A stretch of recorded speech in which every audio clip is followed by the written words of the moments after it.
The Heads of Cerberus, Francis Stevens, Chapter 1. Welcome, however you come, upon a walnut bed in a small, plainly furnished room which dawn had just begun greyly to illuminate, a man lay unconscious. His thin face, indefinably boyish for all its gauntness, wore that placid, uncaring look which death shares with complete insensibility. Under him his right arm was doubled in an uncomfortable, strained position, while the left hand, slender and well cared for, trailed limp to the floor by the bedside. On his right temple there showed an ugly wound, evidently made by some blunt, heavy instrument, for the skin was burst rather than cut.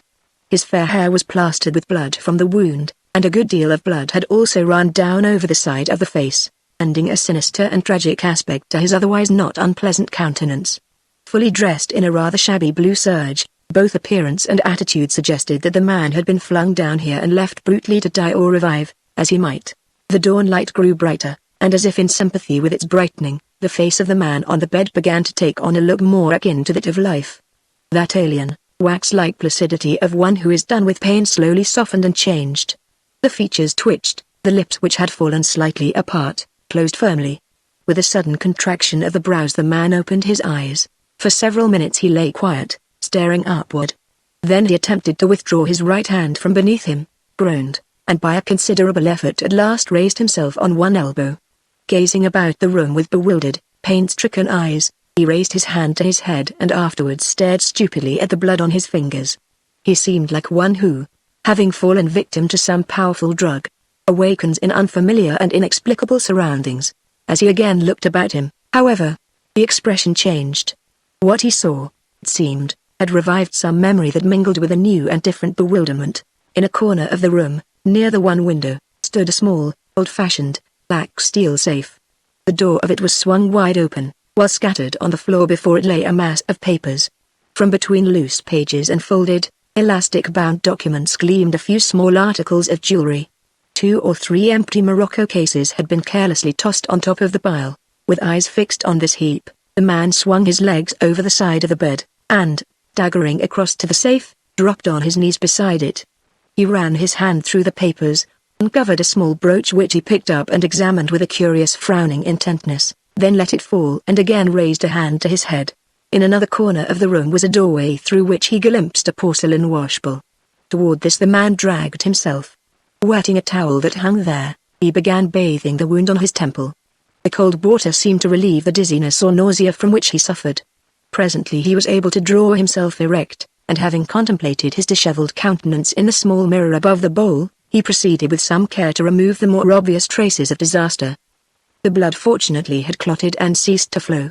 Having washed, he sought about the room, found his hat, a worn, soft grey felt, on the floor near the bed, and, returning to the mirror, adjusted it with the apparent intent to conceal his wound.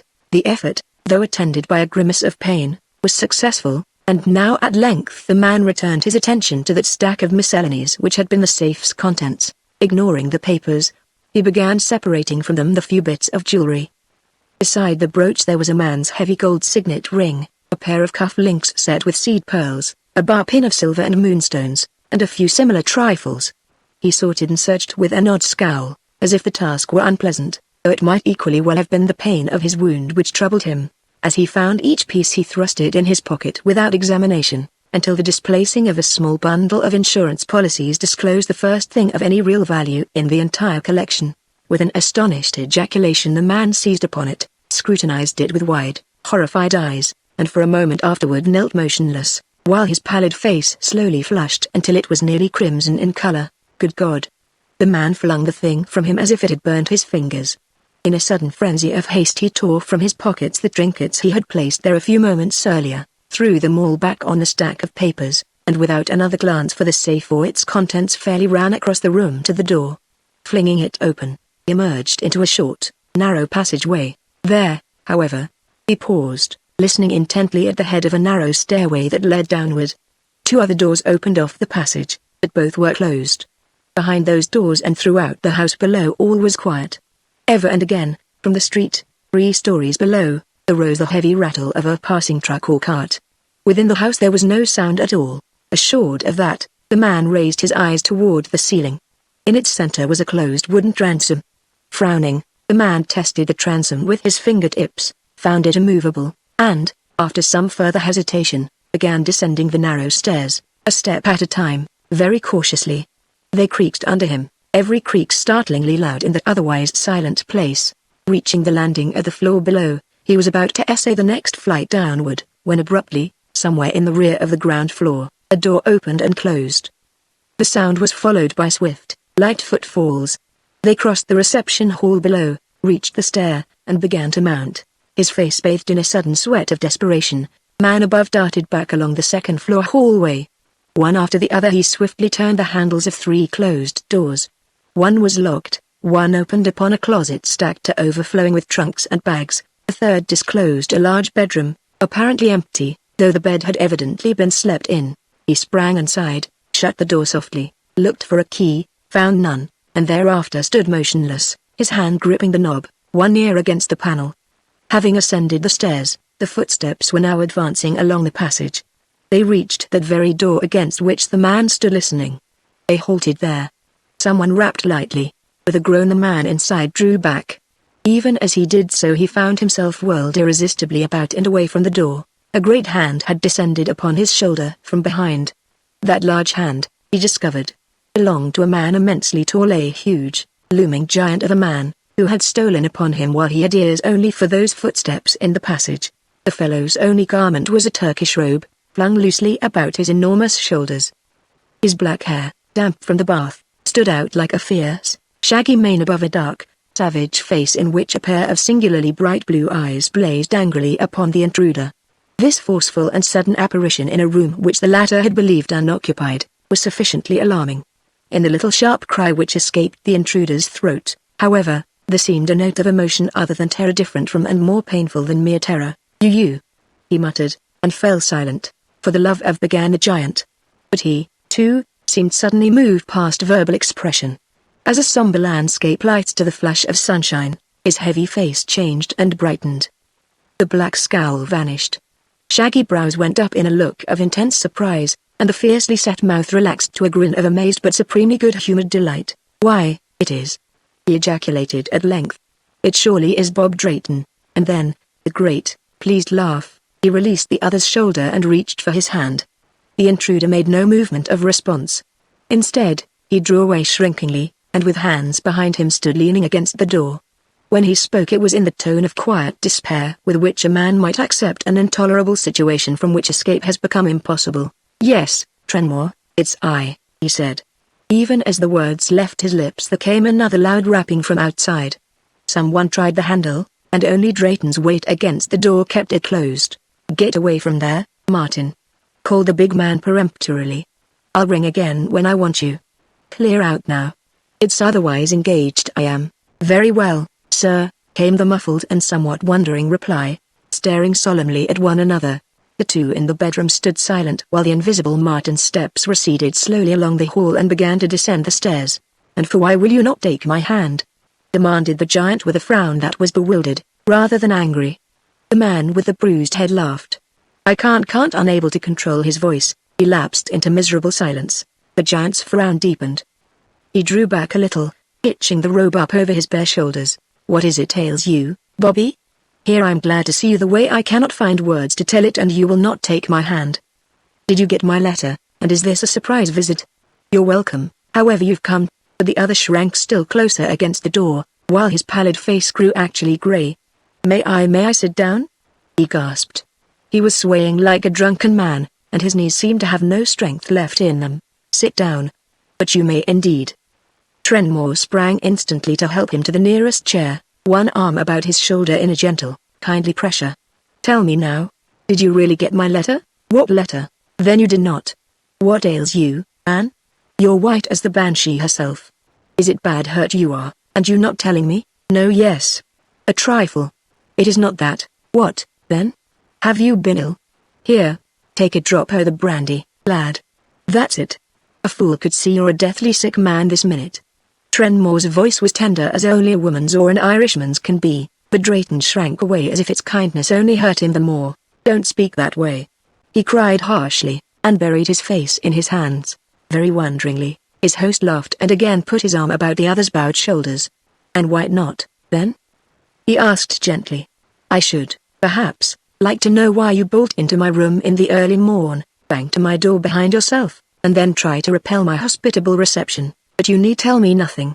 For me 'tis enough that you're here at all, whom I've been wanting to see this long while more than any other lad in the world. Stop it, I say!" cried Drayton, and raised his head abruptly. His pale face had flushed deeply, and he seemed to flinch at the sound of his own words. "I can't take your welcome. I came here as a thief, Terry Trenmore. And for no other reason." The Irishman's blue eyes flashed wide. "A thief?" He laughed shortly. "And pray what of mine did you wish to steal, friend Bobby? Name the thing and it's yours, Terry. I'm not off my head, as you think. Haven't any such excuse. I tell you, I'm a thief. Plain, ugly thief. I entered this particular house only because I found a way in. I didn't know it was your house." In the midst of speech Drayton paused and started suddenly to his feet. "Good Lord!" he exclaimed. "I had half forgotten. Terry, I wasn't the only burglar here last night, and what are you meaning now? Your safe was opened." Ere he could finish the sentence Trenmore had turned, crossed the room, and was pushing aside a silken curtain, hung from ceiling to floor, near the bed. It disclosed a squared, nickeled steel door, set flush with the wall. After a moment's scrutiny he turned a freshly bewildered face to his visitor. "Broken open? But it's not. My poor boy, you're out of your mind this morning. It's a doctor you are needing." No, I don't mean that one. I mean the safe upstairs, in the small room at the front. Is there one there?" queried Trenmore. "I didn't know of it." "What? This isn't your own place, then?" The giant shook his head, smiling. "For why would you be expecting to find Terence Trenmore tied to a house of his own? It belongs to my cousin, on the mother's side, whom I'll be glad for you to know, though he's not here now." "But you say there's been robbery done above stairs?" "I'm not exactly sure. There was something so strange about it all. Come up there with me, Terry, and look for yourself." Either because of the brandy he had swallowed, or because the first shame and shock of confession were over, Drayton seemed to have recovered some measure of strength. He led the way upstairs to the front bedroom, and answered the Irishman's question with a slow gesture toward the violated safe. Trenmore stood thoughtfully over the neglected pile of papers and more or less valuable jewelry, hands thrust deep in the pockets of his bathrobe, brows drawn in a reflective scowl. "And what," he asked, "were they like? These queer thieves that left their plunder behind them?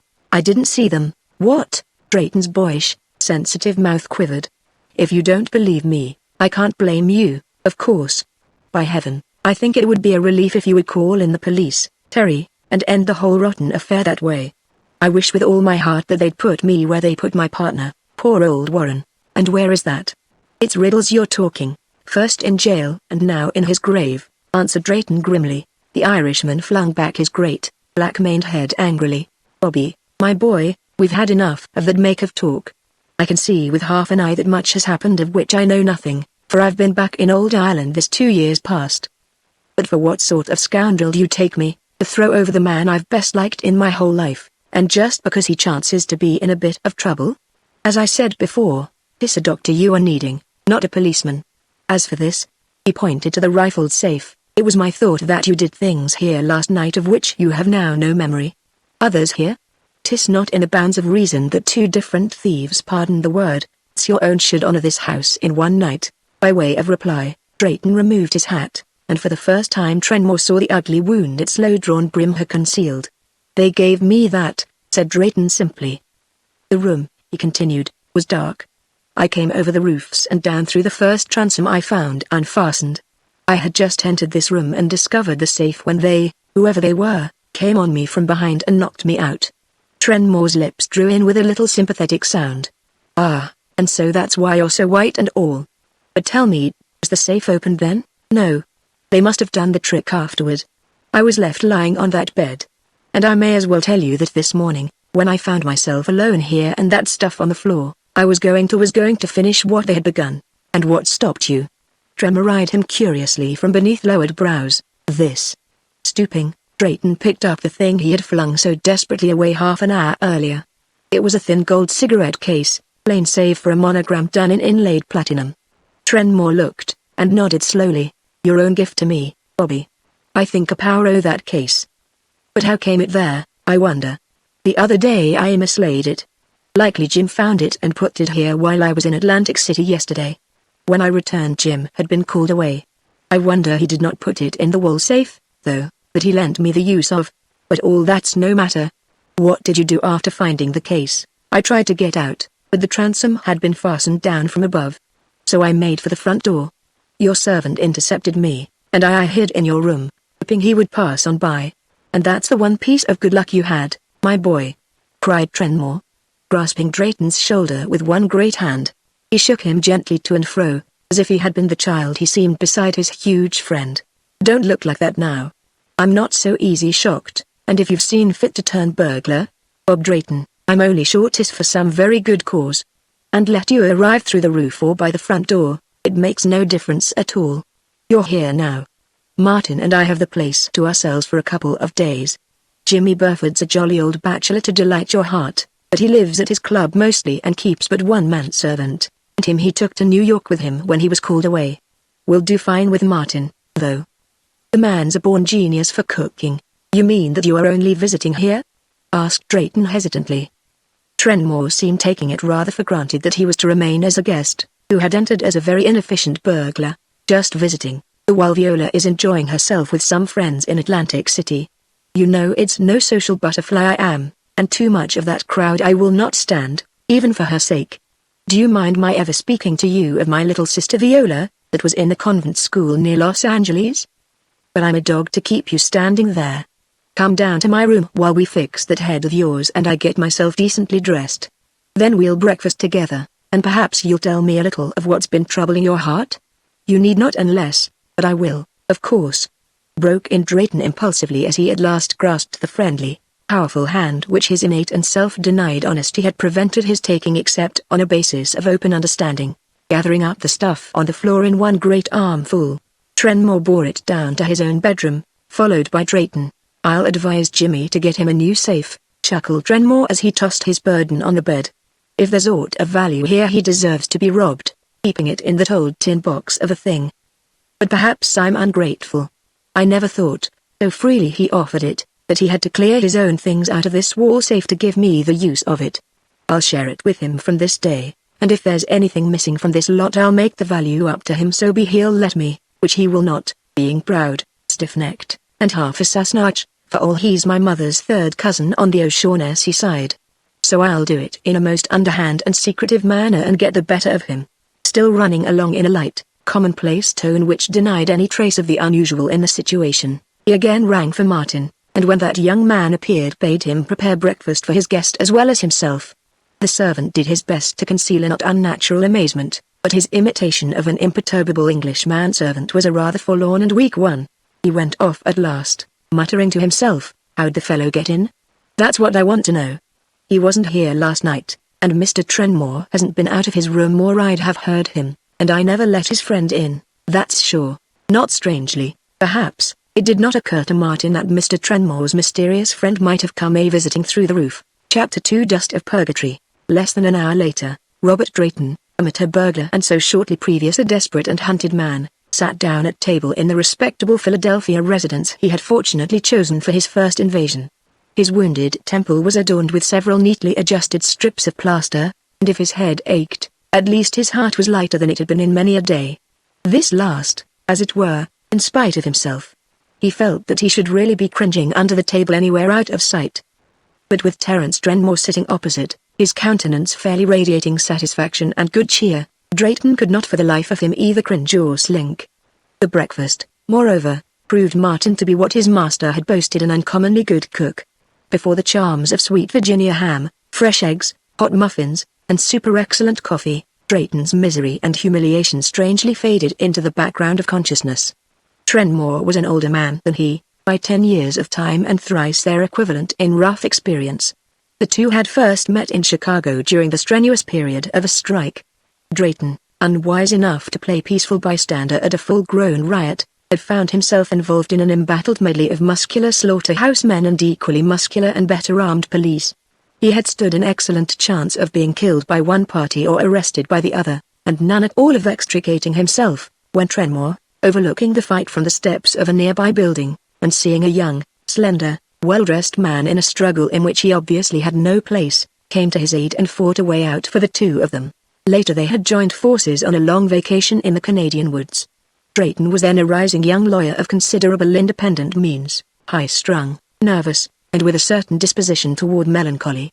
In the Irishman, with his tireless strength and humorous optimism, he found an ideal companion for that outdoor life, while Trenmore, well-read, but self-educated, formed a well-nigh extravagant admiration for the young lawyer's intellect and character. And Terence Trenmore, his faith once given, resembled a large, loyal mastiff. He was thenceforth ready to give at need all that was his, goods, gains, or the strength of his great brain and body. Following those months in Canada, however, Drayton returned to Cincinnati, his home. The two had kept up for some time a desultory correspondence, but Trenmore's fortune, acquired in the Yukon, permitted him to live the roving life which suited his restless temperament. His address changed so frequently that Drayton found it difficult to keep track of him. As the latter became more and more desperately absorbed in certain ruinous complications of his own affairs, he had allowed his correspondence with Trenmore to lapse to nothing. Their appetites pleasantly quelled at last, and cigars lighted, the two men adjourned to the library and settled themselves to talk things out. "You've been in Ireland, you say," began Drayton, but the other interrupted with raised hand. "Let that wait. Do you not guess that I'm fair burning up with curiosity? There, when you look like that you make me want to cry. You do. Tell me the name of the scoundrel that's been driving you and I'll obliterate him. But don't act like the world was all blackened you at your own wake. Sure, there's no trouble in life that's worth it. Now, what's wrong?" Drayton smiled in spite of himself. The big man's good humor was too infectious for resistance. His face, however, soon fell again into the tragic lines drawn by recent events. "It can be told quickly," he began. "You know we had a very fair legal practice, Simon Warren and I. Up there in the woods. I'm afraid I talked a lot about myself, so I don't need to tell you of the early struggles of a couple of cub lawyers. It was Warren, though, who made us what we were. Poor Warren. He had married just before the crash. His young wife died 3 days after Simon was sentenced to a 10-year term in the penitentiary. So? And what did your partner do to deserve all that? That is the story. We had built up a good clientele among the Cincinnati real estate men and contractors. Simon specialized on contracts, and I on the real estate end. We had a pretty fair reputation for success, too. Then Warren found out a thing about interstate general merchandise which would have put at least 5 men behind the bars. Unluckily for us they were big men. Too big for us small fry to tackle, though we didn't quite realize that. They tried to settle it amicably by buying us over. We were just the pair they were looking for, they said. And both Warren and I could have cleared over $25,000 a year at the work they offered. Well, we'd have liked the money, of course we would but not enough to take it as blackmail. Simon stuck to his guns and laid the affair before the district attorney. Before we could clinch the matter, interstate merchandise came down on us like a hammer on a soft-boiled egg. Oh, yes, they framed us. They got Simon with faked papers on a deal he wouldn't have touched with a 10-foot pair of tongs. Of course we went down together. The disgrace killed his wife. 3 weeks ago Simon died in prison of tuberculosis. That or a broken heart. And well, you see me here. I got off without a jail term.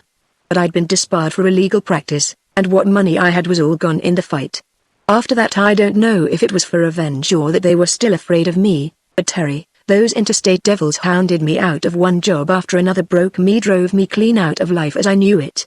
Yesterday I landed here in Philadelphia without a cent in my pockets, hungry and with no hope or faith left in anything. Last night I said, so be it. They have killed Simon, and they will not let me live as an honest man. But, by God, I'll live. And that's the way criminals are created. I've learned it. Drayton ended with a catch in his voice. His clear, honest eyes were bright with the memory of that desperate resolve, so utterly alien to his nature, and his long, sensitive fingers opened and closed spasmodically. Then Trenmore did a strangely heartless thing. Having stared at his friend for a moment, he threw back his head and laughed in a great Olympian peal of merriment that rang through the silent house. Drayton sprang to his feet. By heavens, Terry, I wish I could see the joke. But I'm damned if there's anything funny about what I've been through. As abruptly as he had begun, his host stopped laughing and forced his face into solemnity.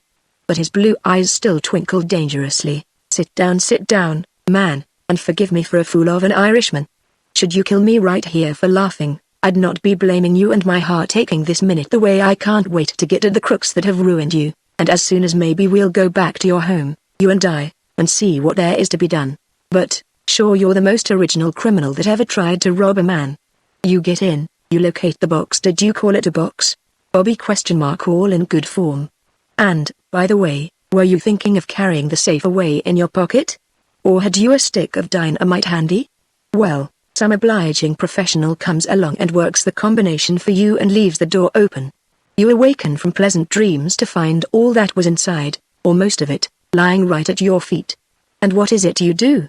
You flee as if from the devil himself, and if I hadn't stopped you, you'd be straying about the streets this minute as near starvation as you were before. Drayton forced a smile for his friend's good-natured raillery.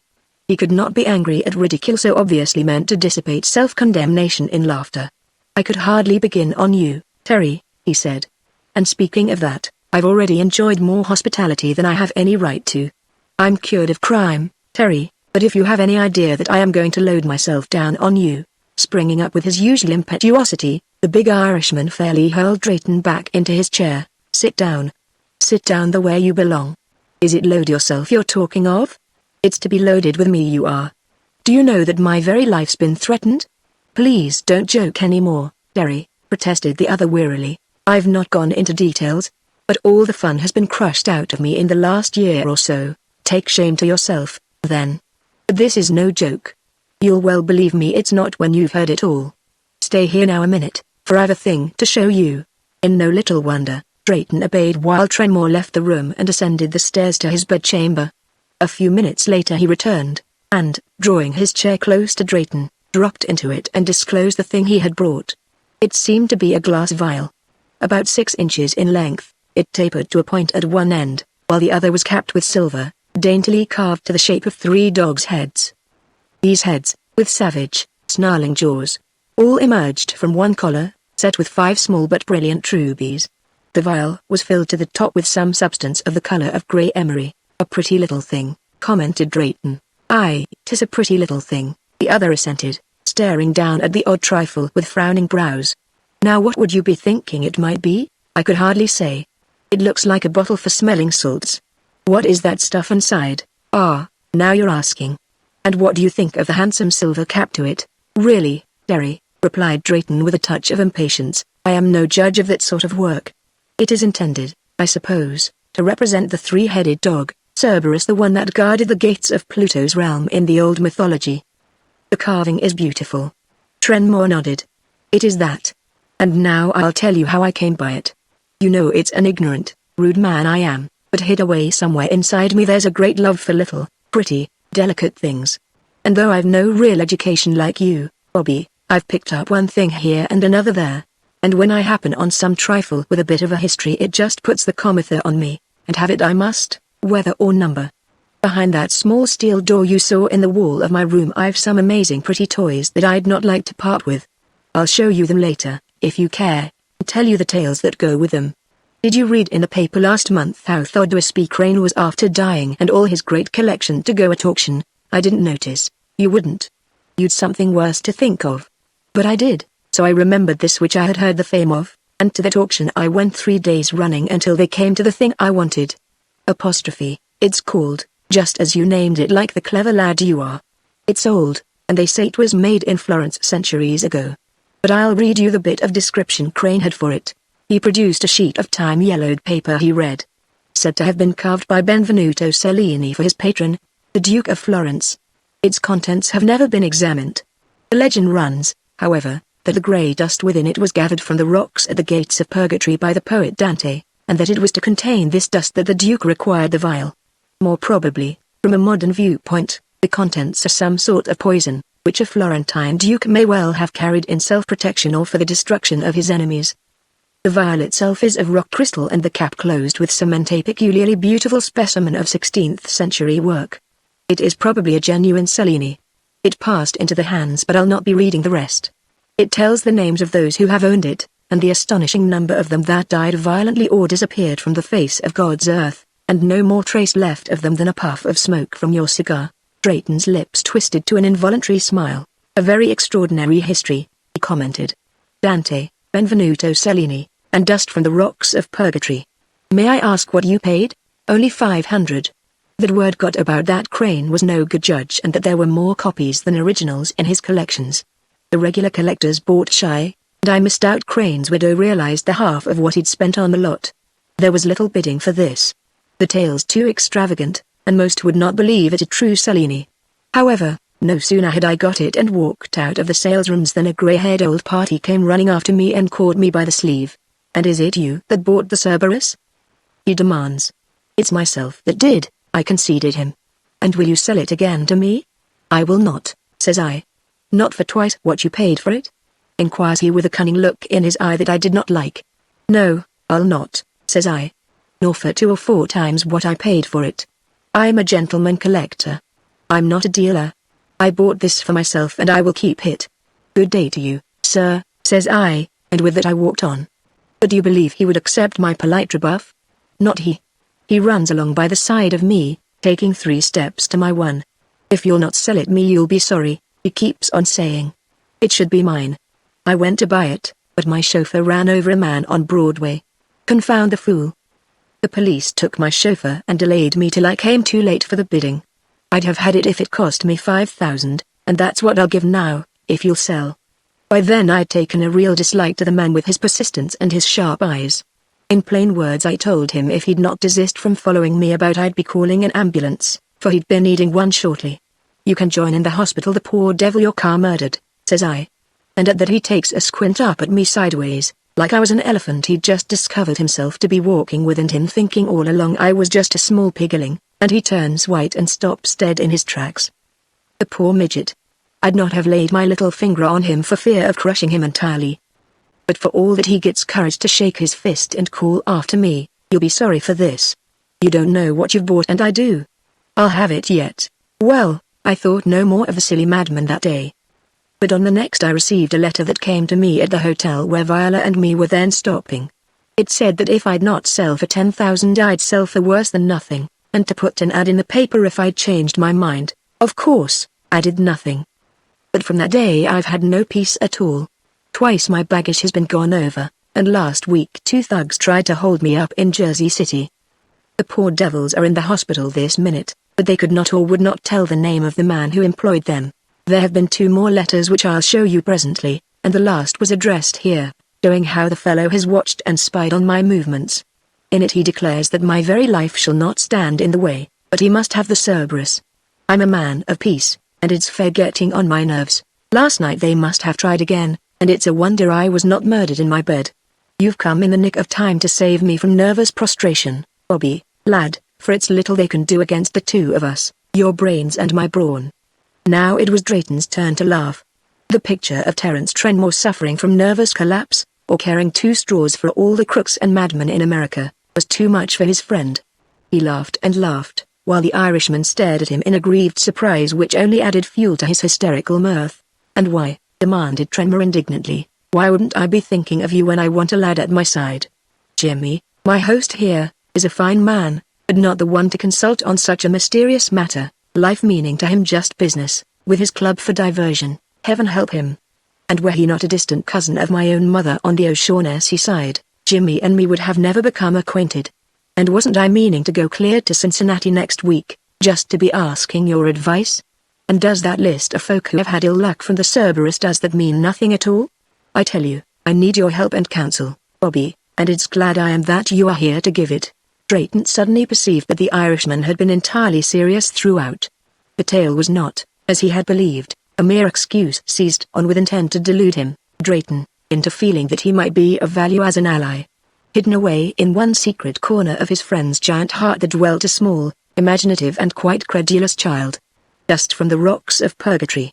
It was that which had fascinated Trenmore, and it was that more than any dread of midnight assassins which had driven him to appeal to his lawyer friend. What he wished was moral, not physical, backing. "But, Terry," said Drayton, sobered and really touched by this unexpected demand upon him, "if the thing bothers you so much why not sell and be rid of it?" Trenmore's mouth set in a straight, obstinate line. "No, I'll not," he declared.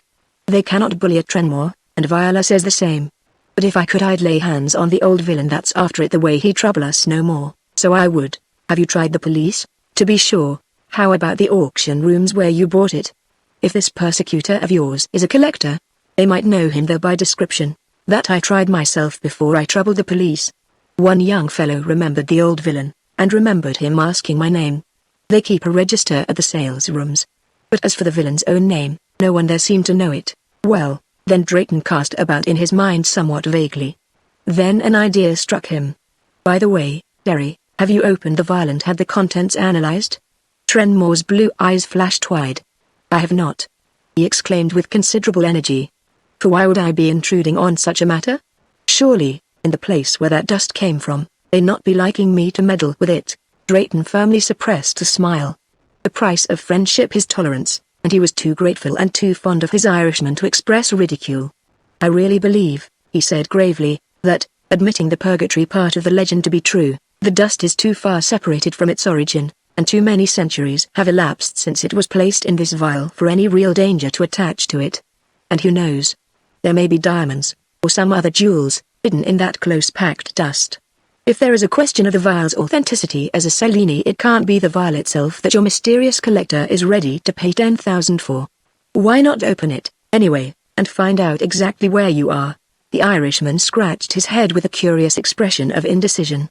Physical dread was a sensation of which he was happily ignorant, but he possessed a strong disinclination to meddle with any affair that touched on the supernatural. He had bought the vial for the sake of its reputed creator, Cellini. Then his attention had become focused on the dust and the uncanny description accompanying it, and while obstinacy forbade him to let the thing go by force, still it was to him a very uneasy possession. Had no one arisen to dispute its ownership, Trenmore would probably have rid himself of the Cerberus before this. Well, he said at length, if you think opening it is the wise way to be doing, then let us do it and get it over. But myself, I dread it's a foolish trifling with powers we know little of. Nonsense, laughed Drayton. The Dante Purgatory stuff has got your goat, Terry. Not, he added hastily, that I am ridiculing the story, but you will admit that it is just slightly improbable. Here. He snatched a newspaper from a nearby table and spread it on the floor between them. Give me that vial and I'll see if it is possible to get the cap open without injury. We mustn't risk any vandalism. It is a beautiful piece of work, Cellini or no Cellini. Feeling in his pocket, he drew out a serviceable penknife, opened the large blade, and took the crystal vial from Trenmore's still reluctant hand. As the description had stated, the hinged cover, besides being fastened with a tiny hasp that formed the buckle of a jeweled collar, was cemented down. The cement showed as a thin, reddish line between silver and crystal. The lower sections of hinge and hasp were riveted to the crystal. Drayton ran the point of his blade cautiously around the red line. Hard as steel, he commented. After all, perhaps we can't open it. A flash of relief lighted Trenmore's heavy, anxious face. He stretched a quick hand to reclaim the vial, but Drayton drew back. Opening a thin small blade, he tried the cement from another angle. Aha! Said he triumphantly. That does it. This stuff is old. I can't cut it, but you see it's easy to separate the cement from the crystal by running the blade underneath. And now careful does it. There. Let's see how the hasp works. He fumbled with it for a moment. There came a little snap, and the cover flew up as if propelled by a spring. At the same time a tiny cloud of fine, greyish particles arose from the open vial. They gleamed like diamond dust in the sunlight. With a quick gasp, Trenmore sat back in his chair. Though the room was cool, his face was shining with perspiration. Drayton paid him no heed. The ex-lawyer's curiosity was by this time fully aroused, and it was unclouded by any wraith of the superstition which claimed for the grey powder so unnatural an origin. Without hesitation, he stooped and carefully emptied the vial upon the paper at his feet. The dust was so finely pulverized that he had to proceed with the utmost care to prevent the stuff from rising into the air. At last the vial was empty. A dark heap, resembling grey flour or powdered emery, had been its sole contents. I was wrong, remarked Drayton, sitting up with the Cerberus in his hand. There was nothing there but the dust. Now it was strange that after all his nervous dread and horror of the dust, Trenmore should have done what he did. Perhaps, having seen Drayton handle it without harm, he had lost this fear, or it might have been the natural heedlessness of his impulsive nature. Whatever the explanation, as Drayton ceased speaking his friend leaned over and deliberately thrust 2 fingers into the powder, stirring it about and feeling its soft fineness. And then occurred the first of that series of extraordinary incidents which were to involve both Trenmore and Robert Drayton in adventures so weird, so seemingly inexplicable, that for a time even Drayton came to share his friend's belief in the supernatural quality of that which had been guarded by Silene's Cerberus. There sat the two friends in Burford's pleasant sunlit library. Outside, the frequent clang or attle of passing traffic spoke of the downtown district which had crept up about Jimmy Burford and some other stubborn old residents of Walnut Street. That they sat, and the city was all about them, commonplace, busy, impatient, and skeptical of the miraculous as Drayton himself. Somewhere at the back of the house Martin was whistling cheerily about his work. Leaning back in his chair, Drayton's eyes were fixed on his friend, a huge figure in his loose grey morning suit, a very monument of a material flesh, bone, and muscle. The sunlight fell full on him as he bent above the dust, bringing out every kindly line of his heavy, dark face. Drayton saw him stir the dust with his fingers. And Drayton saw a small cloud of the stuff rise toward Trenmore's face, like a puff of thin, grey smoke. Then Drayton cried out loudly. He pushed back his chair so sharply as to overset it, and sprang away from the newspaper and its burden. Above the floor still hovered the thin grey cloud, growing thinner every moment as the particles settled again through the draughtless air. But where was Trenmore? There had been a quivering and a wavering of his great form, as if Drayton saw him through a haze of heat.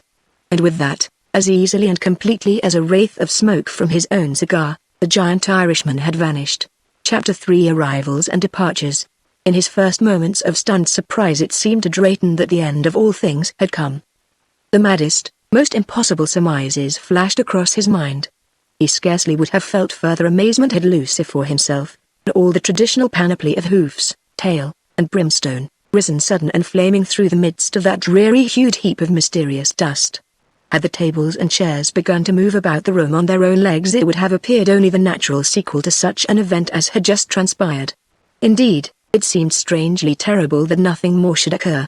That nature, having broken her most sacred law, the indestructibility of matter, should carry her sacrilege no further. But had that law been broken? Was it possible that by some unheard-of property the grey powder had noiselessly, without shock or visible sign of explosion, resolved the great body of his friend into the component gases to which all matter may, in one way or another, be reduced? Or was he, Robert Drayton, stark mad, and had the whole absurd, horrible episode been a part of some delirious dream? There lay the crystal vial on the floor, where he had dropped it in his first dismay. There was the newspaper, with half of a bargain sale advertisement extending from beneath the grey heap. And now he became aware that in the library a bell was ringing with regular, monotonous persistence. Scarcely knowing what he did, Drayton crossed the room and lifted the telephone receiver from its hook. Hello, hello. What? Yes, this is James Burford's home. What's that? Mr. Trenmore? Yes, he's here. No, I mean, he was here a moment ago. No, I don't know where he is or when he will be back. My God, I wish I did. What's that? You are whom did you say? Oh, my lord. Drayton dropped the receiver and stood staring in blank horror. After a while, leaving the receiver to dangle and click unheeded, he turned and walked slowly back toward the chair on whose broad arm Terence Trenmore's cigar still glowed behind a lengthening ash. With a slight shudder he forced himself to pass his hands carefully over the chair's entire inner surface, seat, arms, and back. The leather covering retained a trace of warmth from its recent occupant, but it was most indubitably empty. The enormity, the unprecedented horror of the whole situation swept up on Drayton like a rising tide, wiping out for a time all thought of the telephone nor the person to whom he had just been speaking. With a dazed, sick look he again circled the newspaper and its burden, righted his own chair, and sat down. He had a queer feeling that someone had just played a particularly cruel practical joke of which he was the victim. And yet what if that grey dust had really possessed just the terrific, unbelievable history with which Trenmore had credited it? He strove to arrange his facts and premises in a logical and reasonable order, but found himself continually returning to that one scene, he, Drayton, sitting where he now sat, Trenmore opposite, bending over the paper. The cloud that rose, grey and nebulous, and hung in the air after his friend was gone. Presently he was again roused from his stupor, and again by a bell. The sound came faintly from the rear of the house. Drayton waited, thinking to hear Martin pass through the reception hall on his way to the front door. Again the bell rang, and this time in a long, steady, insistent peal. Someone seemed to have placed a finger on the button and determined that it should not be removed until the door opened. Martin must be out, on an errand perhaps. Half-dazedly, as he had answered the phone, Drayton at length responded to this new demand. As he unlocked the front door and opened it, a burst of summer sunshine rushed in, and with it the small, angry figure of a much perturbed young lady. "Where is he? What has happened to my brother? Who was that man at the telephone? Answer me instantly, I say. Where is my brother, Terry Trenmore?" The questions beat upon Drayton's ears like blows, rousing him to some semblance of his normal self-possession. You are Miss Trenmore?" he asked in turn. A sudden conscience-stricken remembrance smote him and assured him that she was. He had terminated that telephone conversation so very abruptly. No doubt the girl had run in from Atlantic City to see her brother, called him up, and, "I am Viola Trenmore, and I want my brother." "Where is he?" Drayton faced her with a feeling of helpless fright, though in herself, Trenmore's sister was of no terrifying appearance. Nearly as little as her brother was large, she looked even younger than the 17 years Drayton knew to be hers. She had her brother's eyes, azure as an Italian sky, and her straight, fine brows and curling lashes were black, beautifully so, and in vivid contrast to the clear white and rose of her eager face, flushed now like an excited child's. Her small, modish hat, trim pumps, and tailored suit, all matched in color the bright, clear hue of her eyes. Despite his desperate preoccupation, Drayton's first sight of Viola Trenmore brought him the same momentary flash of joy that comes with the sight of a bluebird in springtime. She was like a bluebird, fluttering in from the sunshine. His troubled mind scarcely recognized the thought, but always afterward he remembered that first beauty of her as the flash of a bluebird's wing. "What have you done with him?" she demanded, while from those blue eyes there blazed the very twin spirit of Terence Trenmore, Terence the impetuous, angered and scorning all caution. "I hardly know what to tell you, Miss Trenmore," began Drayton hesitatingly. "Your brother is not here. He has gone. Oh, but I don't myself know what has happened, or whether I am sane or crazy. Come in here, Miss Trenmore, and you shall at least hear the story." Puzzled now, and watching him with a sort of alert wariness, Viola obeyed his gesture and entered the library. And there, in halting, broken sentences, Drayton told his incredible tale. He showed her the dust on the paper, the empty crystal vial, the half-smoked cigar, whose fire had expired some minutes since, like a last living trace of the man who had lighted it, and somehow, as Drayton talked, he knew that it was all true, and that Trenmore was dead. Dead and dissipated to the elements as thoroughly as if, instead of a bare half-hour, 10,000 years had slipped by since his going. Grief clutched Drayton's throat and he finished his story in a hoarse, barely audible whisper. And so he was gone. Like that. And nothing left. Nothing but that infernal stuff that murdered him, my friend. For one moment the girl stood silent, and Drayton thought that she also was dazed, as he had been. But suddenly she flung back her head with Trenmore's very gesture. "I don't believe you," she cried vehemently. "I don't believe you. Did you expect me to believe you? Do you take me for an infant? Who are you that I hear in my cousin's house, answer his telephone and his door, and meet me with this mad lie about Derry? I recognize that vial. And I know that someone has been trying to steal it from my brother.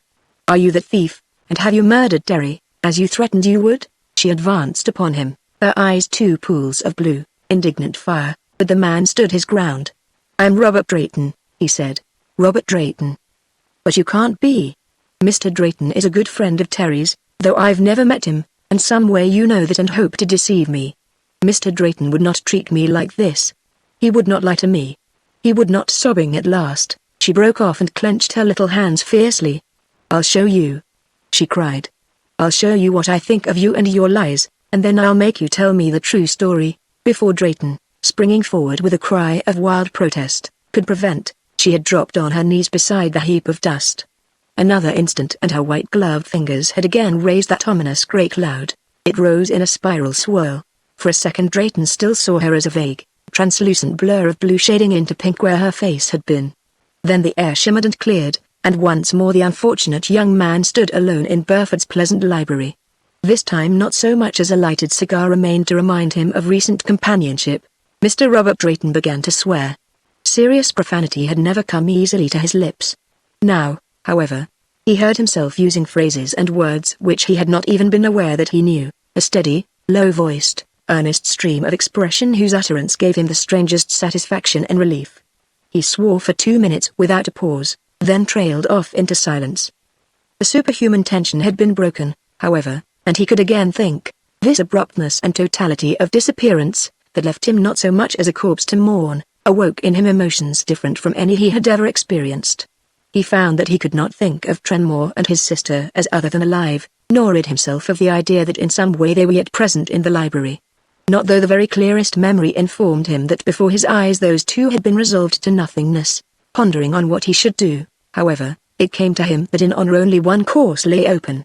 Had he been content to indulge Trenmore's superstitious regard for that infernal dust, he would have been left confronting no such ghastly mystery. The fault, by this reckoning, was his. Let him pay, then. With a firm, resolute dread Drayton approached the sinister grey pile, and of all its victims he alone loosed its deadliness, knowing or believing that he knew. 10 seconds later the library was empty of human life. On the mantelpiece stood a clock which then pointed to the hour of 9:30. It ticked on solemnly, dutifully, wholly indifferent to any wonder save the great and perpetual miracle of time itself. Minute by minute the long and the short hands crept over the dial, and on the vast looms of eternity thread by thread was added to the universal fabric of the past. 10:25, and Martin, out marketing among the stalls in the Reading Terminal Market, was very cheerful over some exceptionally large, juicy oranges. Mr. Trenmore liked oranges. He added 2 dozen of the fruit to his order and started homeward. Back there in the library the Cerberus still gleamed where Drayton had flung it down. The dust still lay on its newspaper, whose matter-of-factness seemed to deride all mystery connected with divorce, murder, or the wonderful cheapness of lace blouses and lingerie at Isaac Feinheimer's stock clearance sale. And as Martin, on his return journey, crossed Juniper Street, 5 blocks away, a caller arrived at a certain house on Walnut Street. He was a short, rotund young gentleman, attired in a suit of dark green, neatly matched by socks, tie, and the ribbon on his well-blacked hat. The one false note in his color scheme was struck by a pair of too bright tan shoes. Twice he had passed the house saunteringly, then boldly ascended Mr. Burford's sedate white marble doorsteps. Boldly indeed he walked up and in at the open door. At once inside his demeanor underwent a change. No cat could have slunk more softly through vestibule and hall. No hunting animal could have been more keenly alert for any sound within the quiet, empty house. He made straight for the stairs, but with one foot on the first step he paused. Through a half-opened door he could see part of a large, oak-lined room. Was it empty? After short hesitation the rotund green gentleman stole over and peered cautiously round the edge of that door. An instant later, and he had darted across the library with a silent, amazing celerity of movement. His attention, it seemed, had been caught by the Cerberus gleaming in the sunlight. Picking up the vial, he examined it with swift care, thrust it in his pocket, and turned to leave. His cherubic face now wore the look of one who has achieved good fortune with almost suspicious ease. His pleased smile was half doubtful, and as he moved softly toward the door his small, darting eyes glanced from side to side quickly, thoughtful of hidden danger. Unluckily for him, however, the real danger in that room was not hidden. It lay in full sight on a newspaper, flat on the floor between 2 chairs that faced one another companionably. Frequently curiosity has been proved a fatal weakness. How far the extraordinary affair might have progressed, how many of Philadelphia's citizens, innocent or otherwise, might have entered that library and been tempted to investigate the harmless-looking grey barrel on its floor, had not Martin been a careful and conscientious individual, is a problem for speculation. Fortunately, however, Martin was what he was. At exactly 11 o'clock he entered the library seeking his employer. Finding the room empty, and having searched the rest of the house in vain, he came to the natural and entirely correct conclusion. Mr. Trenmore was not at home. The front door had been left open. Martin closed it. Then he returned to straighten the library and empty the ashtrays. Over the fatal dust he hesitated.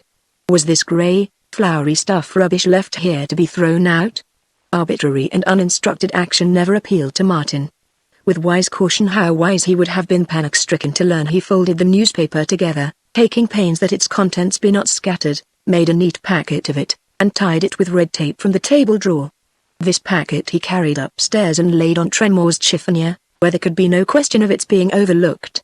After that Martin sought the lower regions to prepare luncheon for Trenmore and his guest.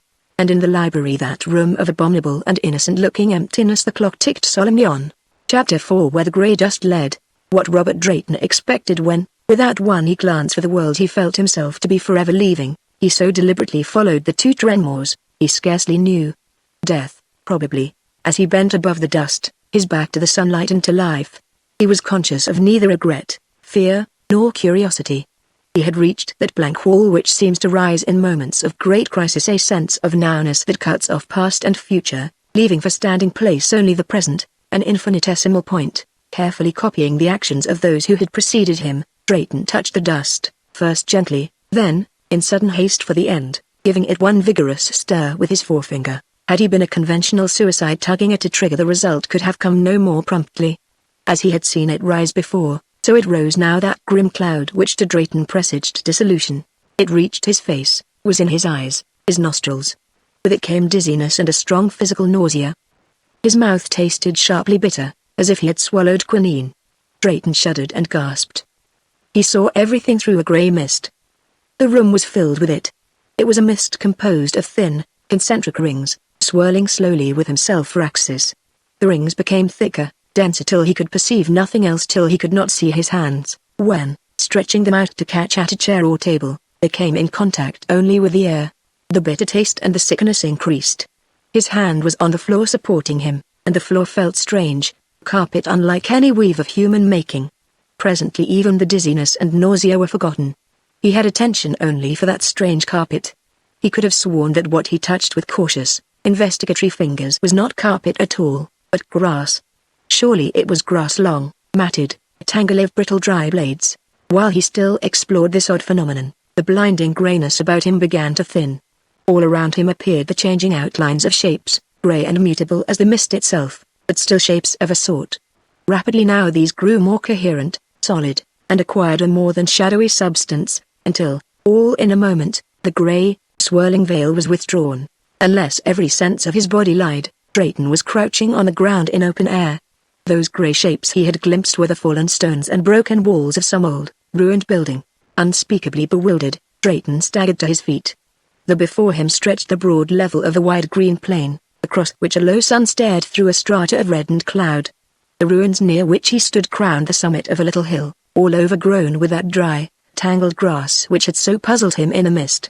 Here and there a few small trees had sprung up among the stones. He heard their scant, yellowish foliage rustling stiffly in the slight breeze. Turning slowly, he perceived that the hill of the grey ruins was the first of a low range of foothills, above whose summits in the east loomed the white peaks of mountains. Following amazement, Drayton's first impression was one of intolerable loneliness. In the sky of this strange, wide world he had invaded not a bird flew, mountain, hill, and plain lay desolate, empty of any living creature. No sound broke the stillness save the gentle, unhuman whisper of the warm breeze, blowing from the plain upward across the hills. And yet it was all very real, very convincing and earth-like. The shadows of the ruins stretched long and dark away from the almost level rays of the sinking sun. Stretching forth his hand, Drayton laid it cautiously upon the stone of a broken wall. The rough granite felt dusty and hot beneath his fingers. He broke off a bit of green-grey lichen that grew there, and it was just that lichen and no more. If he were dead, if this were the world that awaits the soul when the body perishes, why did he feel so uncommonly like his ordinary, everyday, physical self? How could he feel at all, in any common sense? He was alive. His feet pressed the earth with the weight of a quite material body. Why? His very clothing denied any spirituality in this experience. There he stood, bareheaded, dressed in the same old blue serge suit he had bought 5 years ago in Cincinnati, and which now constituted his sole wardrobe. The sun was warm on his face. The air breathed clear and sweet. Surely he was no spirit, but a living man of flesh and blood. Nowhere, however, was there hint or sign of other living humanity than himself. He was alone in a land so empty that only the greenness on hills and plain preserved it from utter desolation. The ruins spoke of man, but of man dead and gone so many ages since that their stones remembered his clean chisel strokes but vaguely. What devilish nature had that dust possessed, and where had it seen fit to deposit his fellow victims? Drayton flung out his arms in a gesture of despair. For a long moment he stood so, a desolate figure in a vacant land. Then his hands dropped limp at his sides, and he began an aimless, wandering walk between the ruins. Here, he thought with a faint flicker of interest, there had once stood a fortress or castle. Centuries ago it had fallen. All that remained were broken columns, heaps of rugged granite and portions of the thick outer walls. Within the latter he could trace the shape of a courtyard, still paved in places with crumbling flagstones. Presently he came upon the remains of a gateway.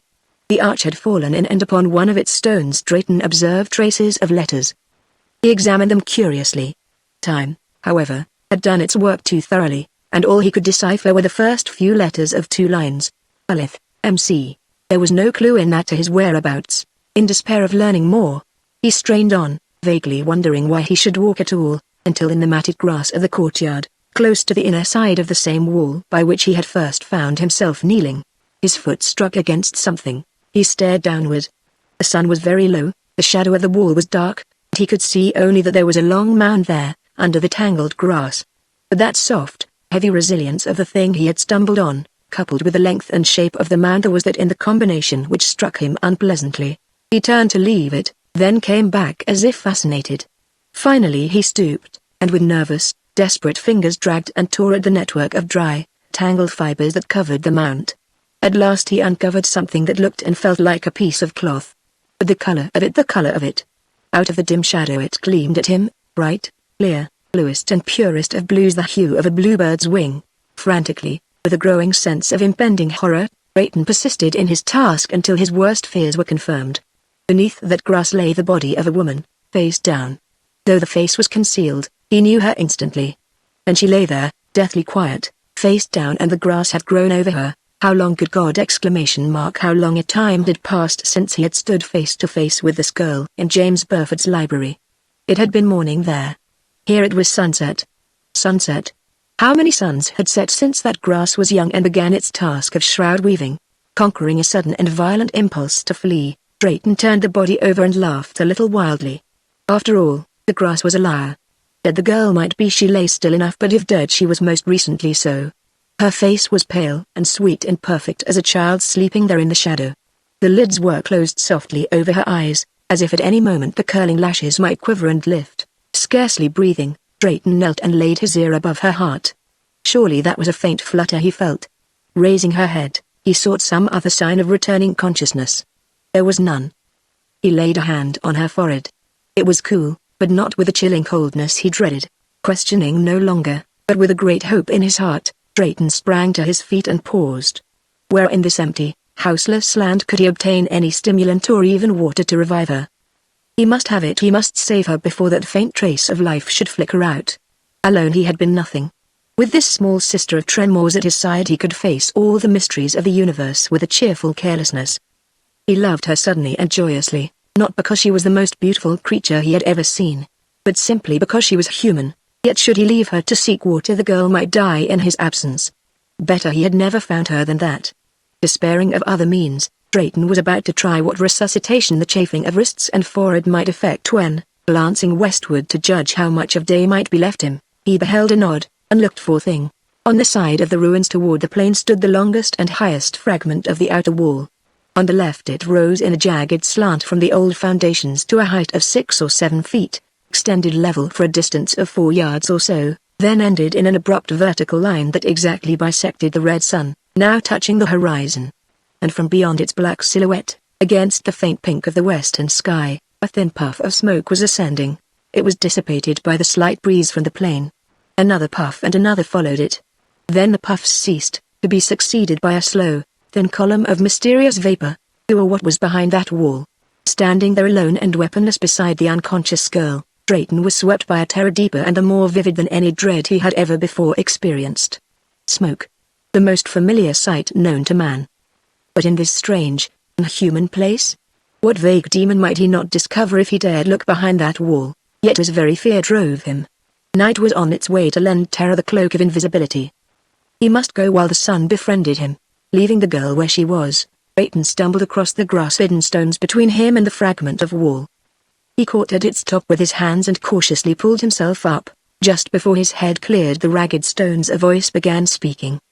It was a deep, vibrant voice, entirely harmonious with the surroundings. "Well," it declared, and the tone was somewhat plaintive, "and that is the last of my last cigar. Sure, it's a fine sunset they have here, but 'tis not my idea of purgatory at all. 'Tis too dull, so it is. I wish, Terry Trenmore."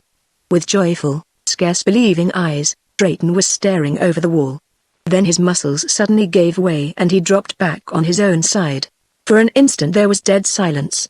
When the voice was heard again it was with an intonation of profound resignation. "There now, it's begun at last. Sure, I never should have wished for excitement. But the devils will find Terence Trenmore game. Invisible voices shouting my own name. I wonder now, is that the best they can do? I wonder had I better, Trenmore, "It's I, Bob Drayton." As Drayton appeared suddenly around the end of the wall, the Irishman faced him calmly without rising. "I'm resigned," he said. "You might take a worse shape than that. What is it you'd be about now?" Laughing outright, Drayton walked over and shook his giant friend by the shoulder. "You blessed old idiot. Don't you know me? Have you been sitting here all this time while I mooned about thinking myself by heaven, Derry? Do you know that Viola is here, too? Viola, is it? Now I tell you straight, my lad. If you're what I suspect you of being, you keep your tongue off my little sister, or there'll be one devil the less in these parts. Trenmore, have you gone stark mad? I'm no devil. Here, take my hand. Doesn't that feel like flesh and blood? I tell you, Viola is here. She came to the house after you went. And before I could prevent her, she had stirred up that infernal grey powder. She did? Well, tell me then how you reached here yourself, and perhaps I'll begin to believe you." Drayton shrugged. "I followed, of course. The whole thing was my fault. I thought you were both dead, and I could hardly do less than follow." Trenmore sprang up and wrung the other's hand with his customary enthusiasm. "And now I do believe you," he cried. "You're Bobby Drayton and none other, for you've acted like the man I knew you to be. But poor little Viola. And where is she now? Sure, if she's in this place, I misdoubt it's the one I took it for. After all, she is over among the ruins, and she seems to have fainted. I found her all buried in grass. She mustn't be left alone another instant. Have you any whiskey or brandy about you?" "I have not. Bad luck to me." Disappointed, but still hopeful, Drayton led the way, eagerly followed by his friend. The sun had sunk till it glowed like the half of a great, round, red lantern above the horizon's rim. Drayton was wondering what they should do if they failed to revive Viola before night came on, but this anxiety was wasted. As they crossed the grass-grown court, a little figure in blue dashed suddenly from behind a shattered column and flung itself bodily into the arms of Trenmore. "Terry, oh, Terry, my dear, little Viola. There now. Is it crying you are? And for what?" "Just for joy, Terry, dear. Don't mind me. There, I'll not cry any more. I waked up all alone in the shadow. And Terry, darling, I'd been dreaming that we both were dead." Chapter 5 The Weaver of the Years. When the marvelous oversteps the bounds of known possibility, there are three ways of meeting it. Trenmore and his sister, after a grave discussion of certain contingencies connected with the Catholic religion and a dismissal of them on grounds too utterly Celtic and dogmatic for Drayton to follow, took the first way. From that time on they faced every wonder as a fact by itself, to be accepted as such and let go at that. Drayton, though all his life he had unconsciously so viewed such accustomed marvels as electricity or the phenomenon of his own life, could not here follow his Irish friends. He compromised on the second way, and accepted with a mental reservation, "As I see you now, but I am not at all sure that you are there or that I really believe in you." Fortunately there was not one of the three so lacking in mental elasticity as to discover the third way, which is madness. "And what we should be thinking of," declared Viola presently, "is not how did we come here, but how are we to find our way home." This was a truism too obvious for dispute. And yet, to Drayton at least, it seemed that no amount of thinking or action either was likely to be of great service. They were without food or water, without weapons or compass, without the faintest glimmering of knowledge as to their actual geographic position upon the earth. Drayton strained his eyes toward the hills, already purple in the sun's last rays. What hope was there among those desolate heights? More than was offered by the empty flatness of the plain. How many miles could be traversed by this frail-lurking sister of Trenmore's before those dainty, high-heeled pumps of hers were worn to rags?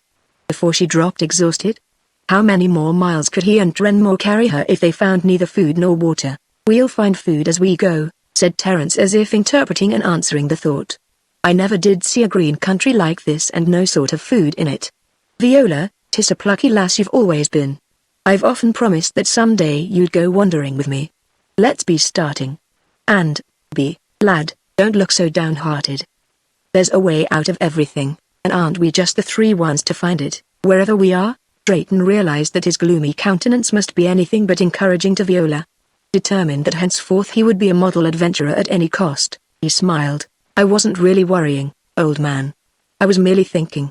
But what innocent fabrication he would have devised to account for his despondency they never discovered. His sentence ended abruptly, and the forced smile vanished. The attention of all three had been caught by a strange, deep, moaning sound. Reaching for his sister, Trenmore drew her close to his side. They all stood very still and listened. The moaning, which which began at first faintly and in a low key, seemed to emanate from a source immediately beneath their feet. Swiftly, however, this source widened and spread outward, extending itself beneath the empty plain and under the hills toward the mountain peaks. As it spread, the note rose in key and in volume until it was more than anything else like the sound which might be thrown out by an immense top, whirling with planetary speed. The intense vibration became agonizing. The listeners clapped their hands over their ears in a vain effort to shut it out. Drayton, for his part, felt that in one more instant either his eardrums or his brain must give way. Even as he thought it, however, the last segment of the sun's red periphery sank out of sight beneath the horizon. The terrible humming died away, melting into the universal silence in which it had found birth. With scarcely an intervening moment of twilight, night swept down. At first it seemed absolute as blindness, or the end of all created things. Then, as his pupils expanded, Drayton began dimly to perceive his companions, while, on looking upward, he beheld a sky powdered thick with clear, brilliant stars. He drew a long breath, and heard it echoed by the others. "They have a strange nightfall in this land," muttered Trenmore, "and they do make a great noise over it." "Yes," replied Drayton, the observant, "but those stars look familiar enough." "Right as usual, Bobby. It's the same old stars they're using." "Look, Viola. There's the old bear and her cub, and the Milky Way," said Viola. Somehow, in spite of all that had occurred, the sight of those familiar stars and constellations brought a feeling of almost security, of at-homeness and actuality. "Your talk of purgatory," laughed Drayton, "and that abominable noise just now sent a few unearthly shivers down my back. Those stars tell a different story. We are surely somewhere on Earth. Different longitude, perhaps, but in our own latitude, or nearly, even though night did shut down with such tropical suddenness. If we were in the tropics we should see a sky different from this." His astronomical observations were cut short by a low cry from Viola. Dimly he glimpsed her arm, stiffly outstretched and pointing. "And if this is our own Earth," she cried, "is that our own moon? And if it is, what is the moon doing over there? Will you tell me that?" There was pertinence in her question. From the exact point where the sun had descended 5 minutes earlier, the silver rim of a great white moon was rising. Already the wide plain before it was invaded and dimly illuminated by the flood of itself in radiance. It was as if, when the sun went down, the moon had been waiting there, and had now slipped past to take his place in the sky. "Surely a very singular moonrise in the west," murmured the ex-lawyer.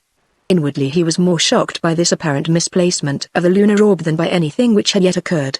If the stars had reassured him, surely the moon had been prompt to undo their work. "Is that thing a rock or an animal?" Again it was Viola who spoke, and again her companions stared where the girl was pointing. 15 feet to the right of them was a large, dark object. It lay half in the black shadow of the ruined arch, half in the steadily increasing moonlight. "That is only a part of the old gateway," began Drayton in a quiet, reassuring tone. Even as he spoke, however, the dark thing seemed to rear itself slightly from the ground. Trenmore made a quick movement, but Viola caught his arm. "Don't go. Don't go near it, Terry. It may be some savage wild beast that's been hiding there, and do you think I fear it then?" growled Trenmore. "Don't be a fool, Trenmore." Drayton spoke with a brusqueness born of mingled horror and amazement. That uncanny, half-glimpsed thing now appeared to be stretching itself upward, higher and higher in the partial shadow where it stood. "Think of your sister," he cried, "and help me get her away from this unspeakable place before it's too late. Look there at that wall." The wall he referred to was the same behind which he had first come upon Trenmore. Before their incredulous eyes it seemed to come to life, rise, and to grow upward. "They're alive. These stones. They're alive," cried Viola. Trenmore held back no longer. Here was something with which even his great strength was not fit to contend. All about them the fallen rocks, the walls, the very flagstones beneath their feet were heaving, moving, and the motion seemed all the more sinister and terrible because of the silence which attended it. Drayton reached desperately for Viola's arm or hand, but Terry simply plucked her from the ground as one gathers up a child and began running across the court in great leaps and bounds. In one spring he cleared the nearest wall and ran on down the hill. Drayton followed at a speed nearly as great, and only caught up with the Irishman at the foot of the hill, where they both paused as by one impulse to look back. During his flight Drayton had been filled with a ghastly, unnatural terror. He had feared that the ruins were coming after him, lichenous, soil-encrusted, horribly animate. But now, looking back, that fear at least was banished. The bare hillside, almost white in the moonlight, was crowned still by its broken walls. But were they broken now? By heaven, it's like a mirage, replied Viola, who seemed suddenly to have achieved a curious composure. Put me down, Terry. No, put me down, I say. I wish to see better. Yes, it's growing fast. In a few minutes we shall see the whole castle as it used to be. Her calm assurance struck Drayton as odd, but only for a moment. After all, why shouldn't a castle grow up like a flower with a magic scent? Down here on the plain the grass was filled with flowers and the air with their fragrance. There was something peculiarly soothing and reassuring in the very odor of them. Drayton no longer felt the least alarm, hardly even wonder. Not though a miracle was occurring on the hilltop above, rising, ever rising in the white moonlight, the old fortress which they had deemed fallen forever, was rebuilding itself. Up shot the walls, battlemented now and perfect. Behind them, tower on tower, pinnacle upon pinnacle, lifted into the clear silver radiance, as the white foam of a rising wave might lifted and froze into perfect form till the vision or mirage or miracle, whatever this marvel might be named, was consummate and growth ceased. Here and there a pennant fluttered in the faint night breeze. From the highest tower of all a great standard drooped, too heavy for so small a wind to raise. And now it could be seen that close to where they stood a narrow white road led upward from plain to castle, ending at a huge gateway immediately above them. Suddenly the heavy, iron-studded doors of this gateway opened inward and swung slowly back. Beyond them all was darkness. Then came the first sound from the ghost castle, a heavy stamping, a clash and jingle as of metal. Out of the inner darkness a great horse strode into the moonlight. Upon its back sat a gleaming, erect, armed figure. 5 more riders followed. Then the gates slowly, silently shut themselves. The company of 6 came riding down the pale roadway. Drayton, for his part, felt rising within him a vast curiosity, a curiosity so great that he actually left his companions and walked over to the roadside. He had advanced with the deliberate intention of questioning those mysterious riders. As they drew near, however, he turned and strode quickly back to Trenmore and his sister. "What is the matter?" queried Viola. "Why didn't you ask them who they are and the name of the castle?" Drayton's reply was voiced in a tense, fierce whisper. "Look at them, only look at them, I tell you." His tone seemed to rouse his friends from the strange apathy into which they had all more or less fallen since setting foot on the plain. They stood no more than 8 or 9 yards from the road, and could see very well what Drayton had already perceived. The horses were large, heavy brutes, of the type bred centuries ago for battle. They were spirited in a clumsy sort of way, and came curveting and prancing down the road. But the men on their backs, why, those were not men, nor even the ghosts of men. They were mere empty shells of gleaming armor. The visors of all 6 were raised, and the watchers could see how the moonlight shimmered inside the helmets. The armor sat erect, 6 proud, plumed figures of chivalry, and the joints rattled with a hollow clashing. They were past, and the white moonlight of the plain had swallowed them up. They had melted into it as a ship melts into the sea fog. Glancing upward, Drayton half expected to see the castle itself dissolve and fade as it had grown, but no such phenomenon occurred. There it stood, massive, solid, dominating the hill. With a slight shudder, Drayton turned to his companions. "Somehow," he said, "I don't fancy the idea of asking hospitality at the gate. 'Twould be madness," ejaculated Trenmore. "It's fortunate we were to escape from that spook house before the walls grew too high." "Yes," conceded his friend simply. "And what will we be doing now, do you think? Shall we stay here till the sunrise again, or shall we go on?" It really made very little difference what they did, thought Drayton. Already that pleasant lassitude, from which sight of the riding armor had momentarily shocked him, was returning. By a volition which hardly seemed their own, however, the 3 of them presently found themselves advancing across the wide green plain. On the hill the grass had been dry, dirt stuff, parched as from long drought. The plain, however, was like a sweet, well-watered meadow. A scent came up from it that told of flowers crushed beneath their feet and growing everywhere in the midst of that lush greenness. They were pale, small flowers, and very fragrant. Viola plucked a few. So delicate were the blossoms that they withered instantly in her hands. The 3 walked slowly, for the night had brought warmth rather than coolness. The sweet air breathed soft and languid. Now and then one of them would glance back over his shoulder. The phantom castle remained on the hilltop, as real in appearance as anything looks by moonlight, which casts a veil over all that is not very near. Now everyone knows that moonshine is at best of an uncertain and bewildering quality. Yet it seemed odd, or would have seemed so had they not been past surprise, that in the beginning they had deemed the plain deserted and bare of any moving thing since the empty armor had ridden outward and vanished.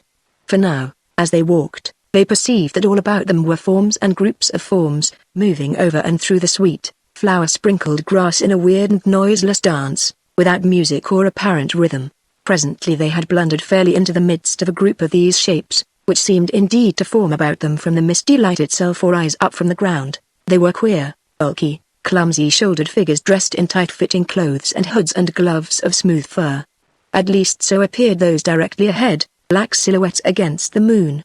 On looking around, however, the travelers were somewhat startled to find that what they had taken for hooded faces were not faces at all, but just smooth, featureless expanses of fur.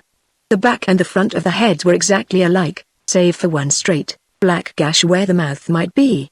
Joining hands, the creatures began to circle with a clumsy, dancing motion. The wanderers, caught in the center of their ring, could proceed no further without using force to break it. Soon the swift, whirling dance began to make Drayton dizzy. Round and round and round. And now over the plain he perceived that there were many other circles like this. They all swung round and round and round. Why had he thought the dance silent? There was music enough, and everywhere the beat of uncounted feet in perfect rhythm with a melody that filled the world. It rose from the scented grass between the beating feet, it flowed from the moon with the sorcery of her light, it circled and circled in rhythmic rings. It caught his feet in a silver snare. He was swept into the net of a great and passionate desire to dance and dance forever now. Before him Drayton saw the circle break apart, and there was just the space for one to join them, to become a link in the mystic ring and satisfy the calling melody. Almost without his will Drayton's feet obeyed the call. His hand caught that of the monster nearest him. He remembered afterward that it felt neither cold nor warm, but rather like a fur glove stuffed with wool. Another hand caught him violently by the shoulder and wrenched him backward. Drayton cried out and struggled to escape, but Trenmore had him fairly in the grip of his mighty arms. Even as the two strove together all that moonlight madness of sound jarred, broke, and from discord died to silence. The strength went out of Drayton's body. He leaned, weak and panting for breath, against the Irishman's shoulder. "If you're so fond of dancing," said the latter grimly, "you might at least choose Viola or me for a partner. Are you mad, Bobby, to take hands with those?" Before Drayton could reply the circle of dancers stopped short in their tracks. Each ungainly figure made a strange, wild gesture as of wrath or despair. Then they separated, scattered, and went dancing wildly away across the grass.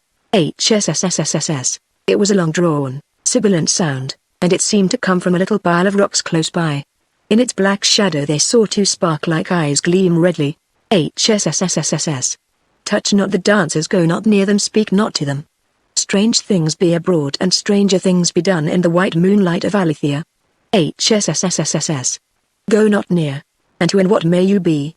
Demanded Trenmore, bending down. The spark-like eyes had vanished. An instant later they reappeared, gleaming dimly through a white cobweb between two tall tufts of grass. HSSSSSS. Again that snake-like hissing. Beware. You have escaped the everlasting dance, beware the weaver and her song. But who, what are you? Demanded Trenmore again rather wildly. The red sparks flashed and faded from behind the silver web, only a dim voice trailed back to them. I am the voice of warning in a land of illusion, beware. Drayton, somewhat recovered from his own queer experience, moved as if to follow. Again Trenmore checked him. We'd best not traffic with that thing either, he recommended gruffly. We've no place in this world, we've got into no place at all. And the very best we can do is to keep our own company till we find a way out of it. What was it the thing said? Queried Drayton as he fell into step again beside the other two. Alethea? That sounds some way familiar. Trenmore shook his head. Not to me. I've traveled many a land, and read not a few books, old and new, but nowhere have I heard that name before. Nor I, said Viola. Drayton was silent a moment, searching his memory. Then his face fell. I recall the association now, he observed discontentedly. It's no help. There were some letters, the first letters of that name carved on the ruins back there. I read them, other ruins were still ruins. For a while they walked on in silence. With the breaking of that one ring of dancing forms the plain seemed gradually to have cleared, so that they were again alone with the moonlight and each other. Alone until, long before they saw the White Weaver, they heard her singing. That was a wondrous, murmurous, liquid song of hers, like shallow summer brooks and rustling fields. They were not surprised to come upon her at last, seated in the moon-frosted grass, tossing a weaver's shuttle between her outstretched hands. They could see neither loom nor thread nor web, However, save 1,000 silver cobwebs on the grass. All the plain was agleam with them. This is the song she was singing, or as much of it as any of them could afterward recall. The web lies broad in the weaving room. Fly, little shuttle fly. The air is loud with the clashing loom. Fly, little shuttle fly. There was a brief pause in the melody, then, year on year have I woven here, green earth, white earth, and autumn sear. Sitting singing where the earth crops mold. Weave I, singing, where the world grows old. Time's a traitor, but the loom is leal. Time's a liar, but the web is real. Hear my song and behold my web. Fly, little shuttle. But, madame, 'tis no web you have there, broke in Trenmore. 'Tis naught but a little shuttle and no thread to it at all. At that the song ceased, and the woman raised her face. It was beautiful as the moon's self, though her hair was silver and her face without a trace of color. Her clear, pale eyes seemed to look through and far beyond them. You are strangers, she said in a voice that might have come from very far away, clear and sweet as a silver bell. Yet your lives, too, are in my web. They are mine, bound up fast in my web that you see not. From here on go forward, go deeper. Heed not the mockings of the dancing shadow people. Heed not the voice of mine enemy, who would keep you forever bound in the shallows of Alethea. Go forward, go deeper, go forward. With that she ceased speaking, and, taking up her song where she had left it, she made the empty shuttle fly like a living thing from hand to hand. Drayton eyed his companions doubtfully. If the lady would make her advice a little clearer, we might try to follow it. We have to go on somewhere, you know, Terry. But Viola shook her head, staring at the weaver with hostile, questioning glance. Have you so soon forgotten? She said. Aware the weaver and her song. At that the weaver again ceased singing. Her thin lips were curled in a smile, but her eyes were like pale blue ice. Aye, she murmured, beware of the weaver, the white weaver of the years, beware. But your feet are set in her web. The door opens before you. There is no way out but on, and what is Alethea, phantom borderland of life, to such as you? Go forward, go deeper, go forward. Trenmore took one step toward her, with what intent he himself scarcely knew. But as he took it, Drayton laughed with a touch of weariness. You have frightened the lady away, Terry. It was true. As Trenmore had stepped toward the white weaver, that cold-eyed lady had vanished and taken her song and her shuttle with her. As the three again proceeded, Viola waved her hand in a wide gesture, indicating the plain they traversed. Did either of you notice, she said, that there were so many of these white spider webs about before we saw that woman? Her brother and Drayton merely stared stupidly, heavy-eyed.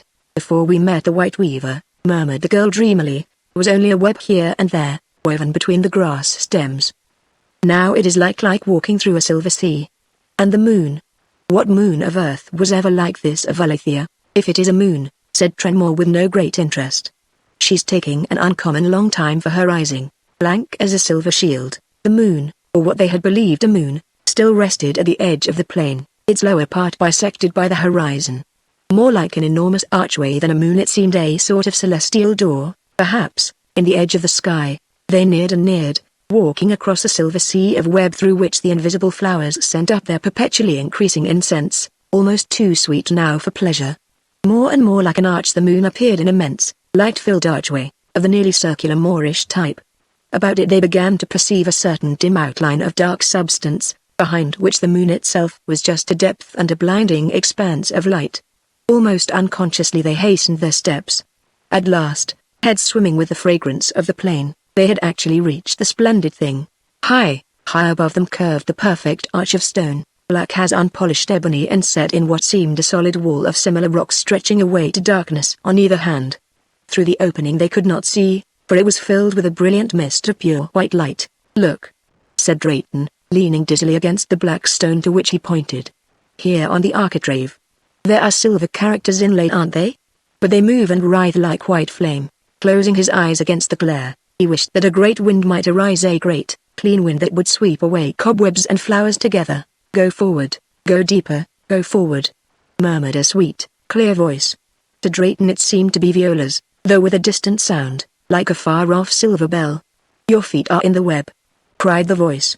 In the web of the weaver of years. And why linger in the shallows of Alethea? Go forward, go deeper, why linger? Echoed Drayton softly. His feet were in the shallows of a wide, white sea that was carrying him outward onward. Chapter 6. A matter of buttons. When Drayton and his friends walked through the Alethean moon, none of them were either quite unconscious nor entirely devoid of sense. Drayton, for instance, Knew that Viola extended her hand to him, that he took it and that her other hand was held by someone else, an indistinct personality whose identity was of not the slightest interest or importance. They all knew that with the dizzying fragrance of a million blossoms in their nostrils, with blinding radiance before them, with behind them only silence and the silver plain, they three joined hands and so passed beneath the black arch which had seemed a moon. This dim apprehension, however, was wholly dreamlike, and unmingled with thought or foreboding. They possessed no faint curiosity, even, as to what might lie beyond that incredible archway. Active consciousness returned like the shock of a thunderbolt. They had emerged upon the sidewalk of the wide, paved street. They were but three of a jostling, hurrying throng of very ordinary and solid-looking mortals. For several moments they experienced a bewilderment even greater than had come upon them in passing from a prosaic house on Walnut Street into the uncanny romance land which they knew as Alethea. The roar and rattle which now assailed their ears deafened and dazed them. Alethea had been so silent, so unhuman and divorced from all familiar associations, that in this abrupt escape from it they felt helpless, unpoised as country folk who have never seen a city, and to whom its crowds are confusing and vaguely hostile. In this new place there was none of that bright, dazzling mist which had filled the archway. Instead, it was well and more satisfactorily illuminated by numerous arc lamps. With a thundering clatter an electric train rushed past almost directly overhead. Before them, the street was a tangle of dodging pedestrians, heavy motor trucks loaded with freight and baggage, arriving and departing autos, and desperately clanging street cars. Above, iron pillars and girders supported an elevated railway system. Close to where they stood a narrow moving stairway carried upward its perpetual stream of passengers, bound for that upper level of traffic where the electric train had passed. Turning, the dazed wanderers saw behind them, not any vast expanse of silver light, but the wall of a long, low building, pierced with many windows and several doors. From one of those doors, apparently, they had just emerged. With some difficulty the three extricated themselves from the throng. Finding a comparatively quiet spot by the wall of the building they stood there, very close together. Suddenly Viola gave a sharp exclamation. But this is Philadelphia. This is the entrance to the Market Street ferry in Philadelphia. Her brother slapped his thigh. And to think I did not recognize a place I've been at myself at least 3 times. But who would have thought we'd get home so easy or at the other end of the city from where we started? Suddenly the melancholy ex-lawyer chuckled aloud. I never thought, he said, that Philadelphia, city of homes or not, would seem home-like to me. By George, I realize now what a charming old place it is. Terry, couldn't you resign wandering and settle down here for the rest of your life right on this spot, if necessary? The Irishman grinned cheerfully. I could that, so be there were not a few better spots to be got at. Viola, I'm fair dead of hunger and so must you both be. Is there a cafe in this elegant station building? Or shall we go home and trust Martin? Heaven bless the boy. I never thought to see him again. Trust Martin to throw us together some sort of sustaining meal? I'm hungry, confessed Viola frankly, but it seems to me we should go straight to Cousin Jim's house, rather than to a restaurant. You knows that grey powder was left there. Trenmore gave a great start and his smile faded. That devil dust. He burst forth. And all this time it's been laying open and unguarded. Faith, after all we may not find poor Martin to welcome us home. My fault again, said Drayton grimly. If anything has happened to Martin, I am entirely to blame. In common justice I shall have to follow him. Trenmore turned with a growl. You will not follow him. Is it an endless chain you would establish between this world and that heathenish outland we've escaped from? You after Martin, and myself after you, and Viola after me, I suppose, and there we'll all be again, with nothing to eat and no one but spooks to converse with. No, if Martin is in Alethea this minute, may his wits and his luck bring him out of it. At least, he's the same chance we had. Call a taxi, suggested Viola practically. It's just possible that Martin hasn't yet fallen into the trap. A very sensible suggestion, my dear, commended her brother. By the curb stood an empty taxicab, its driver loafing nearby.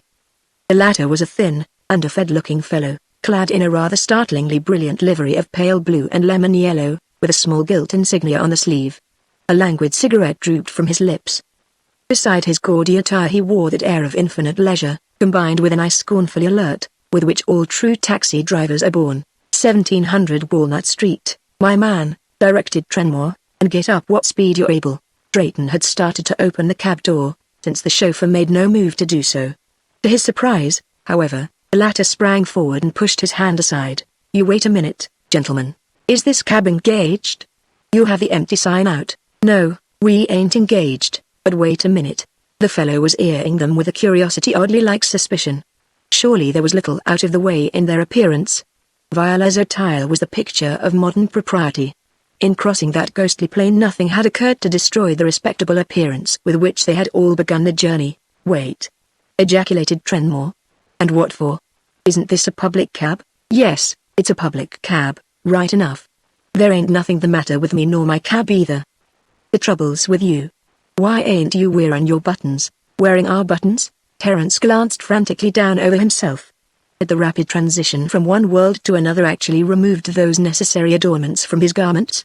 Everything looked in order. He glanced up angrily. Not wearing our buttons, is it?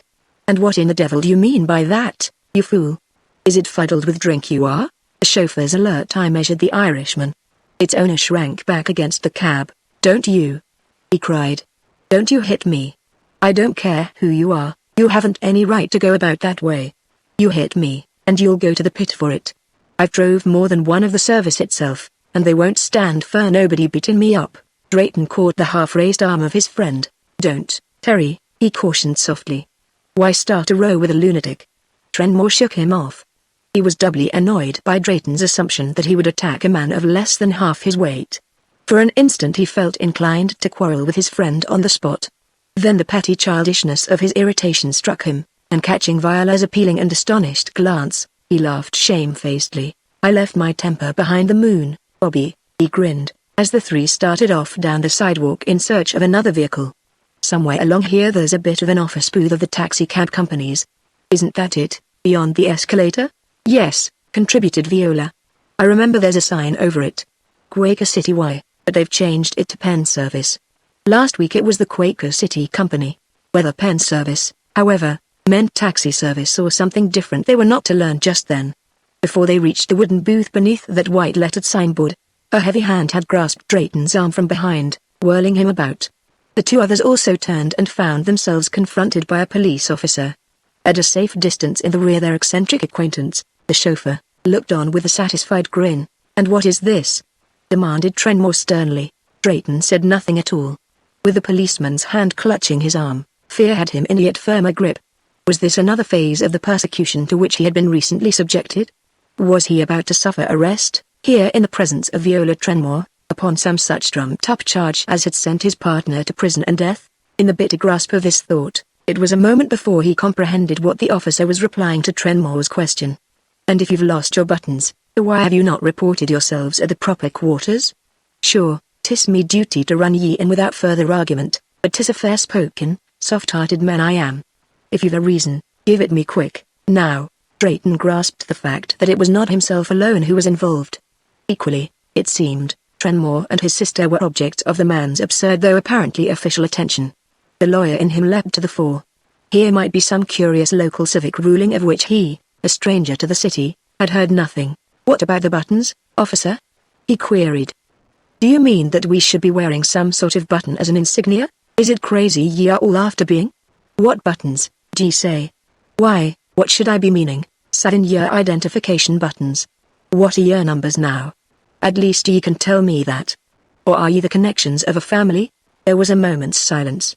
Then Trenmore said heavily, as if in some deep discouragement. Faith, I myself was born in County Kerry, but till this living minute I never knew the meaning of the words a crazy Irishman. Mickey, or Pat, or whatever your name may be, we are connected with families so good that your ignorance never heard tell of them. And as for numbers, I do not doubt that you yourself have a number. I do not doubt that the driver of the poor little jitney bus yonder has a number. In jails men have numbers, and perhaps in the lunatic asylum you both came from they have numbers and wear buttons with those same numbers on them. But myself and my friend here and my sister, we have no numbers, we have names, my lad, names. And 'tis my own name I'll send in to the poor, unfortunate chief that has charge of you. You'll find that it is not needful for Terence Trenmore to be given a number in order to have such as you discharged from the force your low intelligence is now disgracing. As Trenmore delivered this harangue his voice gradually grew in volume as his sentences grew longer, until it boomed out like the blast of a foghorn. The 2 or 3 idlers who had already gathered were reinforced by a rapidly increasing crowd. His last words were delivered to an exceedingly curious and numerous audience. The policeman, a man of no very powerful physique, quailed before Trenmore's just wrath much as had the taxi driver. He, too, however, had another resource than his unaided strength. His only reply to the threat was a sharp blast on his whistle. "You've done it now, Derry," groaned Drayton. "Never mind me. Get your sister away from here, if you can quick." The young lady mentioned set her lips. "Terry shall do not such thing, Mr. Drayton." "Officer, surely you won't arrest 3 harmless people because of some foolish little misunderstanding that could be set right in the twinkle of an eye?" The policeman eyed her admiringly, too admiringly, in Drayton's estimation. "Sure, miss," he declared. "'Tis myself is most reluctant to place inconvenience on so pretty a lass, but what can I do? Ye know the regulations." "But indeed we do not," protested the girl truthfully. Before more could be said on either side, there came an eddy and swirl in the crowd, and 2 more policemen burst into view. One of them, a sergeant by the stripes on his sleeve, came bustling forward with an air of petty arrogance which Drayton prayed might not collide with his huge friend's rising temper. "What's this? What's all this, 47? What have these people been up to? What? No buttons? What do you mean by going about without your buttons? This is a very serious and peculiar offense, 47. The first I've ever met in this ward, I am glad to say. Under arrest?" "Certainly you are under arrest. The wagon will be here directly. What did you expect? What are your numbers? What have you done with your buttons, anyway?" How long the sergeant could have continued this interlocutory monologue, which he delivered at extraordinary speed and without pause for answer or comment, it is impossible to say. He was interrupted by a clanging gong and again the crowd swirled and broke. A motor patrol drew up. 3 more officers leapt down and stood at attention. The accession of numbers drove from Drayton's brain any lingering hope that Trenmore might pick his sister up under his arm and bear her bodily from the shadow of this open disgrace. That the exasperated Irishman had not acted was due partly to reluctance to leave his friend in the clutches of the law, partly to a rapidly increasing bewilderment. He could now observe that every person in the front ranks of the staring crowd did indeed wear a large yellow button, pinned below the left shoulder, and each bearing a perfectly legible number in black. He could also see that these numbers ran mostly into 5, 6 and even 7 figures, but what those figures represented, or why the wearers should be so adorned, or what bearing the ornamentation might have upon their own liberty, the puzzle before which the recent mysteries of Alethea faded. "Button, who's got the button?" he muttered. "Faith, 'tis a wild and barbarous land, this Philadelphia. Sergeant, are you really going to run us in, just for not knowing what you and the rest are talking of?" The sergeant looked him up and down appreciatively. "You know very well that I must. But Lord, man, you've nothing to worry over with the contests coming off in a couple of days. Or haven't you any muscle back of that size of yours?" Distractedly, Trenmore clutched at his black, wild hair. "Take us to the station, man," he snarled. "And be quick, as you value your poor, worthless life. Muscle? I've the muscle to pull you to bits, and by all the powers I'll be driven to that act if you do not take me to speak with some sane man this living minute." Chapter 7. A few small changes. The ensuing patrol ride, while commonplace and uneventful from the viewpoint of one accustomed to such jaunts, produced in the bosom of at least one of the prisoners emotions of the most painful and poignant nature. It was not for himself that Drayton suffered. In the recent past he had been too thoroughly seared by the fires of undeserved disgrace to be hurt by so trifling a touch of flame as this. But that Violet Trenmore, Viola of the clear blue eyes and innocent white brow, that she should be forced to enter a common patrol wagon and be carried openly, like any pickpocket, through the city streets, was an intolerable agony in whose endurance he alternately flushed red with shame and paled with ineffective rage. Trenmore the mighty also sat quiescent, but his was the quiescence of a white-hot anger, held in check for a worthy occasion and object. A pity to waste all that on mere underlings. Having slowly ascended the short, steep incline where Market Street descended to the ferry, the patrol drove on with increased speed. A mile ahead, at the end of a long, straight, brilliantly lighted perspective, reared a huge bulk of City Hall. The immense building's lower part was sketched in lines of light, its tower gleamed grey and pale against the black sky. High upon that uttermost pinnacle there brooded a ghostly figure. It was the enormous statue of William Penn, set there to bless the children of his city, with outstretched, benevolent hand. "Are you taking us to City Hall?" queried Drayton, turning to the officer on his left. The man nodded. "Your offense is too serious, of course, for a branch temple." "Eh, what? A branch?" said the man impatiently. "Headquarters will want to handle this, Sergeant?" "They will. But no more conversation, please." Everything you say, my man, will be used against you. One would think we were murderers, reflected Drayton bitterly. Of what real offense could they have been guilty? Beneath surface absurdity he had begun to sense something secret and dangerous, something upon which his mind could as yet lay no hold, but which might be revealed to them at City Hall. The night was fine. The hour 8:30 by the clock in City Hall Tower, the streets well filled. Most of the stores seemed to be open, and innumerable movie theaters, saloons and shooting galleries each drew in and expelled its quota of people, like so many lungs breathing prosperity for the owners. There was a New York Bowery touch to the amusements and the crowds which Drayton did not remember as characteristic of Market Street. The thought, however, was passing and only half-formed. The patrol clanged its way over the smooth pavement, attracting the usual number of stares and fortunately unheard comments, and presently swung off Market Street into Juniper. They had approached City Hall from the east. Since the patrol entrance was on the western side, it was necessary for them to pass half around the great building to reach it. As they passed the Broad Street entrance, Drayton chanced to glance upward. Above the arch hung an emblem done in colored lights. It seemed to be a sword crossing a bell. Above the emblem itself glowed a number, consisting of 4 figures done in glowing red, white and blue. 2118. The bell, thought Drayton, might represent the old Liberty Bell, Philadelphia's most cherished possession. The numerals, however, conveyed to him no more significance than had those on the yellow buttons about which these police were so concerned. Again turning, the patrol reached Market Street on the western side. Shortly afterward it rolled beneath the portico of City Hall. The public buildings, to use the more ancient name for Philadelphia's proud edifice of administration and justice, are built in the form of an irregular hollow square. The larger inner court may be entered by means of any one of 4 short tunnels, placed at the 4 cardinal points of the compass, and passing beneath the walls of the building proper. As the 3 prisoners recalled it, that inner court was squarish in shape, paved with grey concrete, and of no very beautiful or imposing appearance. Several old cannon, relics of past wars, adorned the corners and stood at either side of the northward entrance. In the northeast corner there was a sort of pavilion, where various free civic exhibits were perennially on view. As the center of the place was actually the intersection of those 2 main arteries of the city, Broad Street and Market, 2 continuous streams of pedestrians passed through there all day long. Such was the interior of City Hall as the 3 prisoners remembered it and into which they now expected to be carried. While yet in a short, dark entrance tunnel, however, the patrol halted. Rising from their seats, the officers hustled their prisoners from the wagon.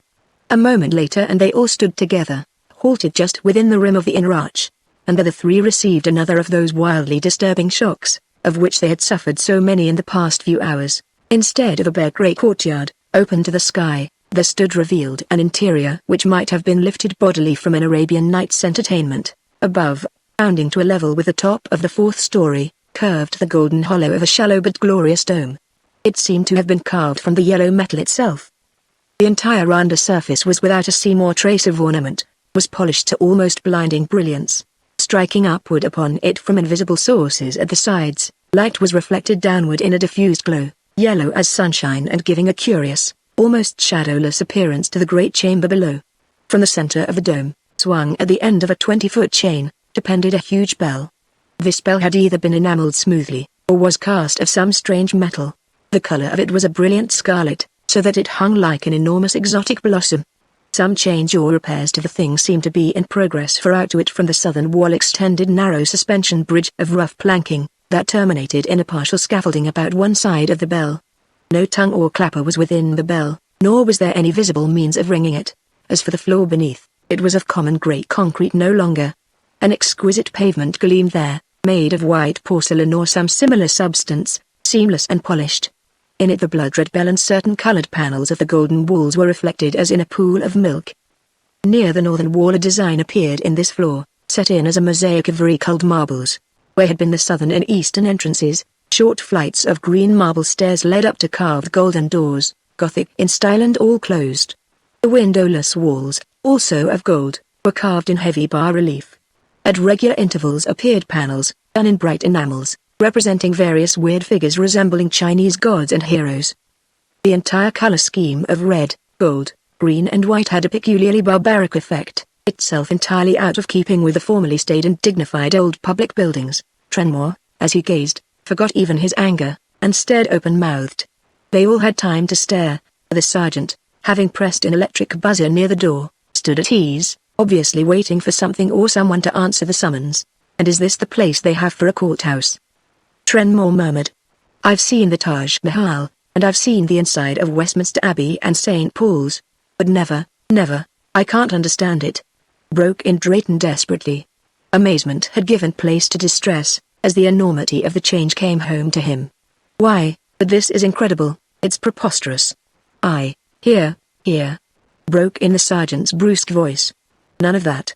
What were you muttering there? Never mind. Be silent. Here comes a gentleman who will dispose of your case in quick order. At the south, a golden door had opened and a man was seen descending the short flight of green marble steps before it. Even at a distance, he seemed an impressive figure. Over a largely checked vest he wore an exquisitely cut frock coat. His trousers were of a delicate pearl grey hue, and a pair of white spats surmounted immaculate patent leather pumps. On his head gleamed a shining silk hat. Had the gentleman but carried a flag, or Roman candle, he might creditably have adorned a political parade. A large bouquet would have completed his costume for a Bowery wedding. Amid the barbaric splendor which actually surrounded him, he seemed out of place, but happily unconscious of that fact. Slowly and with dignity he advanced, while in the gleaming porcelain beneath an inverted, silk-hatted replica of him followed every step. At last his majestic progress ceased. He had halted some 6 paces from the group of prisoners and policemen. Without speaking, he surveyed them with a slow, long, insolent gaze. He was a small man, handsome in a weak, dissipated way, old with the age of self-indulgence rather than years. His greenish hazel eyes were close-set and cunning. He possessed a little, pointed moustache, and, in the opinion of the prisoners, an unjustifiably impertinent manner. Out of the corner of his eye Drayton saw that his Irish friend was bristling anew. Well, if the outbreak had to come, he wished it would burst now and annihilate this silk-hatted monstrosity. No man could eye Viola in just the manner of this stranger and deserve continued life. The high-hatted one deigned to speak. Well, 53, he drawled languidly, addressing the sergeant, and why have you brought them here? The chief is in attendance on his supremacy, and there's no one else about who cares to be bothered. I myself came over to warn you that Ben's service is tired of having these trivial cases brought to the temple. Lately you police chaps seem to consider the temple a sort of petty court for pickpockets. Trenmore passed the sergeant in one stride. You miserable, insolent, little whippersnapper. He thundered in a voice that it was amazingly re-echoed from the golden dome above. Instantly, as if sprung by a single trigger, the 6 policemen had hurled themselves upon him. Hi-Hat skipped back nimbly out of the way. Drayton, seeing no alternative with honor, flung himself into the combat, and was promptly knocked out by the blow of a policeman's club. Chapter 8 Legal Procedure Expedited. When his senses returned, Drayton found himself sitting on the polished white floor, his back propped against a golden pillar. He became aware that his head ached horribly, his wrists were handcuffed behind him, and that his tempestuous Irish ally was no better off than himself. Trenmore, in fact, lay stretched at full length close by. Tears streaming down her face, Viola was wiping ineffectively at his bloody countenance with her pathetic mite of a handkerchief. 2 of the 6 policemen stood looking on with no evident sympathy. The other 4 lay or sat about in attitudes of either profound repose or extreme discomfort. Though Terence Trenmore had gone down, he had taken his wounded with him. Get an ambulance, one of you chaps. It was the voice of silk-hatted authority. You think we want the temple cluttered up like an accident ward? And bring those crazy prisoners of yours to the Court of Common Pleas. Mr. Virtue is there now, and one court will do as well as another for this sort. Look sharp, now. Saluting reverently, the 2 uninjured officers proceeded to execute Hi-Hat's various behests as best they could. They were forced, however, to leave the wounded while they bore Tremor across to the southern door. Viola started to follow, then looked back anxiously toward Drayton. Hi-Hat, following her glance, beckoned imperatively. With some difficulty, Drayton gained his feet and staggered toward the girl. He felt anything but fit, and he was keenly disappointed. All that shindy had been wasted. The insufferable one yet lived had not even suffered the knocking off of his intolerable hat. Lean on me, Mr. Drayton. He heard Viola's voice, curiously far away and indistinct. The absurdity of such a request moved him to a wry smile, but he certainly did lean on someone, or he could never have crossed that heaving, rocking, slippery floor without falling a dozen times. Presently blackness descended again, and he knew no more till the strong taste and odor of brandy half strangled and thoroughly aroused him. A policeman was holding a tumbler to Drayton's lips, and seemed bent on pouring the entire contents down his throat. Twisting his head away, the prisoner sat up. The officer eyed him wonderingly, then drained the glass himself and set it down. "Feel better?" he queried. "A little," muttered Drayton. He was seated on a leather-covered couch in a small room, and his only companion was the policeman. "I suppose," he added disconsolately, "that Trenmore was badly hurt. Where are they now?" The officer laughed. "If Trenmore is your big friend, he came around sooner than you did. Lord, I wished we had that guy on the force. Can you walk yet?" Drayton rose unsteadily. "I guess so. Have you put the others in cells?" "Hardly." The officers stared at him. "They don't keep a case like this waiting. Your friend won't go in no cell, nor you either. And as for the girl," he broke off, with a shrug. "And the girl?" Drayton repeated sharply. "I dunno." Mr. Mercy was looking her over. "I doubt he'll let that beauty go to the pit. But come along, we'll keep Mr. Virtue waiting." Mr. Virtue. What a very odd name, thought Drayton, as he walked to the door, leaning heavily on his jailer. And Mr. Mercy, too. Had he fallen into a chapter of Pilgrim's Progress? Had the whole world gone mad while they wandered in Aletheia? And what of this amazing temple that had usurped the interior of City Hall? On the streets outside, everything had appeared normal except for those infernal buttons. Surely this was Philadelphia that they had returned to. Who that had ever visited the city could doubt its identity? It was as distinctive as New York, though in a different way. And all the familiar details: the Market Street ferry, the outer architecture of City Hall, Broad Street tow, and above all that benevolent, unforgettable statue of William Penn. The door opened upon a long, low-ceilinged, windowless room, illuminated by hidden lights behind the cornice. The ceiling was a delicate rose pink, and, like the Golden Dome, shed its color downward upon a scene of oriental splendor. Unlike the white paved court, however, this chamber was far from bare. The dark, polished floor was strewn with silken rugs of extravagant value and beauty. The many chairs and small tables scattered here and there were of ebony carved in the Chinese fashion, their cushions and covers of rose-pink velvet and silks gleaming richly against the dark austerity of black wood. Here and there the prevailing rosy tinge was relieved by a touch of dull blue, or by a bit of carved yellow ivory. Several excellent paintings, uniformly framed in dull black, showed well against the unpatterned matte gold of the walls. Rather than a courtroom, indeed, this might have been the drawing-room of some wealthy woman with a penchant for the outre in decorative effects. At the chamber's upper end, however, was a sort of dais or platform. There, enthroned on a wonderfully carved ivory chair, a man was seated. He wore a black gown and a huge white wig, like that of an English justice. He was hawk-nosed, fat-jowled, coarse-featured and repellent. If this was, and Drayton assumed it must be, Mr. Virtue, then his appearance singularly belied his name. Before the dais were gathered a group consisting of Drayton's fellow prisoners, a single policeman, and also the little man in the silk hat and frock coat. From above them, Mr. Virtue stared down with an insolent disdain beside which the high-hatted one's languid contempt seemed almost courtesy. "Come," whispered Drayton's guardian. "Walk up there and bow to his honor.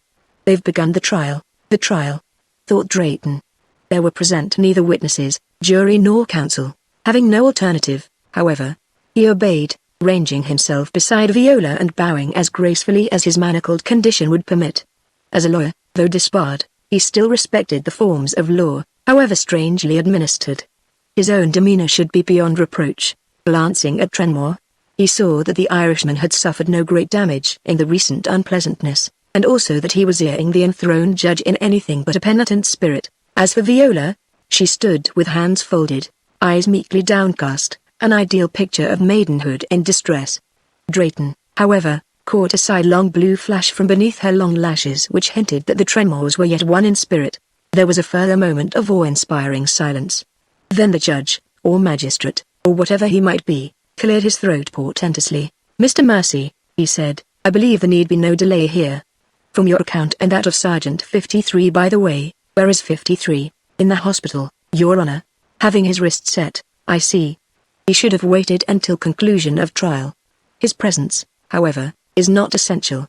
As I was saying, from his account and yours there can be no question of either verdict or sentence. In view of the prisoner's conduct within these sacred precincts, there will be no need to appoint counsel or investigate the case further. To conform, however, to the letter as well as spirit of the law, and in the interests of purely abstract justice, I now ask you, Mr. Mercy, as sole responsible witness of the worser outrage, if you can bring forward any extenuating circumstances tending to mitigate their obvious culpability and modify the severity of their sentence? Drayton wondered if the policeman's Billy had addled what sense Alethea had left him. Had he really understood that speech?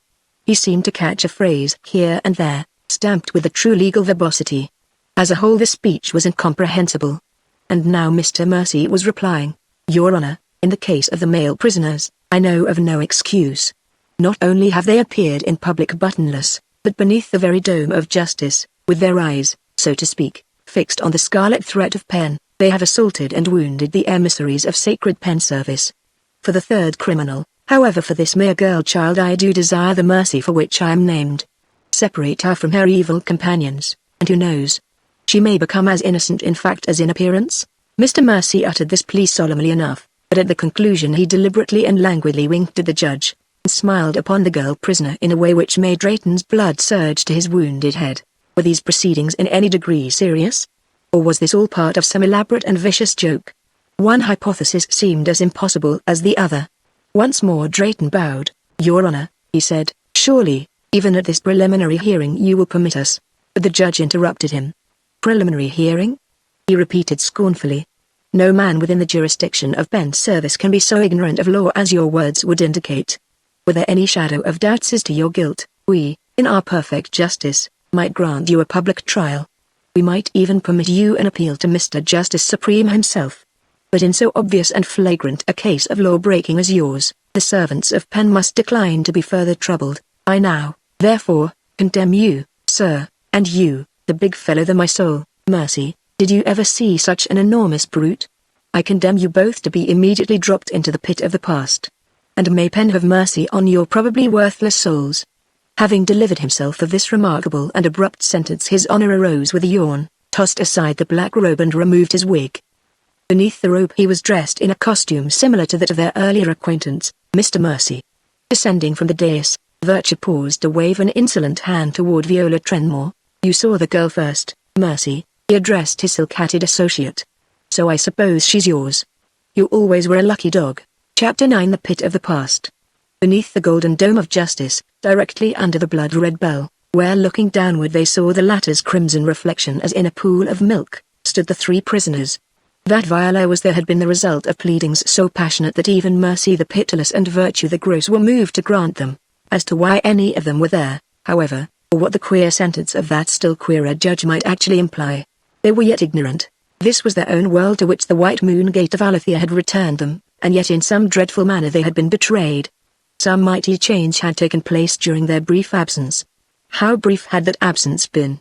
Beneath the bell, Drayton and his companions had at least a few moments alone together. Their isolation offered no chance of escape.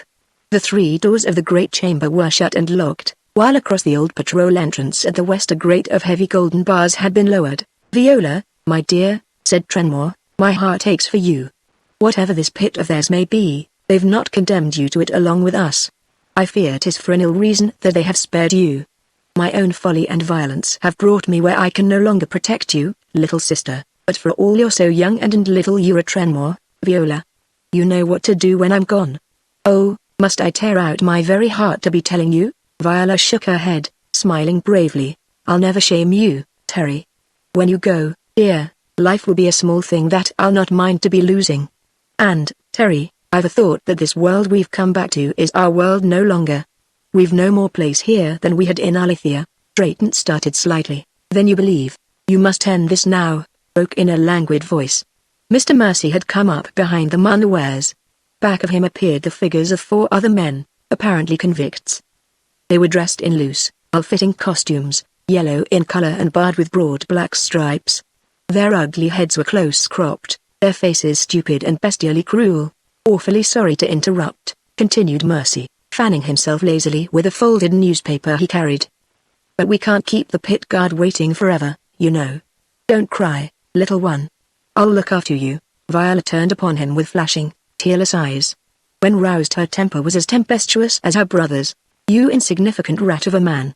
She stormed fiercely. Do you believe I would have endured the sight of you even this long, were it not for my brother here, and Mr. Drayton? Do you believe I'll remain alive 1 hour after they are gone?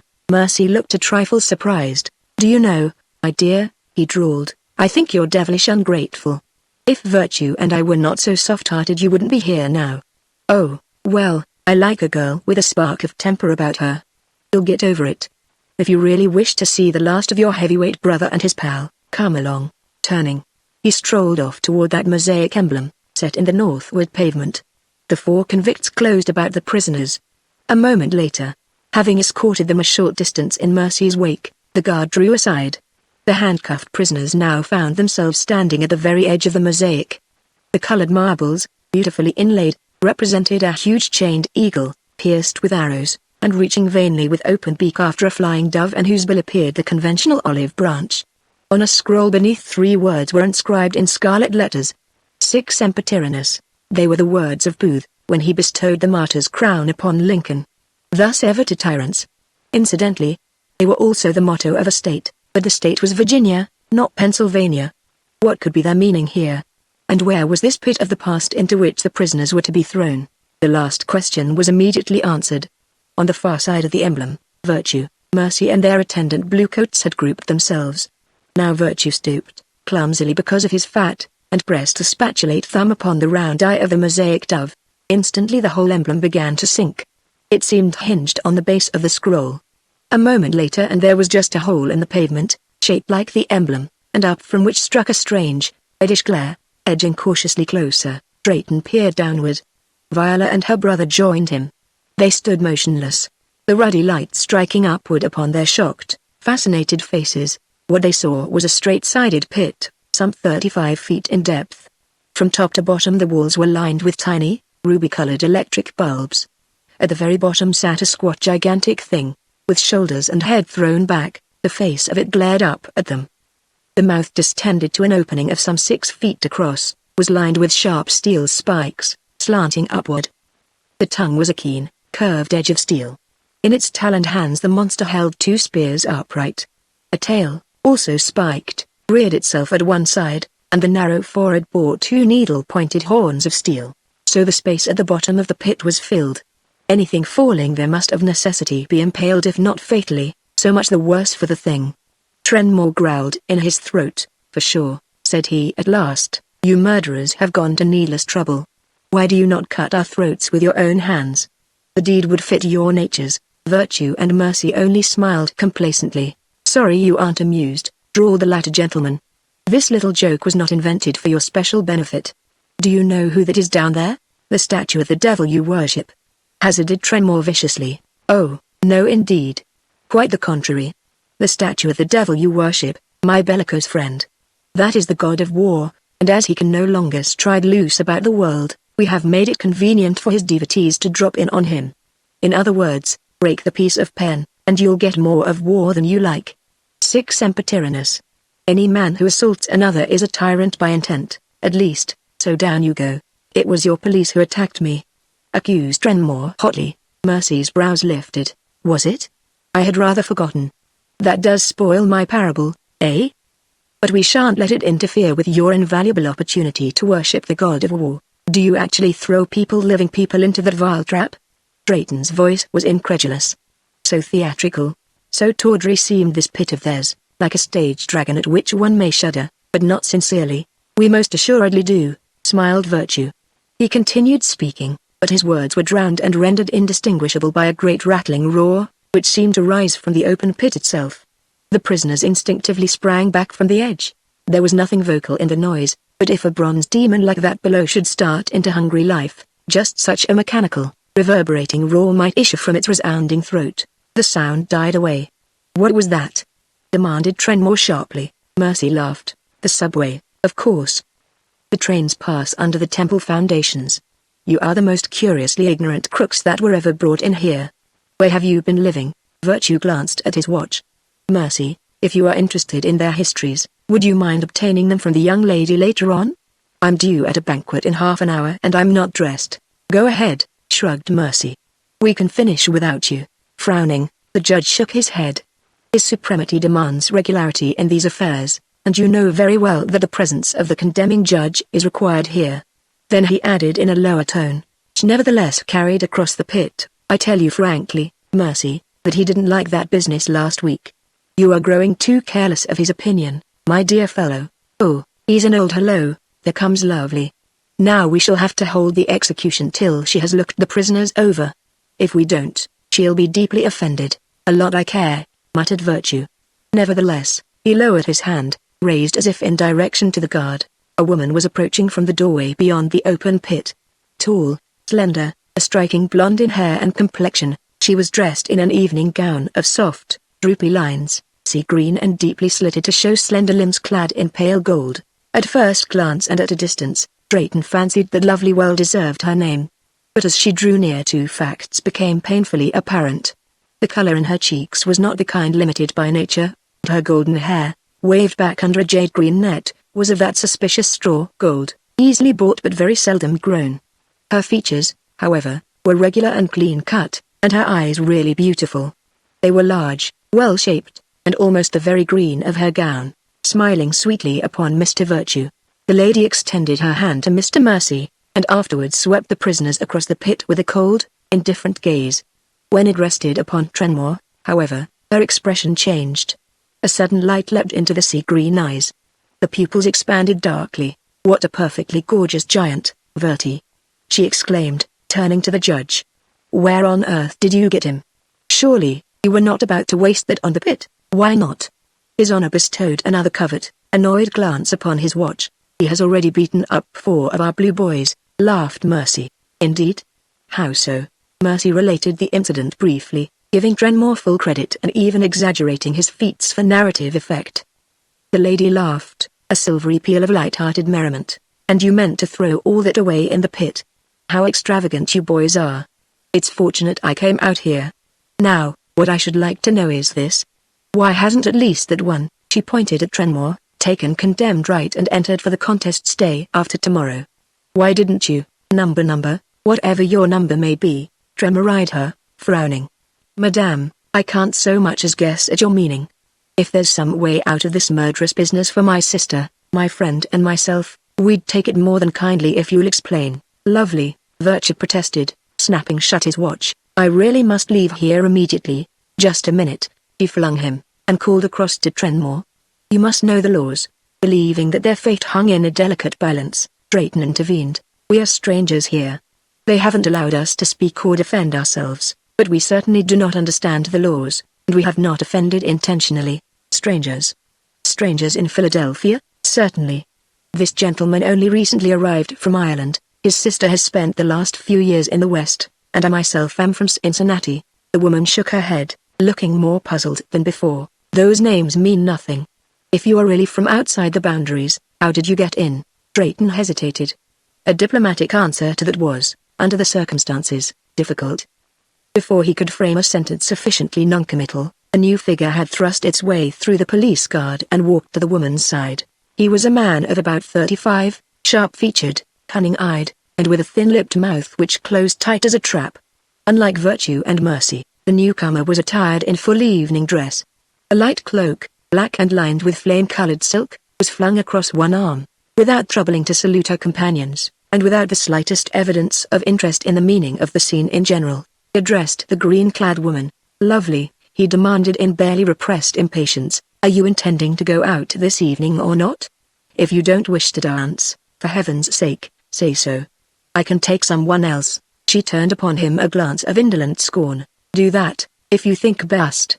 All my life I've been looking for a full-grown man to share my responsibility under pen service. Now that I have found one, do you think I will let him be lost in the pit? At this speech Mr. Virtue gave a sharp exclamation, and Mercy laughed outright. So that's what you're up to, Lovely. Cleverest, I'm sorry for you. Good night. The thin lips of Cleverest parted in an unpleasant smile. I always knew you'd throw me over if you found a chance, Lovely. You mean to enter your protégé for strongest, I suppose? Certainly. And you believe he will be able to supplant the present incumbent? I know he will. Well, I shan't despair. You may close the pit now, but it can also be opened again after the contests. And what of these other prisoners? The woman laughed defiantly. They shall have their chance, too. Verty, I don't often question your decisions, do I? But this time I wish you to close your ugly old pit and, a glance of disdain, not oblige Clever by reopening it. Mr. Virtue glanced very dubiously toward the thin-lipped man. He appeared not at all enthusiastic. Mercy scowled. Don't forget me, please, Vertie. I've a very personal interest in this execution, and even Lovely shan't do me out of it. Oh, shut up, Mercy, broke in the woman impatiently. I can imagine what your interest is. You're afraid this girl's brother won't let you have her. But the law is the law and they have their contest right. You never think of anyone but yourself, Vertie. Turn these people loose and I'll be responsible for their appearance Wednesday. Cleverest, are you going to stand for this? Demanded Mercy angrily. But Cleverest, who had himself been eyeing Viola, now smiled a strange, fox-like, tight-lipped smile. Why not? He asked simply. If Lovely prefers the fellow's strength to my brains, what can I do but gracefully withdraw? The woman looked at him with a trace of suspicion. Such amiability is really touching, Clever. But I'll take you up on it. That thin chap can go in for swiftest, I think, and as for the girl, she frowned at Viola with a look of mingled dislike and reluctant admiration. Oh, well, she finished, the girl can enter the contest for domestic excellence. Slapping his fat thigh, Virtue burst into a sudden roar of laughter. Splendid, Lovely. You have it all arranged, eh? Mercy, you and Cleverest are down and out. Take your charming protégés, Lovely, my child, and shut up the pit. Old War must go hungry tonight. And now you'll excuse me, Lovely. You've already made me miss at least one full course. It would do you no harm to miss more than that, she retorted with a disparaging glance at his waistline, but Virtue only chuckled without taking offense and hurried away. Chapter 10. The fourth victim. The three quondam prisoners, seated about a table where they had done full justice to an excellent repast, were alone. The scene about them was no longer of barbaric magnificence, but presented the more comfortable and familiar luxury of a good hotel. Lovely, or rather loveliest, for such they had discovered the lady's full title to be, had done her work with surprising thoroughness and munificence. Having made herself responsible for their custody, she had ordered the two men freed, carried them all in her own motor car to a large hotel on South Broad Street, and there engaged for them a suite consisting of bedrooms, private baths and a large parlor. Her exact standing in this new Philadelphia, so like the old and so unlike, was as yet unknown to them. So far as their needs were concerned, she seemed to possess a power of command practically unlimited. The hotel in itself presented no apparent difference to any other large, metropolitan hostelry. Drayton, in fact, who had once before stopped at this identical hotel, could have sworn that even the furnishings were the same as upon his former visit. The clerk at the desk was perhaps a trifle too obsequious for a normal hotel clerk. Otherwise, their introduction had been attended by no bizarre circumstance. Having seen them comfortably established, having begged them to send out for anything they might require and have the price charged to pen service, that mysterious, ubiquitous service again! Their odd protectress had assured Trenmore that she would look in on them early next day and departed. The lady had whirled them so rapidly through this period of change in their fortunes that they had been able to ask no questions, and though she had talked almost incessantly, the monologue had conveyed little meaning. They found themselves continually bewildered by references, simple in themselves, and yet cryptic for lack of a key to them. The conclusion of their late dinner, served in their own rooms, at least found them more comfortable than at any time since that fatal hour when the Cerberus was uncapped. If they were still under police surveillance, there was no evidence to show it. By common consent, however, they had abjured for the present any idea of escape. Precarious though their position might be, such an attempt in their state of ignorance was predoomed to failure. The meal finished, and the servant having departed for the last time, Drayton asked a question which had been in the back of his head for 2 hours past. Miss Viola, what were you saying about Alethea? When Mercy interrupted. Before the pit was opened, I mean, while we stood beneath the red bell, I remember. It was merely a notion of mine, Mr. Drayton, but tell it, urged her brother. When we meddled with that strange dust, the girl said softly, I think we intruded upon that which was never meant for mortals. The White Weaver said it. She said we had no place in Alethea. And she told us to go forward, go deeper, and that the door was open before us. Yes, she did, sighed Drayton, and so, continued the girl, we escaped from Alethea, but went forward. Just how far is what we have yet to discover. You mean, said the ex-lawyer slowly, that some 6 hours ago by my watch, which has not been wound by the way, yet is still running, we practically stepped out of space and time as we know them into the realm where those words have no meaning? And that when we passed through the moon gate, we returned into space at almost the place from which we started, but into time at a point perhaps many years later? Yes. You say it better than I, That is what I believe. Drayton shook his head, smiling. Something like that occurred to me, Miss Viola, but the more I think of it the more impossible it seems. And why, Bobby? Queried Trenmore impatiently. Sure, 'tis the only moderately reasonable explanation of all the unreasonability we have met, because if enough years had passed to so completely change the laws, the customs, even the value of human life, why is it that time has left costumes, language, even buildings, except for City Hall, exactly as we have always known them? Why, this very hotel has not so much as changed the livery of its bellboys since I was here 3 years ago. That is a difficulty, admitted Viola. Then she added quickly, how very stupid I am. Terry, won't you ring for one of those same bellboys and ask him to bring us an evening paper? So obvious a source of information and so easily obtainable. Drayton and Trenmore sprang as one man for the push button. Just as they reached it, however, there came a loud crash, as of something heavy and breakable falling upon a bare floor. The sound issued from the bedroom assigned to Trenmore. A moment later the gentleman had flung open the door. The chamber within was dark, save for what light entered it from the parlor. Peering uncertainly, Trenmore stood poised for a moment. Then he had hurled himself through the doorway. There was another crash, this time of an overturned chair. Drayton, following, ran his hand along the wall inside the door. An instant later he had thrown on the light. The illumination disclosed the Irishman clasping a kicking man to his bosom with both mighty arms. Though the fellow fought desperately, he might as well have contended with an Alaskan bear. Trenmore simply squeezed the tighter. The breath left the captive's lungs in a despairing groan, and he was tossed, limp as a wrung rag, upon the bed. By now Viola was in the room. I hope you haven't hurt him, Terry, she cried. The man might be a policeman in plain clothes. If he is, he might better have watched us openly, growled Trenmore. Here, you. Why were you after hiding in my bedroom? Was it eavesdropping you were? The figure on the bed sat up weakly. You can bet your sweet life I'd have been somewhere else, if I'd knowed you was around, chum. Why not tackle a guy your own size? Drayton burst out laughing, and after a moment Terence joined him. The man on the bed could hardly have been over 5 feet in height, but what he lacked in length was made up in rotundity. His round face was smooth-shaven and wore an expression of abused innocence which would have done credit to an injured cherub. Though disheveled, the captive's dark green suit was of good material and irreproachable cut. Socks and tie matched it in color.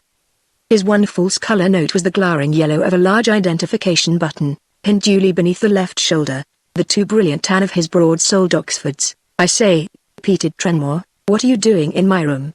Or did you but come here to break the cut-glass carafe, and the noise of it betrayed you? I came here. The man on the bed hesitated, but only for a moment. I came here, he announced with great dignity, because I believe this to be my own room, sir. The numbers in this corridor are confusing. I shall speak to the management in the morning. If I have disturbed you, I'm sorry. The little fellow had assumed a quaint dignity of manner and phraseology which for a moment took them all aback. Then Trenmore walked over to the outer door and tried it. The door was locked. And how's this? Demanded Terence, his blue eyes twinkling. I locked it, sir, when I entered. Yes. And have you the key, then? The man made a pretense of searching his pockets, then smiled wryly and threw up his hands. What's the use? You got me. I came in through the window. Just so. Well, Bobby, 'tis the same old world, after all. Take a glance through the lad's pockets, will you? Something of interest might be there. Catching the man's wrists he twisted them back and held the two easily in one hand. This time Trenmore's victim knew better than to struggle. He stood quiet while Drayton conducted the suggested search. Viola wondered why the lawyer's face was suddenly so red. She had been told nothing of the episode at the house on Walnut Street, but Drayton had remembered, and the memory sickened him. The parallel to be drawn between this sneak thief and himself was not pleasant to contemplate. His search was at first rewarded by nothing more interesting than a silk handkerchief, a plain gold watch, some loose change and a bunch of rather peculiar-looking keys. Then, while exploring the captive's right-hand coat pocket, Drayton came on a thing which could have shocked him no more had it been a coiled live rattlesnake. Why he stammered, extending it in a suddenly tremulous hand. Look at this, Terry. Look at what I found in his pocket. 'Tis the Cerberus. The Cerberus vial itself. The Irishman's voice was no more than awed whisper. Where did you get this? Drayton uttered the demand so fiercely that the captive shrank back. Where? Cried Drayton again, brandishing the vial as though intending to brain the man with it. Where did you get it? Don't hit me. I ain't done nothing. I picked it up in street. Trenmore twisted him around and glared in a manner so fiendishly terrifying that the little man's ruddy face paled to a sickly greenish white. The truth, little rat. Where did you get it? I leg my arm, you're twisting it off. I'll tell you. Terence, who had not really meant to torture the little round man, released him but continued to glare. I got it over in a house on Walnut Street. You did? When? The man glanced from one to the other. His cherubic face assumed a look of sudden, piteous doubt, like a child about to cry. Well, as near as I can make things out, it was about 200 years ago I done that. But I'd have took oath it was no later than this morning. Now send me to the bug house if you want. I'm down and out. 200 years. This from Drayton. Terry, I begin to see daylight in one direction, at least. My man, where did you acquire that yellow button you are wearing? The captive glanced down at his lapel. I lifted it off a guy that had been hitting up the booze. Everybody else in town was wearing one, and I got pinched for not, but I shot the cop and then I got in style. He grinned deprecatingly. I thought the button was obtained in some such manner. Terry, this fellow is the crook, or one of the crooks, who were hired by your unknown collector friend to steal the Cerberus. He is here by the same route as ourselves. He whirled upon the thief. Did you or did you not pass through a kind of dream, or place, or condition called aletheia? Say, demanded the prisoner in turn, is either of you fellows the guy that owns that bottle? Are you the guys that left that grey, dusty stuff laying on a newspaper on the floor? We are those very identical guys, retorted Drayton solemnly. Suppose we all compare notes, Mr. Burglar, suggested Viola. Perhaps we can help each other. It was after 3 a.m. before the suggested conference ended. Any animosity which might have existed between robber and robbed was by then buried in the grave of that distant, unregainable past from which all four of them had been so ruthlessly uprooted. From the moment when the three first comers became assured that Arnold Bertram self-introduced, and a very fine name to be sure, as Trenmore commented, was actually a man of their own old, lost world, they welcomed him almost as a brother. There was surprising satisfaction and relief in relating their recent adventures to him. So far as they knew, Bertram was the only man living in whom they could confide, unbranded as outrageous liars. Bertram understood and believed them, and Bertram had good reason to do so. At the conclusion of their story, he frankly explained about the vial. I was near down and out, said he. Nothing doing for weeks, and whatever I put my hand to fizzling much like wet firecrackers. Then an old guy comes along and says to me and Tim's my sidekick boys, there's a little glass bottle with 3 dogs' heads on the top. A guy named Trenmore stole it off me. Get it back and there's $2,000 laying in the bank for each of you. Well, he didn't put that stole it stuff over on me and Tim. We're wise, all right, but most anybody'd crack a box for $2,000, and he let on the job was an easy one. So we tried it that night and the old boy with us. He would come along. We wished later we'd made him stay behind. We was going to jimmy the trap off the roof, but when we got to your house, Mr. Trenmore, darned if the trap wasn't open. Down we go, the old guy making a noise like a ton of brick. Nobody wakes up. Then we seen the light of a bullseye in the front bedroom on the top floor. We sneaks in quiet. There's a guy and his torch just showing up the neatest kind of an easy, old-fashioned safe. So we knocks this convenient competition on the noggin, and opens the box. There's some ice there, but no bottle. Me and Tim, we were satisfied to take the ice, but what does this old guy that brung us to do? Why, he flashes a rod, and makes us beat it and leave the stuff laying there. Here Trenmore glanced quizzically at his friend, and again Drayton blushed. Viola, however, was far too intent on the burglar's tale to give heed. That must have happened before my brother and Mr. Drayton opened the vial, she observed. How did you come? I'll get to that in a minute, lady. We missed the bottle some way, and the old guy was scared to look any further that night. Next day, though, I goes back on my own, just for a glance around, and there was the front door of your house, Mr. Trenmore, standing wide open. Dear me, but these people are friendly, thinks I. Come at it from the roof or the street, it's welcome home.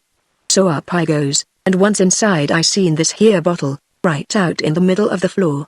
Things seem most too easy, but I picks it up, and then, like the nut I am, I have to go meddling with the grey stuff on the floor, wondering what it is and does the boss want that, too. He'd let on the bottle was full of grey powder. Next thing I knowed the room went all foggy. Then I found I was somewhere else than I ought to be, and hell beg pardon, lady, but honest, if what I went through didn't send me off my nut nothing ever will. It seemed he had almost exactly trod in their footsteps so far as the Market Street ferry. Beyond that, however, Bertram's adaptable ingenuity had spared him a duplication of their more painful adventures. Though arrested soon after his arrival, he had escaped with proud ease, legalized his status with a borrowed identification button, and shortly thereafter a newspaper filched from a convenient pocket had furnished him with a date. "It put me down for the count," said Bertram, "but it gave me the dope I needed." The date had been September 21st, 2118, 2 centuries. Interpolated Drayton in a sort of groaning undertone. "Yep. 2118. Old Rip had nothing on us, eh?" Recovering from the shock, Bertram had determined to recoup his fortunes. Hence, very naturally, the incident of the fire escape, the open window, and Terence Trenmore's hotel bedroom. "And now," he concluded, "I've come clean, but hell exclamation marks beg pardon, lady, what I want to know is this, what was that grey stuff you guys left laying on the floor?" "I'll tell you," responded Drayton gravely. "It was dust from the rocks of purgatory, gathered by the great poet Dante, and placed in this crystal vial by a certain Florentine nobleman. Any other little thing you'd like to learn?" "I guess not." The burglar's eyes were fairly popping from his head. "Gee, if I'd heard about that purgatory stuff, I wouldn't have touched the thing with a 10-foot pole." "Don't let Mr. Drayton frighten you," laughed Viola. "He has no more idea than yourself what that dust is or was. That's a foolish old legend, and even Terry doesn't really believe in it." The Irishman shook his head dubiously. "And if it was not that, then what was it, Viola, my dear?" Drayton sprang to his feet. "If we continue talking and thinking about the dust, we shall all end in the madhouse. We are in a tight spot and must make the best of it. Before I for my part can believe that this is the year AD 2118, someone will need to explain how the Hotel Belclair has remained the Hotel Belclair 2 centuries, without the change of a button on a bellhop's coat. But that can wait. I move that we spend what's left of the night in sleep." Perhaps he smiled grimly. "Whichever one of us is dreaming this nightmare will wake up sane tomorrow, and we'll get out of it that way." Chapter 11. Mine and Countermine. Dreaming or not, they all slept late the following morning, and would probably have slept much later had not Trenmore been roused shortly after 9 by the house phone. After answering it, he awakened first Viola, then Drayton and Bertram, the foxy-faced gentleman, the one they named the cleverest. "He'll be calling on us, it seems. Will you dress yourselves? This is a business that no doubt concerns us all." 5 minutes later, Terence emerged to find their tight-mouthed, cunning-eyed acquaintance awaiting him in their private parlor. "'Tis a fine morning," greeted the Irishman cheerfully. After the few hours' rest, he had risen his usual optimistic, easygoing self, sure that AD 2118 was as good as any other year to live in. "Will you be seated, sir?" he suggested, "and maybe have a bit of breakfast with the 4 of us?" "Thank you, no. I have already eaten and shall only detain you a few minutes." "Did I understand you to say there are 4 of you?" "I was informed of only 3. Trenmore's bushy brows rose in childlike surprise. 4, he corrected simply. "Myself and my sister, my friend Bobby Drayton and Mr. Arnold Bertram. Here they are all joining us now. Viola, my dear, this gentleman is Mr. Cleverest, and—" The man checked him with upraised, deprecating hand. "Not Mr. Cleverest, I am only a superlative as yet. But I am charmed to meet you, Viola. What a delightful title. May I ask what it signifies in your own city?" Trenmore frowned and scratched his head. "We shall never get anywhere at this rate," he complained. Drayton came to the rescue.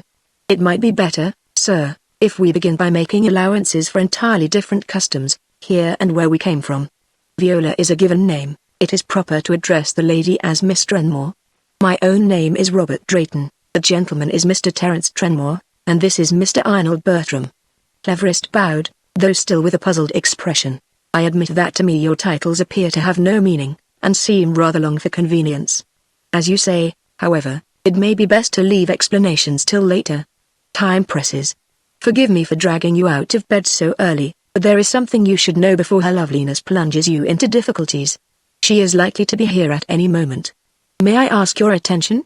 The man was making a patent effort to appear friendly, though after a somewhat condescending manner. "You are very kind," said Viola, speaking for the first time, "to put yourself out for us. Mr. How would you wish us to call you, sir?"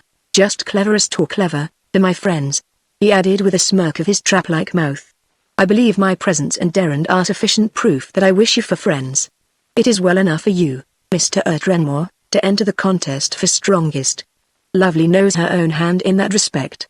There will be no question of failure. But for you, Miss Trenmore, it is a different pair of shoes. Have you any idea of the duties connected with the position of superlatively domestic? We know nothing, interpolated Trenmore, about your system of government or your customs at all. 'Tis ignorant children we are, sir, in respect of all those matters. The man regarded him with narrow, doubting eyes. It seems incredible, he murmured. But your being here at all is incredible. However, I shall take you at your word. You must at least have observed that all our citizens wear a numbered mark of identification. We have that, conceded Trenmore grimly. I also observe that you yourself wear a red one. It is blank of any number. Oh, I am a superlative. The man smiled tolerantly. We officials, like the servants themselves, have our own distinctive insignia. But the commonalty, who have no titles and are known only as numbers, must conform to the law. Otherwise we should have anarchy, instead of ordered government. From what Mr. Mercy has told me, I gather that you considered the penalty for dereliction in this respect too severe. But our people need to be kept under with a strong hand, or they would turn on us like wolves. They have their opportunity to be of those who make the laws. Most of them, however, are far too lazy or vicious to compete. Now these competitions, the civic service examinations, as they are properly named, are conducted on a perfectly fair basis. It is a system as democratic as it is natural and logical. The superlatives are chosen from the people according to fitness and supreme merit. Thus, our legal fraternity is ruled by the cleverest, my unworthy self. The quickest has command of the police force. The sweetest singer conducts the civic music. So on through all the offices. Above all, under pen service, the loveliest woman rules, with a consort who may be at her option either the cleverest or strongest of men. The system is really ideal, and whoever originated it deserves the congratulations of all good Philadelphians. You, sir, turning to Drayton, if you pass as swiftest, will have control of the city messenger service. And the most domestic? Queried Viola, smiling in spite of herself at this odd distribution of offices. There we come to the rub. The superlatively domestic is nominally superintendent of scrubwomen and city scavengers. In practice, she is expected to take a very active and personal part in the temple housekeeping, while the administrative work really falls to the Department of Police. When I tell you that the office is at present unfilled, and that the latest incumbent died some time ago from overwork, you will agree with me that you, Miss Trenmore, are unfitted for such a post. Your social position would be intolerable. The other superlatives would ignore you, while as for the common numbers, I, would never dream of permitting you to associate with that ill-bred herd. And yet, thought Drayton, by his own account he must once have been only a number himself. Now, I, continued the superlative, have a very different and more attractive proposal to submit. And that is? Leaning forward, Cleverest's eyes became more cunningly eager. I propose that you, Miss Trenmore, supplant the loveliest herself. It is perfectly feasible. She only holds the position I mean. There is no chance of your being defeated.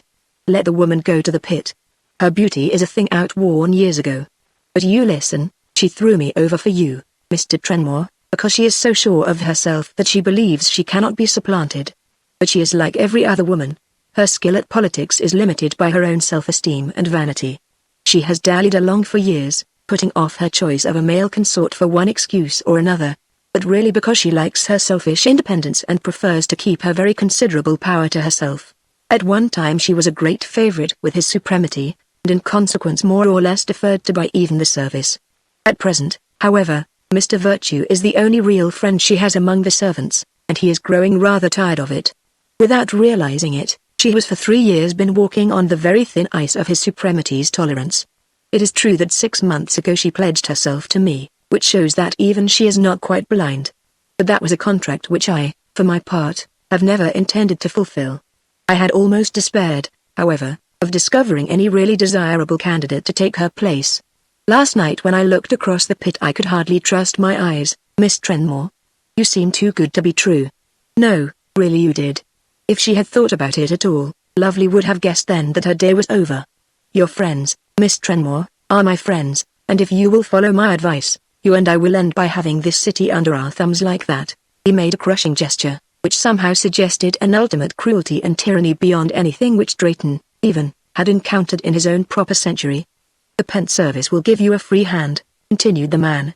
I can promise that as no other living man save one could do. I am, but never mind that now.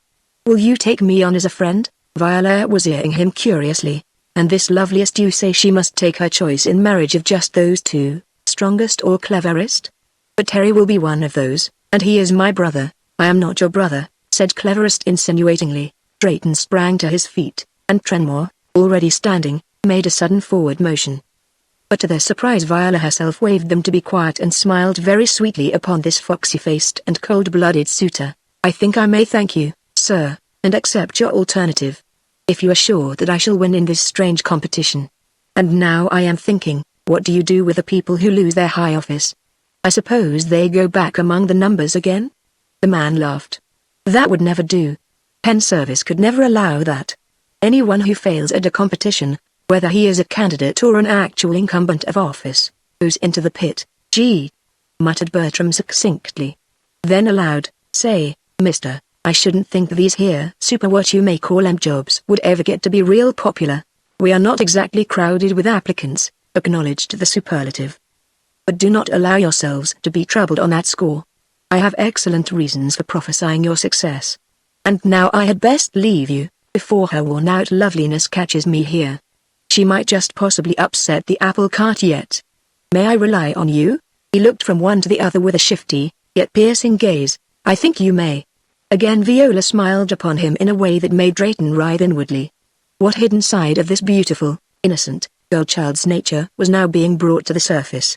Did she realize the implications of this thing to which she was so sweetly agreeing? Her brother stood glum and silent, eyes fixed on the floor. Cleverest, however, his axe having been produced and successfully ground, extended a thin, cold hand to Viola. It is refreshing, he declared, to find brains and the faculty of decision in conjunction with such beauty. Viola accepted the hand and the crude compliment with equal cordiality. May we hope to see you soon again, as early as circumstances allow. Don't let lovely suspect what's in the wind. Just let her imagine that everything is drifting her way. I'll look after you. Be sure of that. And the superlative departed, leaving behind him a brewing storm which broke almost as quickly as the door closed on his retreating back. Viola, growled her brother, and it said much for his anger that there was no endearment in his tone. Is it crazy you have gone? Or is it your intention to offer me that for a brother-in-law? Can you not see? Now, just a minute, Harry. What is the title and position of the pleasant-faced gentleman who was here?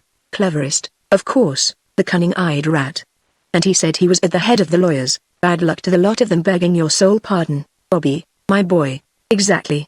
And is there no one of us who is better fitted for that same office than he that was just now here? Who is it that you've told me was the cleverest lad you ever met? Terry, and the prince of all lawyers. She smiled mischievously at Drayton. And why, she continued, should loveliest be the only one to receive a surprise on Wednesday?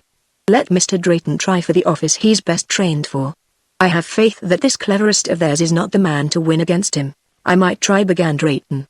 Then as the full inference struck him he started, staring with incredulous eyes at Trenmore's sister. Though a slow flush mounted in her delicate cheeks, she returned his gaze unwaveringly. And why not, Mr. Drayton? Would you have me give myself to the present incumbent of that office? And I am asking of you only the protection betrayal would offer me until we may escape from these unkindly folk. Are you not my brother's trusted friend, and may I not trust you also? Before heaven, you may, Miss Viola, said Drayton simply, but with all the intensity of one taking a holy vow. Terry, are you willing that I should attempt this thing? Trenmore nodded. As a possible brother-in-law, Bobby, I do certainly prefer you to the other candidate. And by the powers, 'twill be worth all the troubles we've had to see that sly rat's face when you oust him from his precious job. If I oust him, corrected Drayton, you'll do it. You've the brains of 3 of him packed in that handsome skull of yours.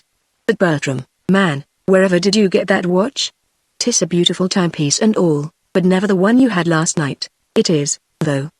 The most recent addition to their party turned away, at the same time sliding the watch in his pocket. It is not. Let me see it. The Irishman held out his hand with a peremptory gesture. Somewhat sullenly the little round man obeyed the command. It was, as Trenmore had said, a beautiful watch, the thin hunting case model and engraved J.S. to C. June 16, 2114. The watch was attached to a plain fob of black silk, terminating in a ruby of remarkable size and brilliance, set in platinum. Trenmore looked up from his examination sternly. Who is he? Never mind. I can guess. I remember how you brushed against the man as you went to open the door for him to go out. Well, and what if I did? Grumbled Bertram. That Cerberus guy ain't no real friend of yours, is he? To Drayton's surprise, Viola laughed outright. Mr. Burglar, you should change your habits once in 2,000 years at least. Had you looked into that pit of theirs, as we did, you'd not be lifting things from a man who can send you there. Terry, how would it do to let Mr. Bertram try for the office of quickest? He is that, by this piece of work, and on the police force he'd be. Her brother drowned the sentence in a great shout of mirth. You've the right of it, little sister. 'Tis the very post for him. Bertram, my round little lad, would that keep you out of mischief? Do you think? Bertram grinned sheepishly. It ain't such a bad idea, he conceded. They tell me there's lots of graft to be picked up on the force. And say, it would be some fun to be ordering a bunch of cops around. I'm on, Mr. Trenmore. Chapter 12 The New City. By the evening of that day the four castaways of time had acquired a better knowledge of the city, its odd customs and odder laws, than had been theirs during Cleverest's morning call. The loveliest had kept her word and more than kept it. She had called for them in her car, amiably accepted their rather lame excuses for Bertram's presence, and insisted on an immediate shopping expedition to supply their more pressing needs in the way of clothing and toilette necessities. On leaving the hotel she bestowed upon each of her protégés a plain green button. These, she explained, denoted that the wearer was of the immediate family of a superlative. She had arranged with Verti to stretch a point for convenience sake, and so protect her wards pro tempore. Connections of pen servants, it seemed, wore similar buttons, but purple in color. No wearer of a button of either hue, she assured them, would ever be troubled by the police unless at the direct command of a servant. This seemed a sweeping assertion, but they assumed that it did not cover such a person in the commission of actual crime. Later they were not so sure. The most curious impression which Drayton received upon this brief expedition was that of the intense, commonplace familiarity of everything he saw, complicated by a secret undercurrent of differences too deep to be more than guessed at. The stores, most of them, were the same. The streets were the same. The people were not quite the same. Not only did both men and women appear to have undergone positive physical deterioration, but the look in their eyes was different. These nameless, yellow-tagged numbers who thronged the streets had a hangdog, spiritless appearance, as if caring little what their labor or their goings to and fro might bring them. Everywhere the most profound, even slavish, respect was accorded to the loveliest and her party. Evidently she was well known throughout the city. Before entering the stores, she took them to luncheon and played the part of munificent hostess so well that all of them, save perhaps Mr. Bertram, were more than half ashamed of their secret alliance with her jilted betrothed, the cleverest. One thing she did later, however, which cleared Viola's conscience. At one of the larger department stores, she insisted on purchasing for the girl a great supply of gingham aprons and plain, practical house dresses. You will need them, my dear, she assured affectionately. Now, don't object. If you are to keep up your position as superlatively domestic you will require at least 4 dozen of each. Viola, more amused than annoyed, let the woman have her way. Just picture me, she murmured aside to Drayton. Picture poor little me cleaning the whole inside of City Hall. Isn't she the dear, though? Everything was to be charged, they discovered, to that benevolent institution pen service. Trenmore, who made it a practice to carry a considerable amount of money about him, wished to pay. The woman scoffed at the notion. You'll soon get over the idea of paying for anything, she declared. But tell me, how do you come to have money? I thought you said you had just reached the city. Is it money you brought with you? May I see it? Trenmore handed her some silver and a $10 bill. Why, what curious little medals and how pretty they are. Would you mind giving me these as a keepsake? Not at all, Madame, Trenmore responded gravely. Despite her obvious efforts to please, the woman's company and her open devotion to himself were becoming increasingly distasteful. As he complained to Drayton, he did not like the green eyes of her. I suppose your own coins are different? He queried. We don't use coins. Is that what you call them? For exchange. The common numbers have their certificates of labor, somewhat like this piece of paper of yours. They are not green and yellow, though, but red, stamped with the number of hours in black. They are free to spend these as they please. But the servants of pen and we superlatives charge everything to the service. You mean the city pays? Oh, no. These stores must do their part toward the government upkeep. That is only just. We levy on all the people equally, on the merchant and property holder for goods, on the laborer for a portion of his time, if we require it. Pen service makes no exceptions. She said this with an air of great virtue, but Drayton commented, "That must be rather hard on any merchant or worker you particularly favor, especially a man of small capital or large family." "It keeps them in line," she retorted, with a somewhat cruel set to her thin red lips. "But," objected Drayton, harking back to the matter of money, "if your currency is not based on gold or silver, how does it possess any stability?" "I don't know what you mean." "The service sets a valuation on the different sorts of labor. For instance, if an expert accountant and a street cleaner each work 1 hour, the accountant will receive credit for 10 hours and the scavenger credit for half an hour. I suppose you might say the system is based on working time. And the value is not set by either employer or employed?" Her eyes widened. "Let the numbers say how much a man's labor is worth? Whoever heard of such a thing?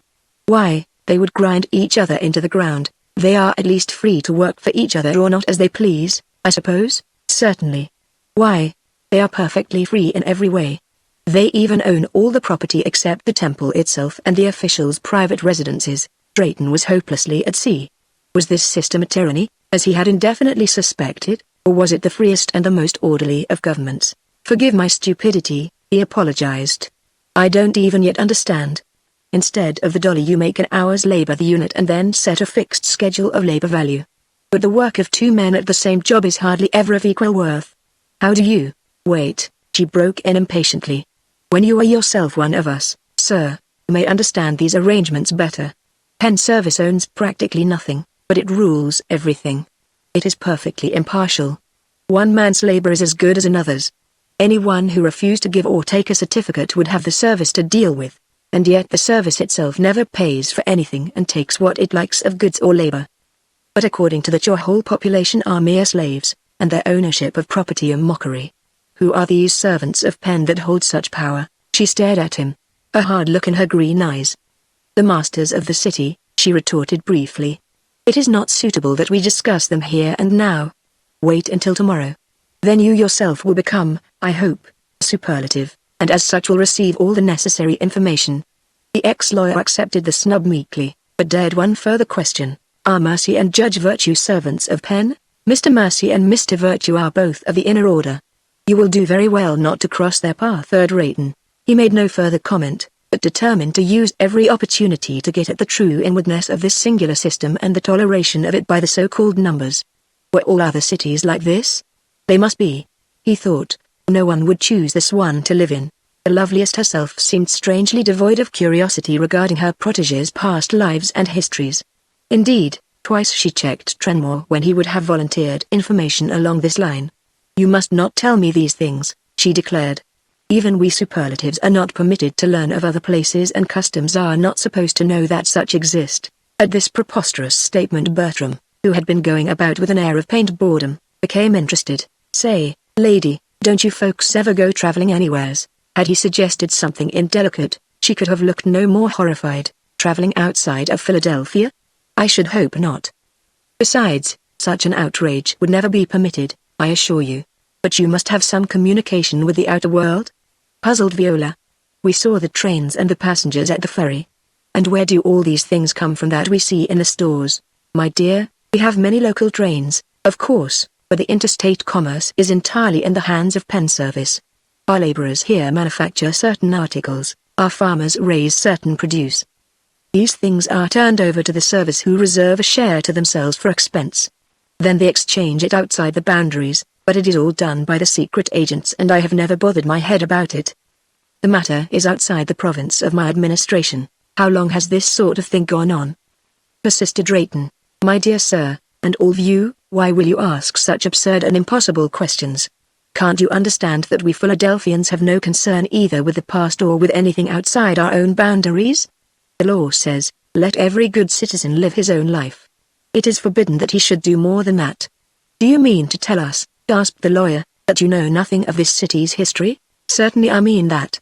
Most of these people that you see would not understand your meaning should you ask them such a question.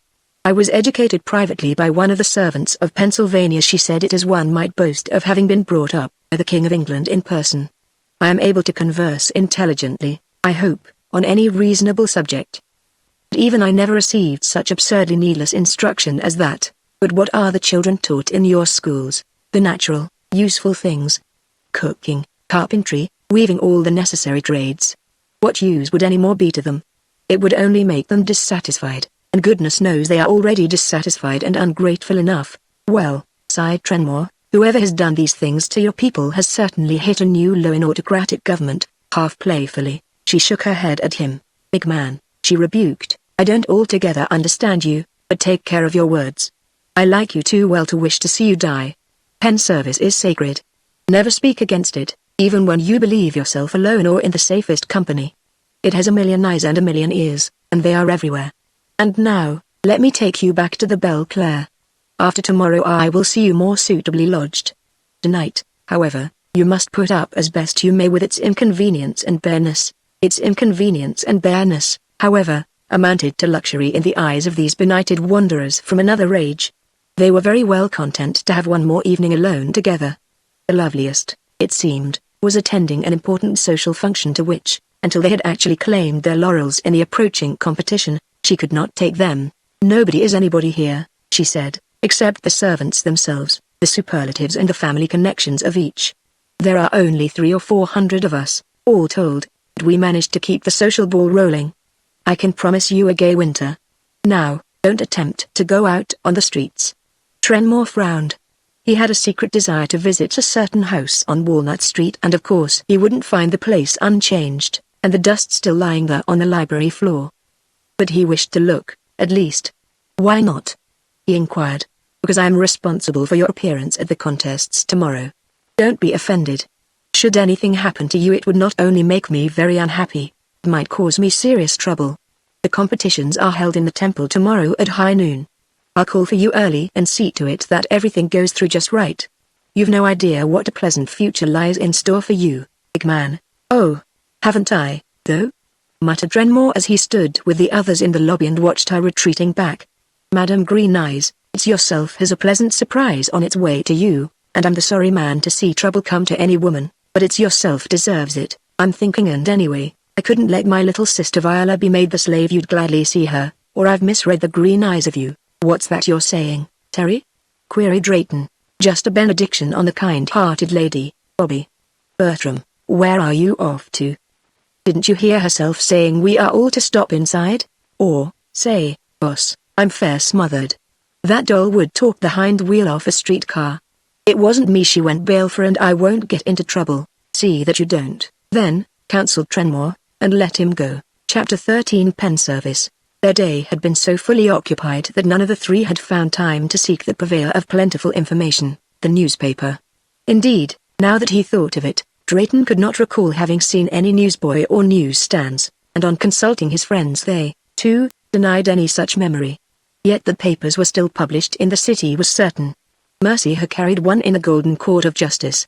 Bertram had accounted for his knowledge of the date by reference to a borrowed newspaper. Drayton went to the house phone and made his request. Something seemed wrong with the wire.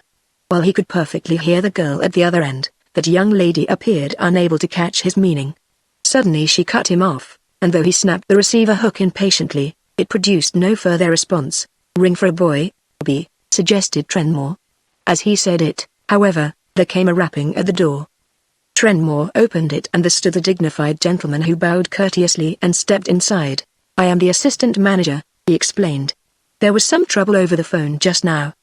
The management desires, of course, that guests of Pen Service shall receive every attention. What were you trying to make that stupid operator understand? Nothing very difficult, smiled Drayton. I asked for an evening paper. I beg your pardon. A what? A paper, a newspaper, retorted the lawyer impatiently. But, my dear sir, surely you can't mean to make such an extraordinary request. Or perhaps you have a special permit? A dazed silence ensued. Are you telling me, burst forth Terence, that in this god-forsaken place you need a permit to read the news of the day? Everyone knows, protested the manager placatingly, that only servants or their families are permitted to read the newspaper issued for their benefit. Trenmore made a violent forward movement, and Drayton, after one glance at the giant's darkening countenance, hastily pushed the manager into the hall, assured him that their request was withdrawn, and closed the door. Not 5 minutes later, Cleverest was again announced. He followed the phone call so closely that Drayton had hardly hung up the receiver before he was at the door. He entered with a frown and a very pale face. See here, he began without greeting or preamble, Are you people trying to commit suicide? How can you expect protection if you persist in running foul of every law in the city? Why the excitement? Queried Drayton coolly. The excitement, as you call it, is of your making. How dare you attempt to pry among the secret affairs of Penn Service? Drayton shook his head. Can't imagine what you mean. We've not been out of this suite since the loveliest brought us back to the hotel. That may be. But you were trying to bribe the manager to supply you with a copy of the Penn Bulletin. Enlightenment dawned in the minds of his three hearers. And is that all? Asked Trenmore scornfully. As for bribe, we never offered the lad a cent. Did he claim we tried to bribe him? He hinted at it. He met me at the door, and by Jove, it was a good thing he did. He was on his way to report you at the temple. Is it a capital crime, then, to wish to read a paper? Still frowning, Cleverest sank into a chair. What you need is a little common or kindergarten instruction. A bit more and you'll have us all in the pit for conspiracy. To begin, then, are you aware that no one in this city, barring those born in Penn Service or the officials under their control, is allowed to read any literature more informing than a signpost, an instruction pamphlet or a telephone directory? The only books, the only papers, the only manuscripts in existence are circulated and confined strictly to the temple and the temple people. The supreme servant himself is the only man having access to the more important documents and books, although there is a lesser library open to officials who care for study. Furthermore, the city of Philadelphia having reached a state of perfection under the beneficent power of Penn, his servants have made it their business to keep it so. Advance or retrogression would be alike objectionable. That is obvious and logical. Everything is most exquisitely standardized. To change so much as a syllable of the language, a style in garments, architecture or interior arrangement of a building, is rightly regarded as a capital offense. No man, saving the servants or their emissaries, is allowed to pass outside city limits. No stranger in my time or knowledge has ever crossed them from without. You yourselves are the sole exceptions, but, puzzled Drayton, how does Penn Service keep the city in subjection? We come from a place of far different customs and spirit, where innumerable armed troops would be required for such a business. You have only the usual police. The man laughed. There is a fear more restraining than the fear of bullets.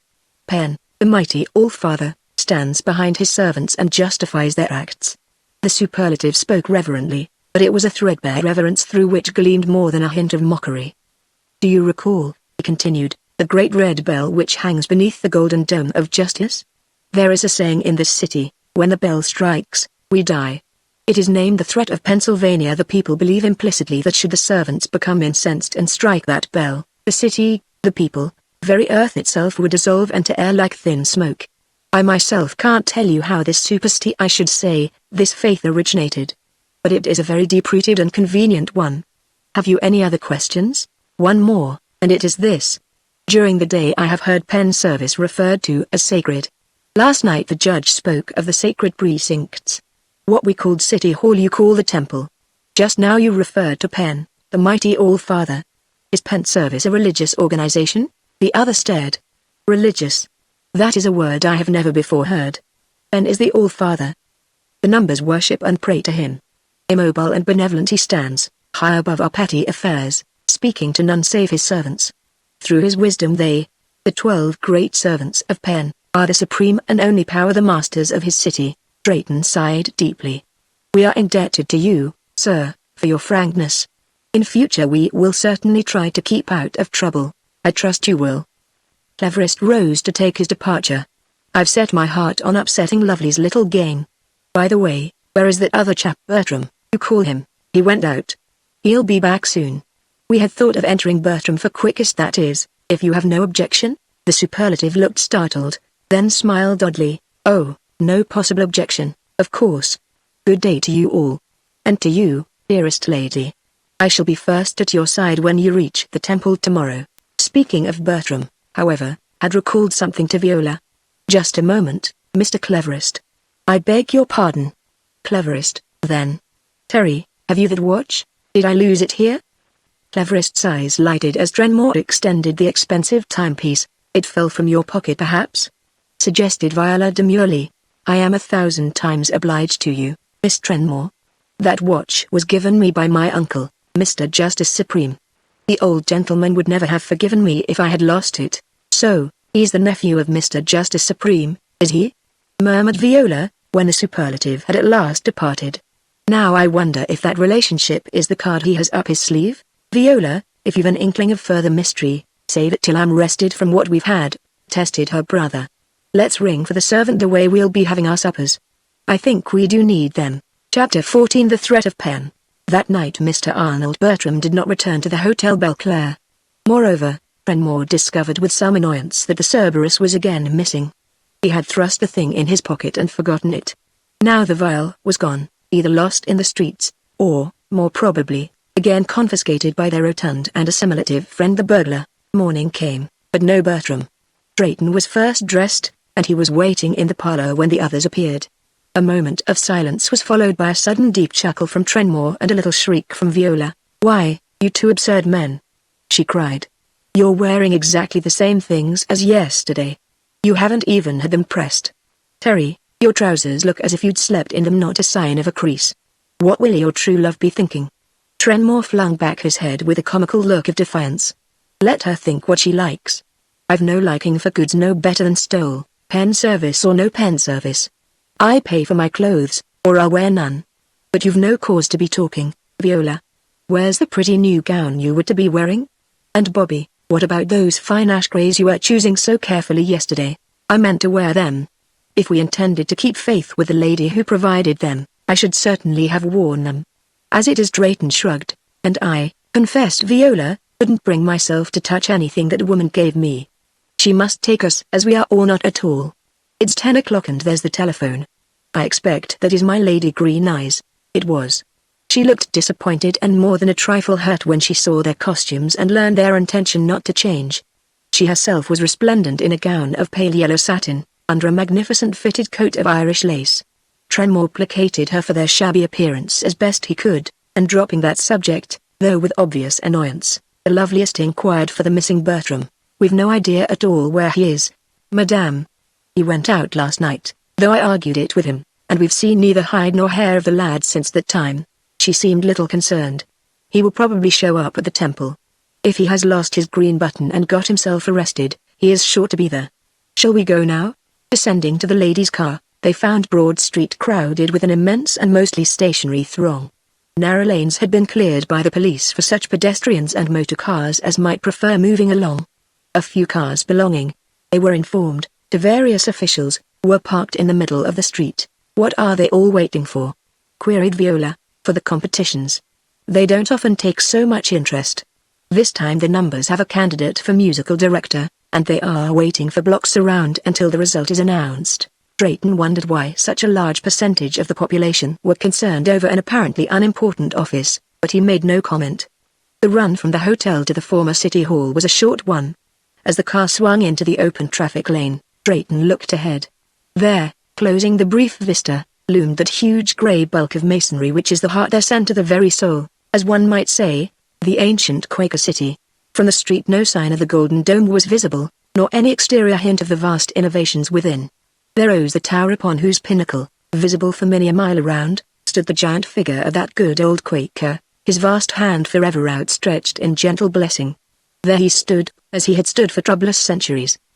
Below him was the familiar clock, and a wraith of white mist obscured its face. Drayton remembered how, on previous visits to Philadelphia, that wraith of mist had prevented him from seeing the time. The wind was perpetually blowing it across. And Broad Street, he had once been here through a city election. All Broad Street had been crowded, just as it was crowded now, with people in fixed masses before the bulletin boards. The bulletins were missing now. But what other difference was there in appearance? A yellow multiplicity of numbered buttons, and yes, the emblem displayed above the public building's southern entrance. Then it had a huge replica of the Knight Templar insignia, with Welcome K.T. in varicolored bulbs. Now the emblem was a sword-crossed bell. Above it gleamed 4 ominous figures, 2118. That was the difference. Drayton emerged from his homesick comparisons to find that the car was drawing up at the curb. Where had once been an open archway were doors of studded iron. A traffic policeman hurried forward and hustled the crowd aside. He used his stick freely, but the crowd did not even growl. It sickened Drayton not so much the blows, as the spirit in which they were taken.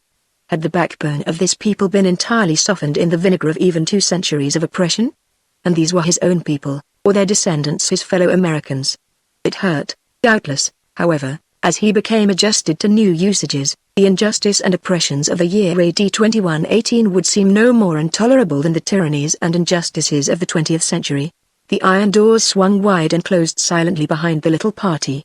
They found themselves in a long corridor, walled and floored with polished red marble, artificially lighted and lined with doors, paneled with frosted glass. "Part of the administrative section," explained the loveliest, as she hurried them along the passage. "These are all offices of the different departments.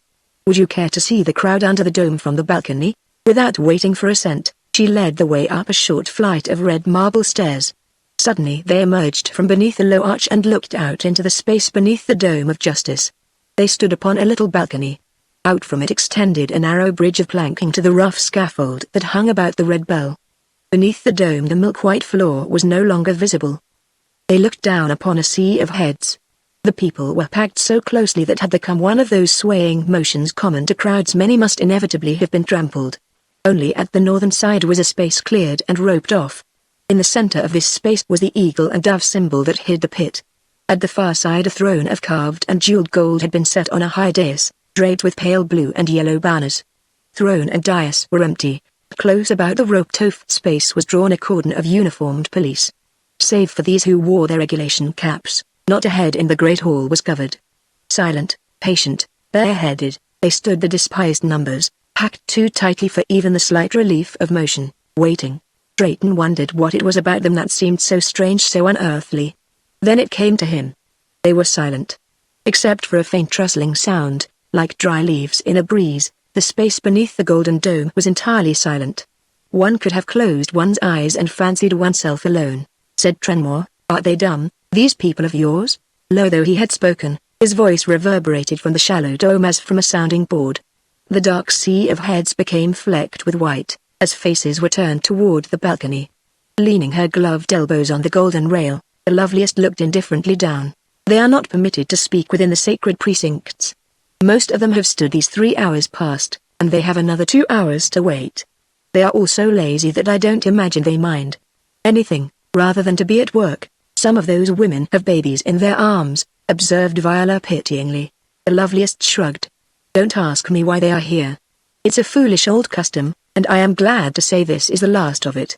Mr. Justice Supreme has ordered that hereafter the competitions shall be held in private. We had best go around to the north side now. I'll find out if Mr. J.S. is ready to receive you. I persuaded Verti to arrange for a presentation. Mr. J.S. is just a trifle difficult in his old age, but he won't interfere. Interfere with what? Drayton wondered. Then the question slipped from his mind as his eye lighted on a curious thing at the back of the balcony. It was a sword, a huge, unwieldy weapon, fully 7 feet in length. The broad blade was a polished blue steel, inlaid to the hilt with gold. The grip, such of it as could be seen, was of gold studded with rough turquoise. Too large and heavy, surely, for human wielding, the sword was held upright in the grip of a great bronze hand, the wrist of which terminated in the wall at about the height of a man's chest from the floor. "And what weapon is that?" inquired Trenmore. "That? Oh, that is part of the threat. You see the hand that holds it? That is the so-called Hand of Pennsylvania from the tower above. His hand is extended in blessing. Down here it grasps the sword. It is attached to a sort of mechanical arm, long enough to pass halfway across the Hall of Justice. The arm runs back through the wall there, between the ceiling of the corridor and the floor above. It is controlled by a mechanism to which only the servants hold a key." "And what happens when the queer machine is used?" asked Trenmore. "It seems a useless invention, on the face of it. It isn't used," she replied with an amused smile. "If it ever were, a hand would drop so that the sword was level, then shoot out and the sword's point would strike the edge of that red bell and recoil. Of course, it couldn't strike now, because of the scaffolding. Mr. J.S. has an idea that the bell will look well with a ring of red electric lamps around it. They are wiring it for that. The sword is a kind of elaborate gong-striking device then," commented Drayton. He recalled Cleverest's description of the singular dread in which the red bell was held by the numbers. "What would happen if it were used?" he queried in turn. "Oh, the city would go up in smoke, I suppose." The woman laughed as she said it. Clearly she herself had no great faith in the probability of such a catastrophe, but how do your people imagine that a miracle of that sort could be brought about? Persisted Drayton. "You do ask such questions. By a special dispensation of our Lord Penn, I suppose. Will you come with me? Please. Under no circumstances must his supremacy be kept waiting. They followed her, back into the red corridor, and thence through a long series of luxurious living apartments, smoking, lounging, and drawing rooms, each furnished in a style compatible only with great wealth or the system of credit peculiar to pen service. Crossing the old patrol entrance, they at last reached that part of the temple which was held consecrate to the use of the highest servant, Mr. Justice Supreme. While possessing several residences in various pleasant locations, he preferred, the lady informed them, to live almost entirely in the temple. To the visitors, this temple, with its more or less resident servants, bore a close resemblance to a clubhouse for luxury-loving millionaires. They waited in an anteroom with their guide, who had given her card and a penciled message to one of the half-dozen uniformed page boys who lounged there. The lad returned with a verbal message to the effect that Mr. Justice Supreme begged to be excused. At almost the same moment Cleverest emerged from the door leading to the inner sanctum. He came straight to them with a smile of welcome which made him look almost good-humored. Close behind appeared the plethoric Mr. Virtue. "I declare, Bertie, it's too bad," began Loveliest indignantly. "You promised that you would arrange a presentation." Mr. Virtue, looking worried and more than a little annoyed, shook his head. "I can't help it. I couldn't see him myself, Lovely. Clever's been with him all morning. Ask him what the trouble is." She turned a glance of sharp suspicion upon her fellow superlative. "Did you have anything to do with this, Clever? If you did, to do with what?" inquired Cleverest blandly. "His supremacy is somewhat indisposed, and is conserving his strength for the ceremonies. You have no cause for anxiety. I explained things to him myself. There will be no trouble. You really owe me a debt of gratitude, Lovely. The dear old gentleman has always been rather fond of the present strongest. I had quite a little job persuading him that your candidate was in every way more deserving." She watched him with a puzzled frown. Then her brow cleared, her eyes opened wide with that dark distension of the pupils which was a trick of theirs. "Why, Clever," she beamed, "I'm tremendously obliged to you. I never thought you really cared enough to do anything like that for me. Particularly now." He smiled, with a bare-faced assumption of hurt tenderness which would have deceived none but the most vain and assured of women. "You've never done me justice, Lovely. Don't thank me until the competitions are over. When the job's done I shall feel more worthy. Come along to the green room. Nearly everyone else is there." The green room proved to be a long, wide chamber with windows on one side only, opening out upon the Hall of Justice. In the center of that side, level with the pavement, opened the northern door, which varied from the other two in being of the same scarlet hue as the red bell. The room itself was done entirely in green, a thick velvet carpet of that color covering the floor like moss, the walls being decorated in a simulation of foliage. The place was well filled. By the law, it seemed, every superlative physically able to be present must appear at the civic service examinations, held once in 4 years. Most of them had brought members of their families. All wore the green or red buttons of superlativism, and all were dressed with a gaiety which verged in many cases more than verged on distinctive vulgarity. For some reason of etiquette none of the servants' womenfolk were present. The 3 visitors were therefore unable to pass judgment on those greatest of great ladies. The gathering present, however, represented if not the cream, at least the top milk of 22nd century society. Though it was morning, the only women present whose gowns were not almost painfully décolleté were Viola Trenmore, Loveliest, and 2 or 3 very young girls. Colors shrieked at one another, or were gagged to silence by an overpowering display of jewelry. Some of the older and plainer ladies were quite masked in the enamel of their complexions.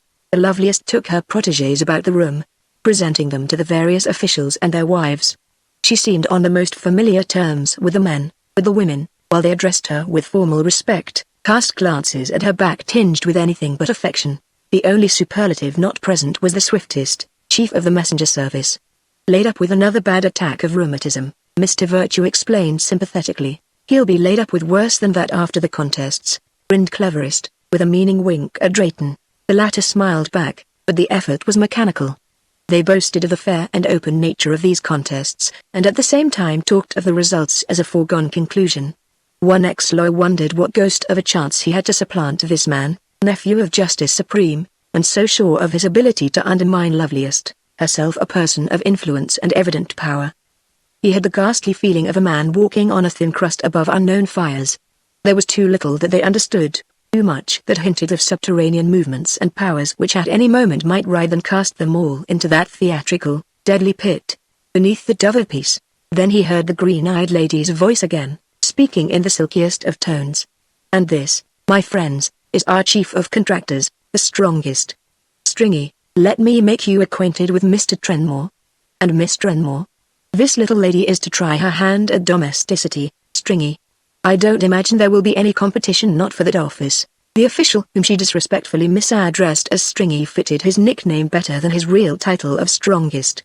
He was a tall, long-limbed, lean man, with a very red face and sunburned neck. He glanced pityingly at Viola. From her his gaze turned anxiously to the huge giant of a man with whom he was shortly to contend not only for continuance in office, but life itself. He started to say something, choked, and, turning abruptly, hurried off to lose himself in the crowd of his more fortunate fellows. "Somebody has tipped Stringy off," laughed Mr. Virtue. "Hi, there, Mary. Whither away?"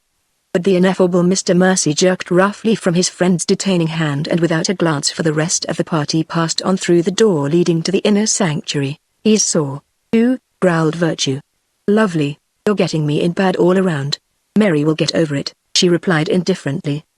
"He never thinks of anyone but himself. Outside of that he's a good sort. I'll square things for you, Vertie, once this examination is over." "What was it you said, Mr. Drayton? Is there any objection?" repeated Drayton, "to my wandering about a bit? The decorative schemes of these rooms are wonderful. I used to be interested in such things, as a boy." "You don't mind?" "Not at all. Go over toward the eastern side, though. Away from Mr. J.'s sanctum. And be back here within the half hour." "I will." "Terry, you don't mind if I leave you?" "Go ahead," assented the Irishman, and Viola nodded abstractedly. She was staring out at that pathetically silent multitude in the Hall of Justice. As a matter of fact, Law craved solitude for thought. The more time he spent in this temple of justice, more he became convinced of the puerility of their own light-hearted schemes. Viola's reflections, had he known it, were no shade less gloomy than his own. Quick-brained, intuitive to a degree, the psychic atmosphere of the place, combined with hints picked up here and there, had shaken her assurance to its foundations. She could think of nothing but Drayton's well-nigh certain failure and its inevitable toll of disaster. She herself would then be the promised bride of a man she instinctively loathed, while Drayton— But there she halted, unable to contemplate the hideous fate which once more threatened. Her reverie was interrupted by her brother. The loveliest had deserted him temporarily and was engaged with some of her friends across the room. The two Trenmores conversed for some time undisturbed, then Terry drew out his watch. "Viola, it's 11:45 and Bobby is not yet back. Where can the lad be lingering, do you think?" Before the girl could reply, Loveliest hurried over to them. "You must go out into the hall now, big man." "You, too, my dear." "Not without Mr. Drayton," stipulated Viola firmly. "He has not returned." Loveliest frowned. "We certainly cannot wait for him. I want him to be back here by 11:30. "I'll go look for him," volunteered Trenmore, but Lady Green Eyes checked him. "I can send an officer if you really can't get along without him. He is probably lost somewhere in the corridors. Here comes Mr. Justice Supreme." "I told you it was late." A green baize door at the end of the room had swung open. Through it filed several men, all attired in the same frock coats, light trousers, patent leather pumps and spats which distinguished Mercy and Virtue from the common herd. They also possessed similar silk hats, and wore them, though they and the police were the only male persons within the temple with covered heads. The hats, evidently, were further marks of distinction, like a bishop's mitre or the splendid crown of royalty. Having passed through the door, they divided into two ranks, the last man at the end on each side holding wide the two halves of the door. There followed a pause, during which a solemn hush settled throughout the green room. Through the open doorway emerged the figure of a very old man. He was bent, shaking, decrepit with a loathsome senility. His face was shaven and his clothes the apotheosis of dandyism. His coat curved in at the waist, his shoes were two mirrors, his hat another. He wore a yellow chrysanthemum as about a ear, and from his eyeglasses depended a broad black ribbon. His vest was of white flowered satin. His hands were ungloved yellow claws, and in one of them he carried an ivory-headed ebony cane. With the latter he felt his way like a blind man, and supported himself in his slow and tremulous progress. His face. It was lined and scarred by every vice of which Clever's younger countenance had hinted. His pale blue eyes, rheumy and red-rimmed, blinked evilly above purple pouches. Over ragged yellow teeth his mouth worked and snarled, as though mumbling a continuous, silent curse against life and all mankind. Looking neither to right nor left, he hobbled between the ranks of the lesser servants. Promptly, as he passed, they closed in behind and followed him on and across the green room toward the door which led to his great golden throne, set in the Hall of Justice. And the people in the room bowed very reverently as he passed by, bowed and looked relieved that he had gone without a word to them. Staring fascinated, Viola and her brother were startled by a whisper at their shoulders. "Old J.S. has had a bad night. He looks grouchier than usual." It was the irrepressible Loveliest. "Come over to the window," she continued as the door closed behind the last of the servants. "I'll tell you exactly who's who. You see that man helping his supremacy up the steps of the dais? That is Mr. Courage, his right-hand man. And just behind is Mr. Kindness. That short, thin one is Mr. Power, the old fellow that drags one leg is Mr. Purity. Then come Mr. Pity, Mr. Contentment, and Mr. Love. And there goes good old Verti, looking as if his last friend had died, just because Mercy cut him, I suppose, and he blames me for it. But they're all alike, they never think of anyone but themselves. I suppose Mary is sulking somewhere, too. Those are all the servants who are here today. There are 12 altogether. And now you really must go to your places. I've sent a man to look for your friend and I'll have him brought out to you as soon as he is found. I have to stay here with the other superlatives until my place is called, but of course that is merely a formality. The only candidates up are yourselves, and that boy the numbers are trying to wedge in as musical director. Here, 53, she addressed their old acquaintance. The police sergeant, look after my friends, will you? Well, the nerve of him. Will you look at Clever? He's gone right up on the dais with the servants. I don't care if Mr. J.S. is his uncle, Clever has no right to push himself forward like that, not while he's holding a superlative office. She was still talking as they left her, but so obviously to herself that they felt guilty of no discourtesy. Following Sergeant 53, they were led to a place at one side of the roped-off enclosure. No one else was there, save a slim, graceful boy of about 19 or 20. This was the numbers candidate for musical director. He was plainly, though not shabbily dressed, and his face was of such unusual beauty that Viola was really startled. As she said afterward, that face was the first thing she had seen in the city which reminded her that somewhere still there really was a heaven. Chapter 15 The Justice of Pen Service. The Supreme Servant had already seated himself on his throne of gold. His virtuous subordinates occupied lesser seats to his right and left, while the chairs on the pavement, at either side of the dais, were by now pretty well filled, mostly by the womenfolk of the superlatives. The numbers still waited in their silent, terrible patience. When Mr. Justice Supreme took his seat they had knelt and again risen, a feat only possible because it was done as one surging motion. Here and there a cry or groan, quickly stifled, gave testimony that, even so, the weaker folk must have suffered. Between the candidates and the front ranks of the crowd ran the enclosing plush rope. Against it, on the outside, the police guard had now faced about toward the dais. None of the numbers, save those immediately behind the police, could hope to see what went on before the dais. They could hear, however, and for that privilege they had stood 5 hours, silent. Trenmore glanced at his watch.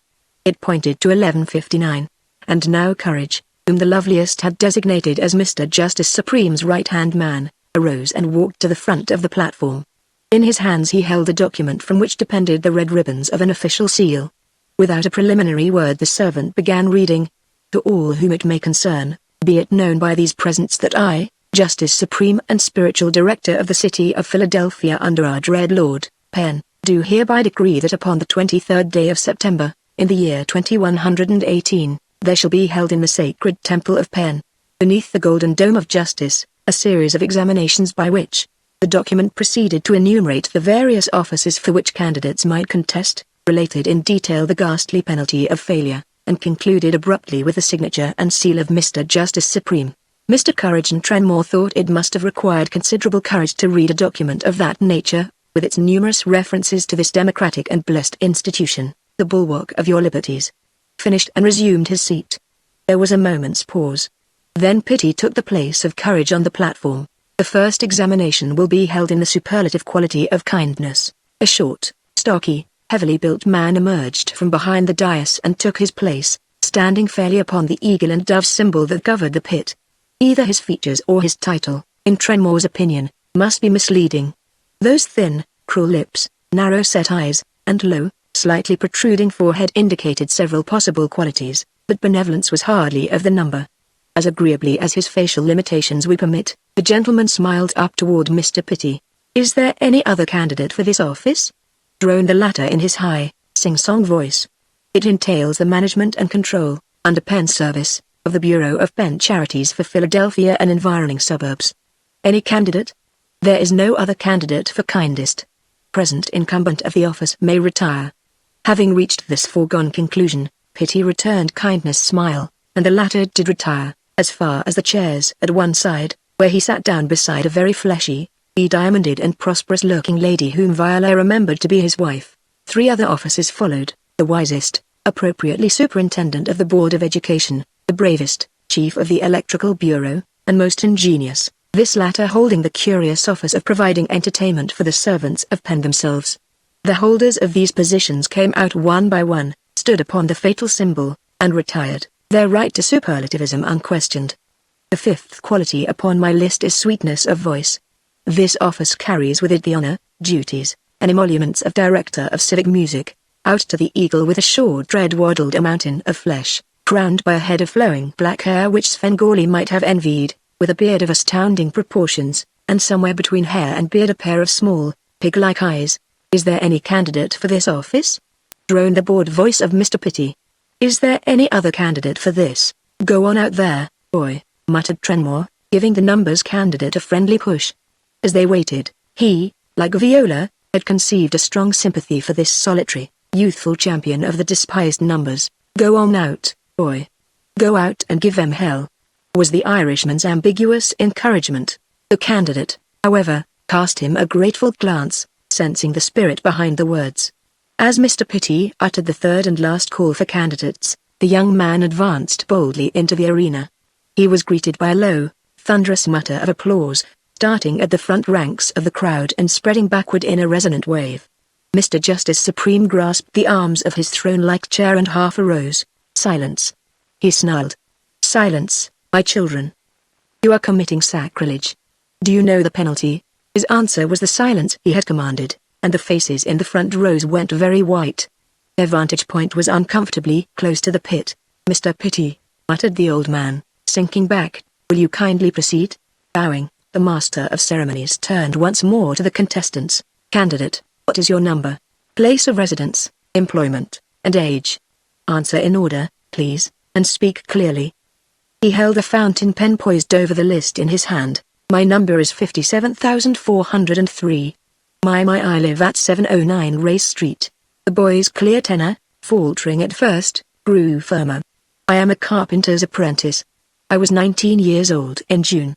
19 years and 4 months, odd." Mr. Pitty wrote it down forthwith.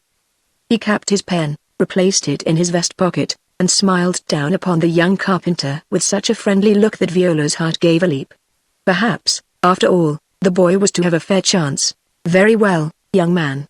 In Mr. Pitty's tone was a distinct note of encouragement and approval. "If you have the best voice in Philadelphia, now is the time to prove it. Sing your best. Don't be afraid of hurting anyone's feelings." He smiled wickedly upon the fat man, who suddenly lost his composure and glanced downward rather anxiously at the deadly trap under his feet. "As you know," continued Pitty, "you must sing without notes or accompaniment, as must your opponent. His supremacy is waiting. Penn, the August, will decide through him this free and democratic contest. Sing." There was a second's pause. Then the boy, standing above death and before the throne of justice, raised his clear young voice and sang. His was a ballad of the people, unwritten, passed from mouth to mouth. It redounded in rhymes of love and dove, thee, and me. It was sentiment crass, vulgar, common sentiment, but the air had a certain redeeming bird-like lilt. The tenor rose to its final high note, held it, and died away. Number 57,403 bowed, stepped back one pace, and folded his arms. His face was flushed, alight, and his clear eyes looked fearlessly upward to his judge. No cheering followed, but a great sigh rose from the numbers, a long, simultaneous exhalation, as if each man and woman had been holding breath throughout that last high, sweet note. "Very good," exclaimed Mr. Pitty, again smiling. "There might be some criticism of your selection, but to give it is not in my province. And now, having heard this high-voiced young candidate, let us listen to his rival, Our present esteemed musical director. He bowed to the hairy mountain. His supremacy is waiting. Pen, the benevolent All-Father, will through him decide this contest. Sing. Straightway an aperture appeared in the black beard. White teeth flashed. A burst of sound ascended to the golden dome and rebounded therefrom, assaulting the ears of the multitude beneath. It was a cannonade in bass, the roar of awakened hungry lions, the commingled tumult of 100 phonographs all playing bass records with rasping needles, a song intensified past endurance by a gigantic sounding board, and also alas hopelessly off-key. With an inaudible cry Viola clapped her small hands over her music-loving ears. She saw Sergeant 53 grinning at her, saw his lips move, but he might as well have talked in a Kansas cyclone. The roar crescendoed to a terrible disharmonic laugh. At last Viola recognized the music he was murdering. Of all selections he had chosen the Serenade of Mephistopheles, from Gounod's Faust, a number demanding the most refined, sardonic, and genuinely superlative of voices for an endurable rendering. Before he ended, Viola was sure she must fall upon the porcelain floor and writhe in anguish. Fortunately her powers of endurance were greater than she believed possible. The final burst of demoniac mirth died an awful death, and Viola's endurance received its reward. Henceforth she could appreciate the bliss of silence. Looking around, the girl half expected to see the audience flat, like a field of wheat after a windstorm. But though even the policemen wore a somewhat chastened appearance, they still stood. She glanced toward the dais. Mr. Pitti, the pained, far-away expression, was scribbling at his list.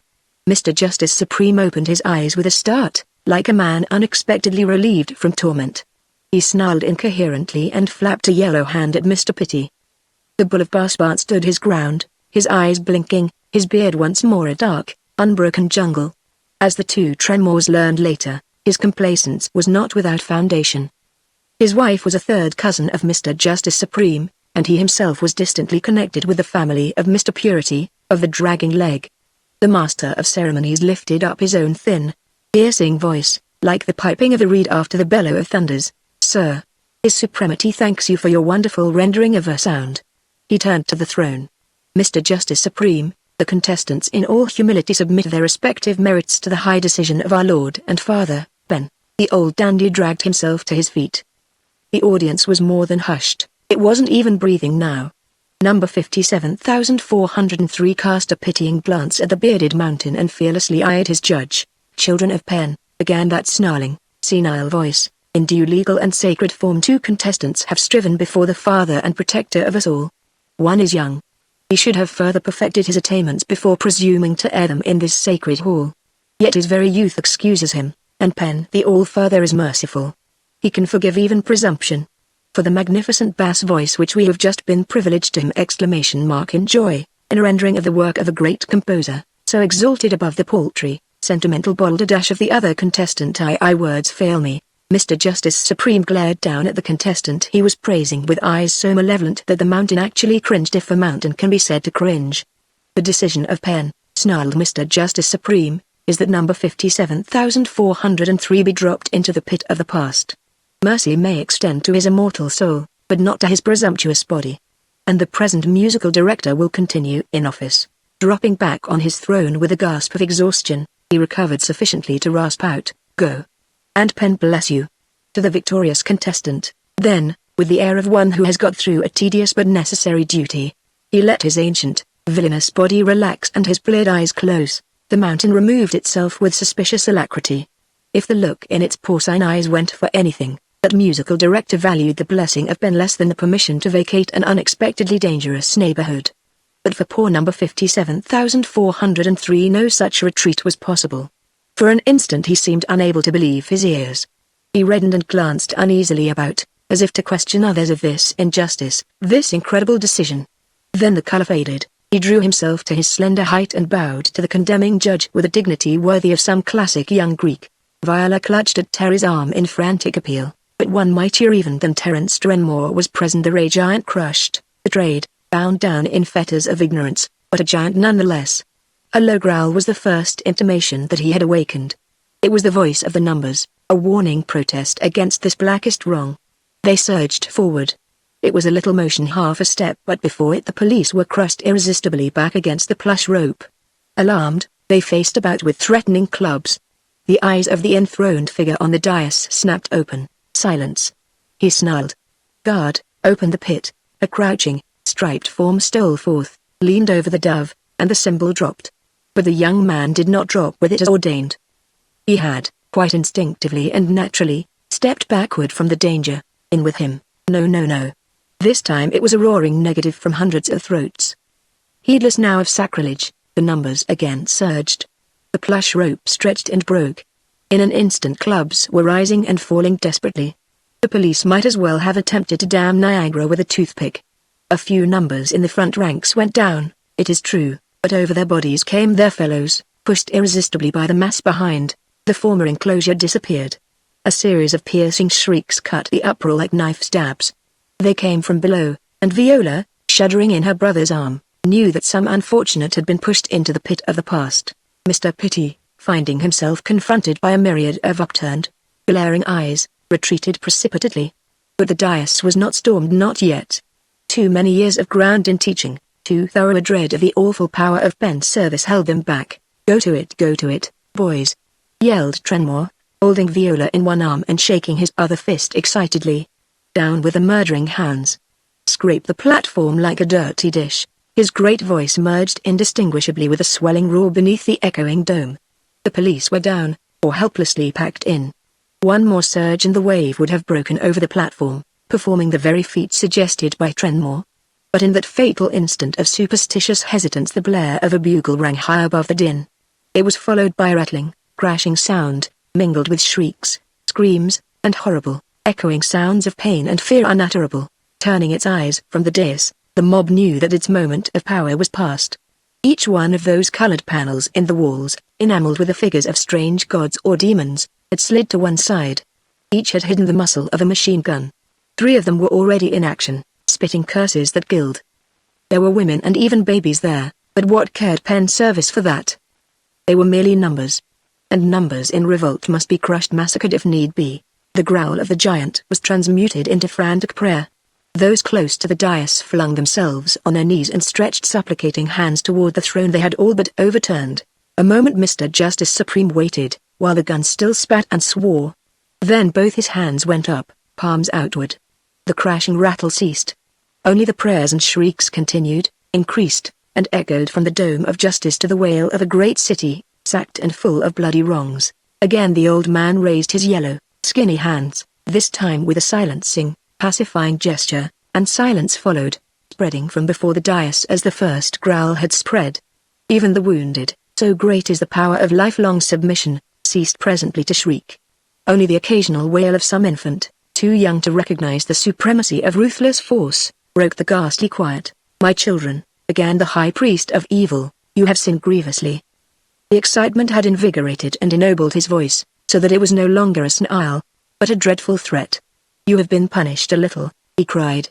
"Beware lest the great and tender patience of pen be strained to breaking and you be punished past any power to remedy." He pointed solemnly upward at the red bell. A shivering groan swept the hall. "You have broken the sacred silence. Beware that it be not broken by a voice more awful. Beware that it be not broken by a tongue at whose speaking you and your sons and your daughters, your women and your men, shall fall into the ignoble dust from which you sprang. Ungrateful children of pen, gather up your wounded and your dead. Depart from this temple which you have desecrated. Go home, and on your knees thank the old and faithful servant who intercedes for you, even you, the graceless children of a kind and merciful Father. But first yield up the body of that young man whose vanity and presumption have caused your sorrow and his. Yield him, I say. Where is he?" Mr. Justice Supreme actually tottered forward to the platform edge. Like a bloodthirsty old ferret, questing some particular tender rabbit, he scanned the faces nearest him. The crowd gave back. Here and there the head and blue shoulders of a policeman bobbed into view. But number 57,403 was not produced. "Give him up!" yelled the old man.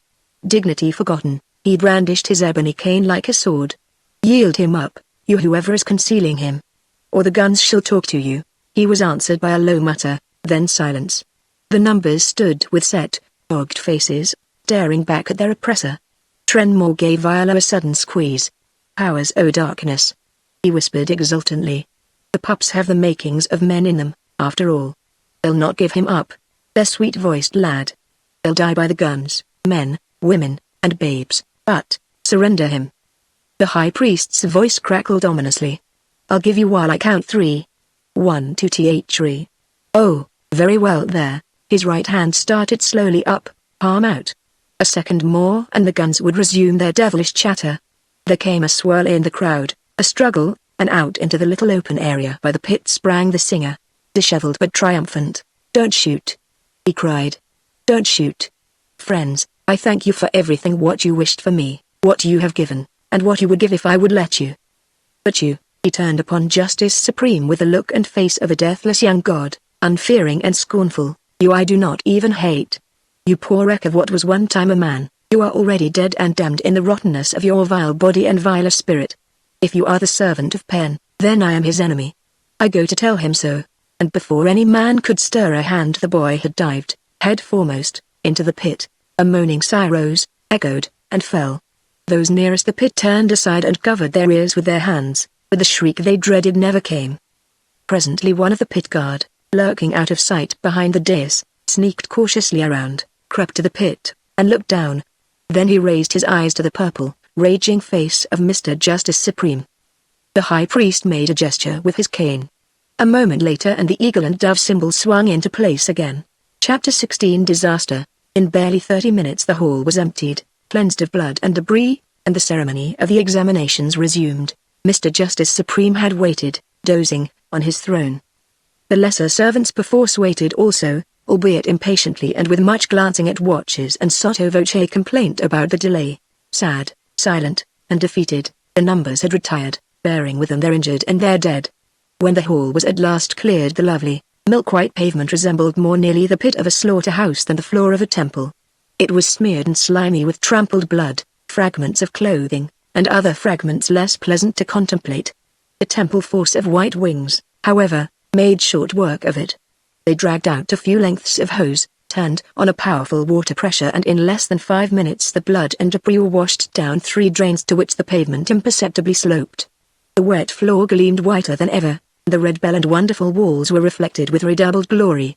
A corps of scrubwomen went to work on hands and knees to dry and polish the cleansed floor, while Mr. Pitty, a final glance at his watch, again rose and advanced to the platform edge.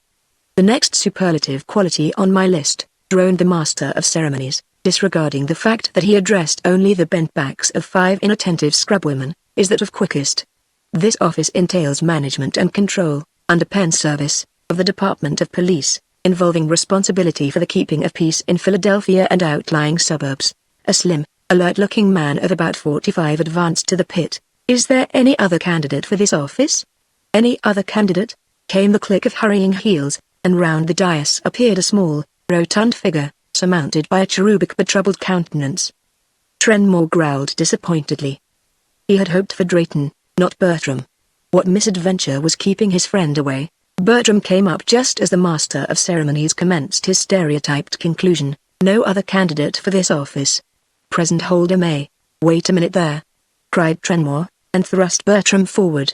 Go on in, you fat rascal, he added in a forceful whisper. Here's the contest for quickest now. You've not quite missed it. Go on. Though Bertram struggled vainly to face about, the Irishman still pushed him forward. He was not wasting such an opportunity to delay the proceedings in his absent friend's interest. I've changed my mind. The burglar protested. Are we to understand, cut in Mr. Pitty, this person does or does not wish to compete? Just a minute, Chief. I don't know whether or not you have a rival. Certainly not, spluttered Bertram. Certainly he does. Trenmore's affirmative drowned out the burglar's plaintive negative. If you don't, he added in his victim's ear, I'll wring the round head off you. Mr. Arnold Bertram succumbed. Between 2 dangers. He chose the pit. Very well, Ronna, he stammered. I guess I'll have a go at it. Come forward then, snapped the master of ceremonies impatiently. What is your number? Place of residence, occupation, and age?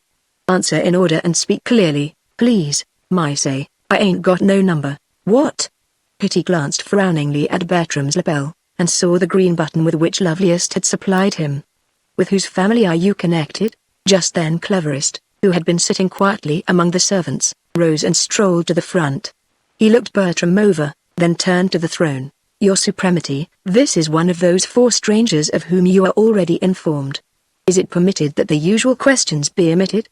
Both Mr. Pity and the superlative seemed to interpret the inarticulate snarl which replied as assent. The latter gentleman, after giving Viola an encouraging smirk, sauntered back to his seat. "Very well," said Pity. "But I must call you something, you know." "Haven't you any title?" "Me name's Bertram," conceded the burglar. "Well, Bertram, you now have an opportunity to prove yourself the quickest man in the city. Bring around that machine there." At the word a thing like a penny in the slot scales were trundled over the porcelain by 2 pit guards. They brought it to a halt just before Mr. Pity. Following it came Mr. Virtue, who drew the chief of police aside, whispered earnestly to him, and stepped back. Suspiciously Bertram eyed the contrivance, with its platform and large dial. "Now, Bertram, place yourself on that platform and grasp the lever at the right. That's it. Now, raise your left hand and snap finger and thumb 9 times. With a dazed look the burglar obeyed. The needle on the dial jerked, swept around once, quivered, and stopped.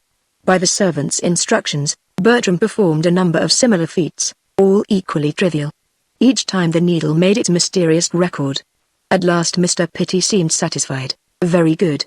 Mr. Virtue, would you mind making a note of that percentage?" "You may step off, Bertram." Still dazed, Bertram again obeyed. "You next, Chief." "Thank you." The mysterious rites of the grasped lever and foolish-looking calisthenics were repeated. "What is the comparison, Mr. Virtue?" The servant figured for a moment on the back of an envelope. 98 for friend Bertram, 95 for the chief. "Congratulations to you, my man." "Sorry, Chief. I fear you're getting old." The alert man who had been so unceremoniously superseded stepped off the little platform. He did not look particularly concerned, thought Trenmore not at all like a man condemned to lose both means of living and life. "It's all in the game, Mr. Virtue," he observed cheerfully. "Tell the boys to send Lilies of the Valley." "When's the funeral?" "Some other time, Chief," retorted Virtue with equal jocosity. "The pit is not working right today." "The cheerful liar," muttered Trenmore. "Now tell me, Viola, what's the meaning of yonder small comedy?" The girl, white-lipped and sick at heart, laughed mirthlessly. "What does it matter? At least, neither Bertram nor the other is to be murdered. Terry, if Mr. Drayton does not return soon, what shall we do when our time comes?" "He will return, he must." "But now what's wrong with the little round man?" It was evident that Bertram was in a difficulty of some sort. The displaced chief of police had him firmly by the collar. Mr. Virtue was glowering at him with an expression of incredulous wrath, while Cleverest strode toward them, anxiety in every line of his sharp features. Terence and Viola were at that time unable to understand the disgrace of Bertram and his immediately subsequent condemnation. It appeared only that during their 3 minutes' conversation with one another the burglar had committed some act so unpardonable that even the intercession of Cleverest did not avail him. Apparently the act had been witnessed by everyone present save the 2 remaining candidates. The accusation was not even formulated in words. "In 3 hours' time let him be cast into the pit," came the inexorable judgment from the throne. "Let him have that 3 hours to consider and repent of his sacrilege. Then is just and all merciful. Take the prisoner away. Let the former chief resume his official duties."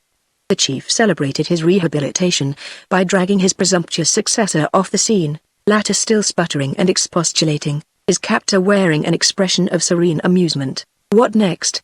questioned Viola hopelessly. The next arrived with great promptness. Mr. Pity had no more than glanced at his list, after the prisoner's removal, when there came the tramp of feet and the sound of an excited voice. "Bring him along, then," it commanded. "Drag the sacrilegious beast before the throne. Let his supremacy judge the dog." Then appeared the triumphant Mr. Mercy, waving on a cohort of 4 policemen. In their midst was another and much dishevelled prisoner. "'Tis Bobby," groaned the Irishman. Loveliest appeared, crossed behind the guarded prisoner, and defiantly took her stand beside Trenmore. Evidently the downfall of 2 of her 4 protégés had alarmed the woman. As much occasion for formality had vanished with the number's exit, she had chanced the anger of the throne and come to her big man's assistance. Once more Mr. Justice Supreme was roused from somnolence. "Well, well," he demanded crossly of Mercy. "What's all this about? Are we never to have a moment's peace to finish these examinations? Who is that fellow you have there?" Mr. Mercy bowed gracefully, silk hat for once removed and pressed to his triumphant bosom. He cast one glance of joyous malice at Loveliest, and addressed the throne. "Your Supremacy, I have a well-nigh unbelievable charge to lay against this prisoner. Because of the magnitude, the incredible audacity of his crime, and because one I might say two of our own number have actually stood his sponsor because of these things, I say, I have presumed to interrupt the proceedings of this board of examiners in the full faith that— Get to the point, man, cut him the high priest petulantly. What has been done? Again Mercy bowed. Your Supremacy, waste no words, this mad and audacious stranger, this insolent abuser of your Supremacy's hospitality, who now faces the very throne with such brazen effrontery. Well, Mr. Mercy, if you can't tell it, step aside, please, and allow me to question the prisoner himself. He has invaded the Holy Library of Penn, retorted Mercy, and perused the sacred books. There was a general movement of interest among the board servants. Several of the women auditors rose from their chairs and walked forward to obtain a better view of the prisoner. Even his Supremacy was aroused.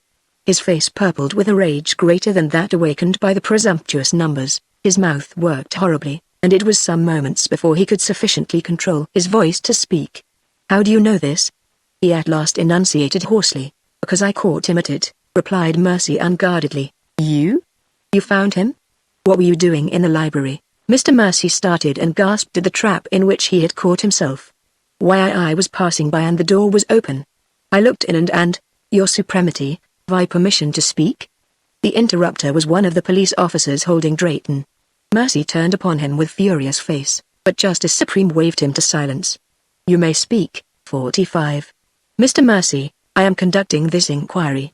Kindly refrain from intimidating the witness. Your Supremacy, 2 hours ago or thereabouts, Mr. Mercy come to me and says 45, is the door of the library locked today? I says, no, I thought not, as your Supremacy had been in the reading. On days when you cared to read, you very seldom kept it locked. No one would ever dare go in there, anyway. Then he says, wait a minute. Came a voice of repressed fury from the throne. Mr. Pitty, will you take this down, please? Pitty drew forth his fountain pen and a small blank book. He began to scribble furiously. Your Supremacy, he says then, is the door actually open?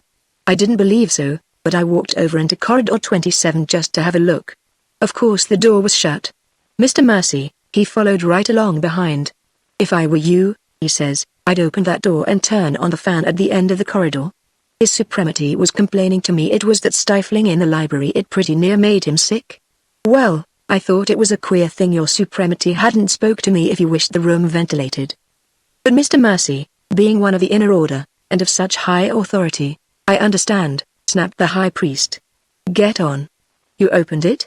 I did, your Supremacy, with Mr. Mercy looking on. Then I went to turn on the fan, and Mr. Mercy strolled off. Without meaning to spy on him, I followed. My rubber soles don't make much noise, of course, and I guess he didn't hear me. He went around a corner. Just before I reached it myself I heard him speaking. Thinking he would blame me if he thought I was spying on him, I stopped where I was.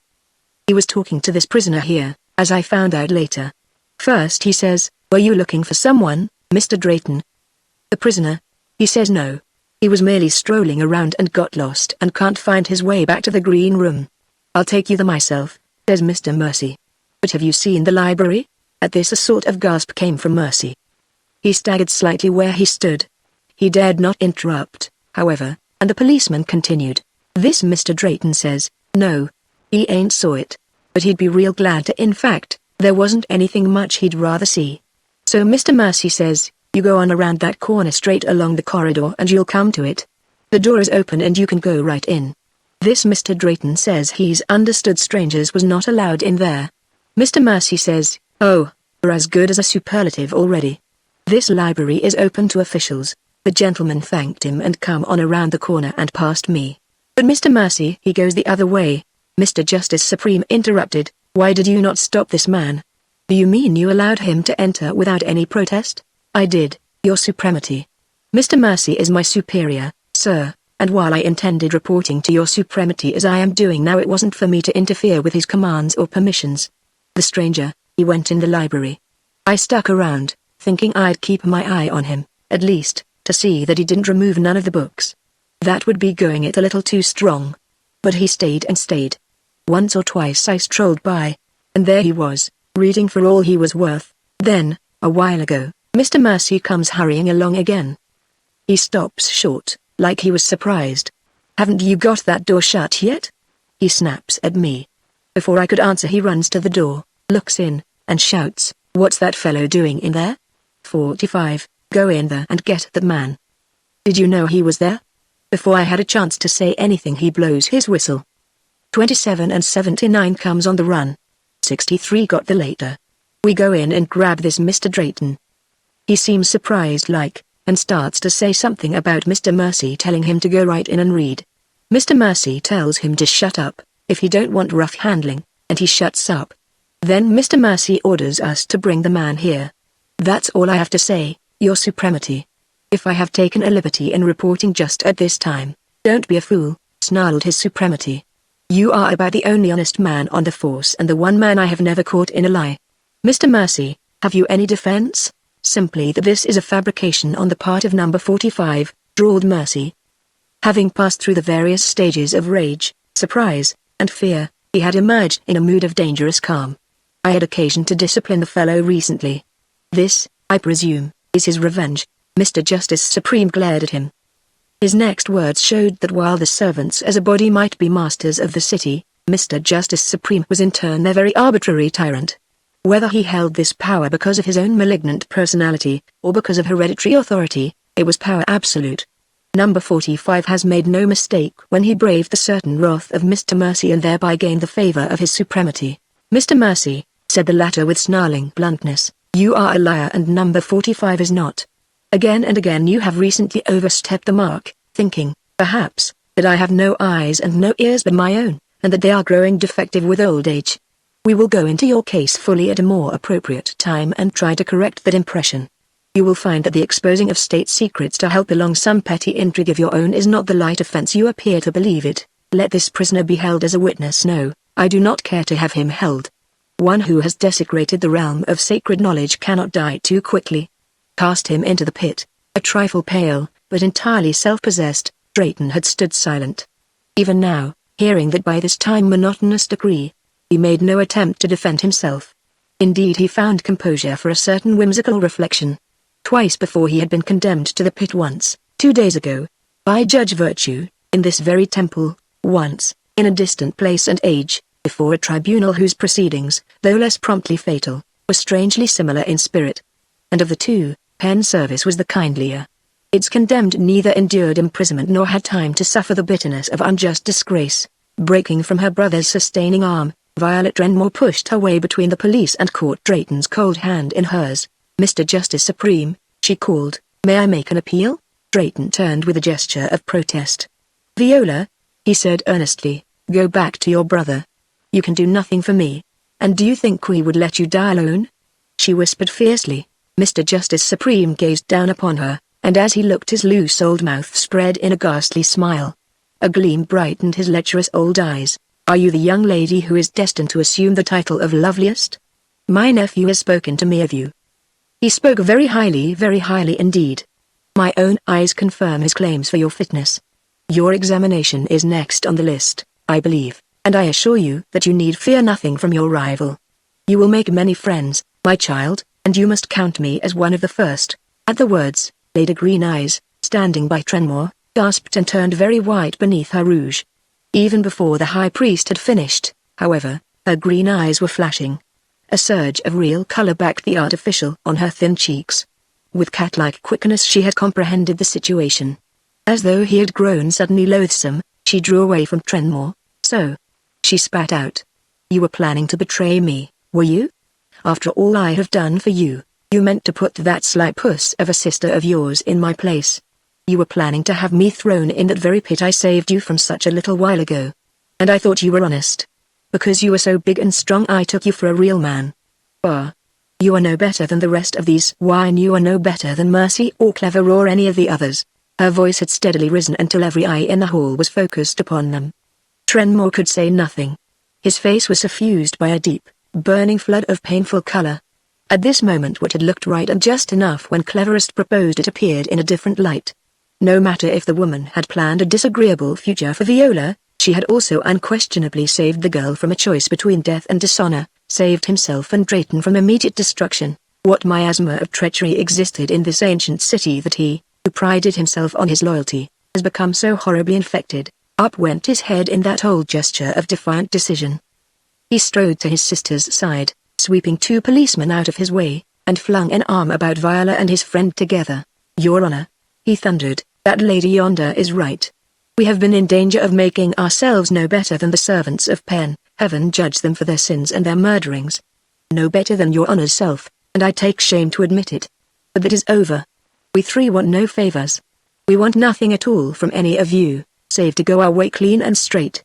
If you choose to murder us, then we will go by way of that pit you're so infatuated with. Terence Trenmore has been mad these 2 days past, but he's sane again now, thank heaven, and can speak for himself and his own." Viola drew a long breath, and stood up proudly between the two men. She had meant making a desperate plea for Drayton's life, and if that failed she had meant to die with him. But this was far better that they three go together, not forced, but proudly and avoiding shame. From her eyes also the scales had been swept away.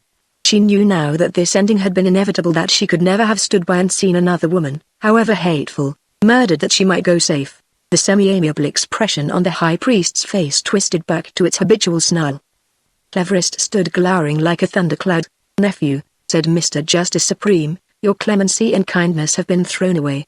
Do you still wish to raise this girl to your side?" "Yes," came the prompt reply. The trap mouth clicked shut on the bare affirmative. "You do?" "I do, Your Supremacy. As a personal favor, I ask that Miss Trenmore be urged to speak for herself and that her brother be not yet condemned. That woman whom we have tolerated too long as one of us has insulted him so grossly that I cannot wonder at his taking umbrage.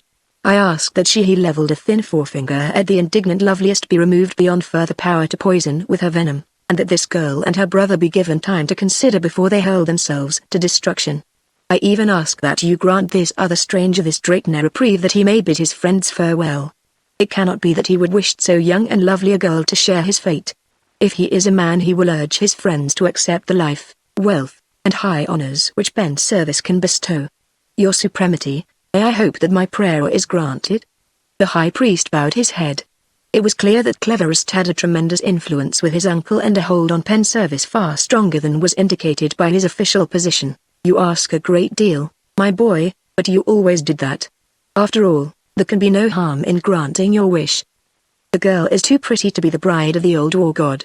If, however," and his voice rose to the shrill impatience of the aged, "if after due respite they still refuse your kindness, then I decline to be troubled any further. If they refuse they shall all die, and that green-eyed she-cat with them. I'm tired of seeing the painted fool about. Take these three people away. Lock them all up together and let them make up their minds once for all. At 10 tomorrow morning they may either die or accept. No great matter which. Hold that other man Bertram for the same hour. Take them away. And now, Mr. Pitty, there are no further candidates. You may omit the rest of the proceedings. I want my luncheon. I'm an old man, Clever, and all this excitement is bad for my heart. If you ever had any consideration for anyone but yourself." His snarling whine was shut from their ears as the three prisoners passed into the green room, and the red door closed behind the last of their guards. Chapter 17 Their Last Chance. When Justice Supreme commanded that the former candidates for superlativism be all locked up together, the police evidently construed the command as including Bertram. It was into the bare, steel-walled room where that rotund gentleman awaited his fate that Trenmore, his sister, and Robert Drayton were presently escorted. They were little surprised at this. What did amaze them was to find their fellow victim not alone. Seated on the floor with his back to the wall, he was engaged in earnest conversation with a small female person, enthroned upon the only chair in the room.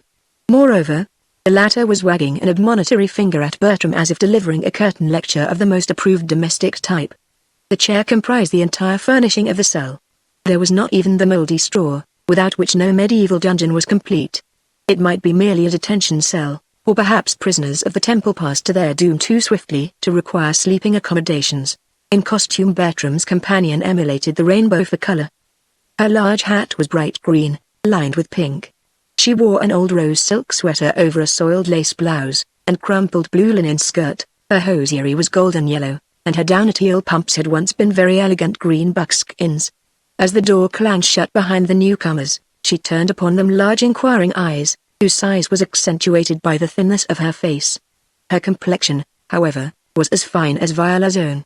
The yellow button displayed upon her old rose lapel bore the number 23,000. Bertram's first expression of surprise changed to one of genuine concern. "Say, boss," he questioned Trenmore. "What's up? Did they frame you, too? Or have you come to kiss your old college chump goodbye? We'll be saying goodbye this day the way we'll be troubled with no more farewells at all," retorted Trenmore grimly. "Are you really in bad, all of you?" "We are that." "And who's the lady, Bertram?" "A pal of mine," replied the burglar.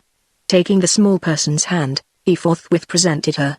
"Skidoo, these here are the 3 friends of mine I was telling you about. Miss Trenmore and Mr. Trenmore and Mr. Drayton. Gents and lady, let me make you acquainted with the brightest, best-hearted, prettiest kid in this Bughouse-burg.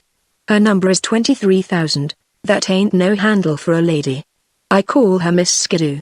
His round face shone with such wholehearted pride in the human rainbow. He was so clearly assured of her cordial reception by anyone possessing brains and eyes that Viola, who had at first hung back a trifle, extended her hand. "We are very glad to meet you, Miss Skidoo," she said gravely, "but sorry it has to be in such a place." Terry's eyes were twinkling. He followed his sister's lead, however, as did Drayton. "Any friend of Mr. Bertram's," Terry contributed, "is bound to be most interesting." "'Tis charmed we all are, Miss Skidoo." "Same here," responded number 23,000, eyeing them with a sort of childlike solemnity. "Bert's been talking about you folks ever since I met him. But, gee, the lookout's bad for this bunch, ain't it?" "I fear it is about as bad as possible," sighed Viola. "At least for 4 of us here. Count me in," announced the girl. "They drug me in, just for comin' to the temple with Bert. I ain't done nothin', I couldn't help it," Bertram defended himself. "I wasn't going to fall for the game, but Mr. Trenmore here, he says I must. Say, won't you tell the kid that I didn't want to go in the game? She won't believe anything I say." The Irishman, somewhat conscience-stricken, hastened to assure number 23,000 that the blame for Bertram's downfall lay entirely on his shoulders. He appeared to have no desire at all for it, "but I did not and do not yet understand what happened. Or, I didn't do anything to get sent up for," said the burglar disgustedly. "I did cop a medal thing one of them guys was wearing on his watch chain, but I was going to give it right back to him. That weighing machine of theirs was a crazy way to test speed. I wanted to show 'em what quick really meant. So I copped this medal thing off the one they call Mr. Virtue. Then I flashed it, and was going to explain. They didn't give me no chance. They just jumped on me and said I'd been and done sacri something or other, and that was all. They was just waiting for a chance to land you," commented Miss Skidoo wisely. "They didn't mean you should have that job really. Sooner or later they'd have framed you. Say, folks, let's set on the floor and fight this thing outright." Acquiescing willingly enough, Terence and Viola between them related the various events occurring between Drayton's departure from the Green Room and his return in the custody of Mercy. The story of cold-blooded cruelty, the hints of internecine warfare among the servants and superlatives united only against their common enemy, the numbers was interesting and startling enough to call forth many exclamations from Drayton and Bertram. Miss Skidoo, however, listened with the bored look of one who hears an oft-told and wearisome tale. "Say," she commented at the end, "ordinary person like you or us," indicating herself and Bertram, "got no business mixing in with that gang of highbinders. They're always layin' for each other and scrapping among themselves. But say, a snowball's got a better chance in a bucket of hot water than a straight guy or a plain number around this joint. As I've been telling Bert here." "Pardon me," interrupted Drayton curiously, "but where did you happen to meet Mr. Bertram?" She flushed so red that Drayton wished he had not asked the question. Catching the look in the lawyer's eye, Bertram bristled instantly. "Say," he blurted, "I want you to know that Miss Skidoo here is a straight, nice kid. I was in a movie last night, and she was there with her dad. I got talking to the old man. He says, 'Come along and get some home cooking, them hotels ain't no good.' I stayed so late talking and playing 7-Up that they let me bunk out in the spare room. That's all. Straight, decent folks, just like they used to be, even if they are tagged with numbers instead of proper monikers. Get me? They got him." Drayton apologized silently with his eyes for the equally unvoiced suspicion. It seemed that Bertram had bragged to these chance acquaintances of his pull with the superlative, cleverest. Miss Skidoo had warned him earnestly against any attempt to supersede the chief of police, no matter what his pull might be. The present quickest, it seemed, like the musical director and most of the other superlatives, was a distant connection of pen service. She revealed to him many facts regarding that democratic institution, Superlativism. How every man of the superlatives, save cleverest, held his job by pure favor, aided by the pull he could exercise through family connections. Cleverest, he's a servant by birth, the girl explained. He only took on that superlative job because the next Justice Supreme can't be chose from the servants in office. He's the old man's nephew. When the old man dies, Cleverest will chuck the law and run this city. He was aiming to marry Loveliest because he wants to be high man anywhere he is, and the Loveliest's husband, when she has won, is supposed to run this town, outside of the service. But I guess he meant to chuck her as soon as the old man passes over. Them servants, they keep the service itself right in their own families, further to son like. Only Mr. J.'s. As is. He ain't got no son. Say, me sister's a scrub lady and she's got a swell job scrubbing floors right here in the temple. Course, she don't get paid nothing, but she's fed good, and as for clothes, the ladies round here gives her a lot. That's how I get these glad rags I'm wearin' from sis. But I tell you, a job like hers is great for getting wiser. Folks don't take much more notice of a scrub lady than if she was a chair or some. She's told me a lot o' things, servants of pen. Say, I reckon if that big image o' pen could get a peep at what goes on under his feet, he'd jump right down on top of the dome and smash the bell and everything else. The flow of her eloquence was interrupted by Drayton, who had been listening with even greater interest than the others. Tell me, Miss Skidoo, have you or any of your friends an idea of who William Penn really is, or rather was? I don't know nothing about that twill thing. Penn is the All-Father. He runs heaven and hell just like the servants run us. I don't believe in him no more. I think there ain't nothing but Philadelphia, and when you die you stay dead. Well, religion aside, said Drayton, I myself have learned a great deal since this morning. The Penn Service Library was really most informing. If its doors could be thrown open to the numbers, I believe they are men enough yet to overthrow this government of false priests and their sycophants and come into their own. It would be worth living, just to see it done. He sighed. However, that is not to be. We can help the sorrow of this age no more than we could cure grief of our own. Get on with it, Bobby, said Trenmore. Sure, I've a load of curiosity I'd hate to die burdened with. I'll tell it as briefly as I can. There are big gaps in the story as I collated it, but the general run is clear enough. I became so absorbed that I forgot the time and the competitions and everything else. Remember, this is their history. It seems that after the close of the World Wars there followed a few years of respite. Then communism had its way of Europe. Class war, which spells social chaos, ensued. The USA very sensibly and hastily declined to be further involved, but unfortunately did not stop there. The country had been largely militarized, but this new European outbreak swung the pacifists back into the saddle. You know the delirious possibilities which may spring from the brain of a full-fledged pacifist. The president then in office was a weakling, a dreamer, and completely under the influence of a man named Andrew Power. I'll tell you more of that later. Congress, I don't know what they were thinking of, but they backed this sawdust president, or rather the man behind his chair. According to the records, it appeared to all these wise rulers that the only safety lay in complete severance of relations with Mad Dog Europe. So they severed them. They deliberately stopped all traffic and communication between the United States and Europe. Later, in logical sequence, they dropped communication with our nearest neighbors, Canada, Mexico, Central and South America. Why, Mr. Drayton? Exclaimed Viola incredulously. How could they? They did. I am telling you what I read in books and old newspapers of those times. Now this man I spoke of, this Andrew Power, who stood behind the presidential chair, seems to have been a sort of sublimified madman. His personality was of a Napoleonic order raised to the nth power. He was a madman, but he was a reasoning madman. Taking the theories and work of the pacifists, carried them to a logical conclusion. The trouble with the world, he said, was that its communities, its nations, had grown too bulky and unwieldy. He pointed to the case of Switzerland, a small, therefore manageable, republic, with its efficient, well-equipped army, its contented people and high rate of wealth per capita. The United States was a republic, but it could never be like that. It was too big. All the really big countries, he said, were ill-balanced, ill-governed, with a high percentage of poor and unemployed. The ideal nation would consist of not over 3 or 4 million souls, with a democratic government.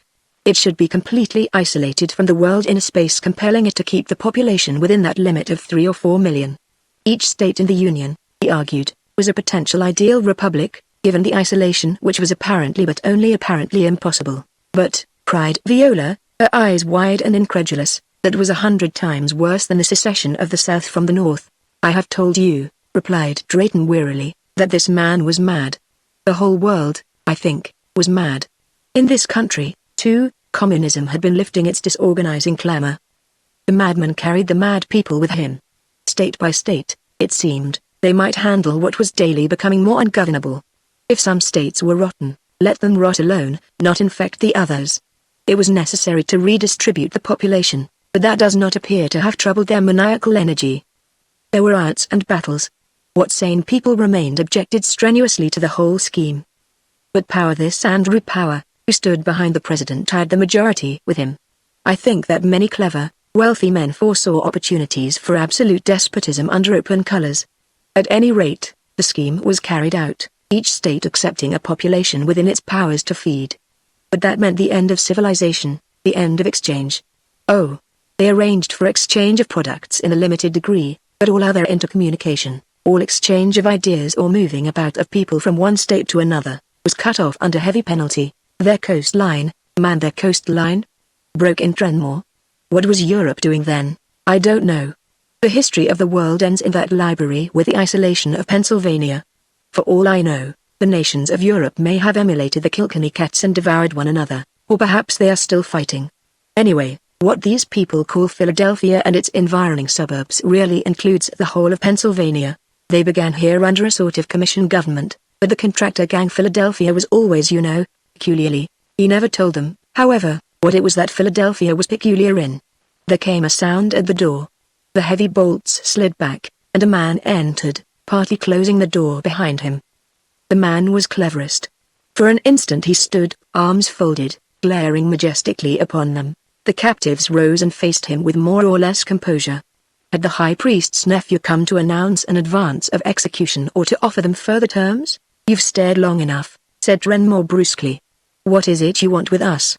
A little fair and decent treatment perhaps, snapped Cleverest. Do you realize what a very unpleasant position you have placed me in? Every man in the temple is laughing at me behind his hand for standing by a gang of beggars and getting insulted for my pains, Viola interposed quietly. You are mistaken, sir. None of us has ever said a word to or about you that could be construed as an insult. Your brother meant to include me in his tirade addressed to my uncle, the man retorted gloomily. Terry eyed him in obstinate dislike.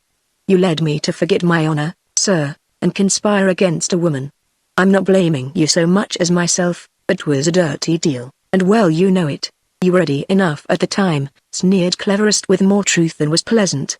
However, matters are not yet too late to mend. Your death won't help Loveliest now. My uncle has settled that once for all. You've blundered and blundered until the best I can do is to save you and your sister. Miss Trenmore, he eyed the girl with a coldly calculating I love you. I am offering you more than any other man in this city could offer. I desire a beautiful and accomplished wife, and you are better qualified than anyone I have met.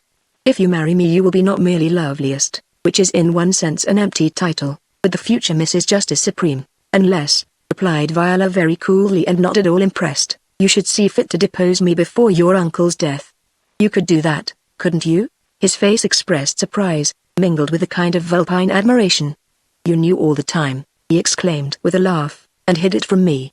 No danger, my dear. You play fair with me and I'll stick to you. I've never seen a woman yet that could touch you for looks, brains, or manner. As an added inducement, remember that I offer your brother's life. Viola looked from Drayton to Terry and back again at Drayton. Terry, she whispered at last. I can't. Oh, forgive me, Terry. Yes, I'll do it for you. But he must save Mr. Drayton, too. He'll do no such thing, stormed the Irishman. I'd rather see you dead, Viola, than wedded to that fox. Don't consider me, Miss Viola, put in Drayton. Save yourself if you wish and can. But not for heaven's sake, not in that way, not for my sake. The girl and the lawyer were looking into each other's eyes. The faint rose of Viola's cheeks brightened to a livelier hue. Cleverest saw, and jumped at the conclusion most natural to a born servant of Pennsylvania. Oh, is that it? He demanded angrily. Is this man your reason for declining my offers? Perhaps I have been a bit hasty, after all.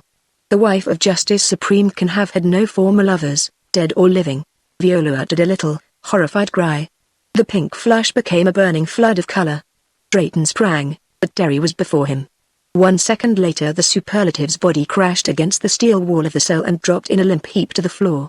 At the sound of his fall, the door was again flung open. The occupants of the cell found themselves covered by 4 leveled rifle barrels.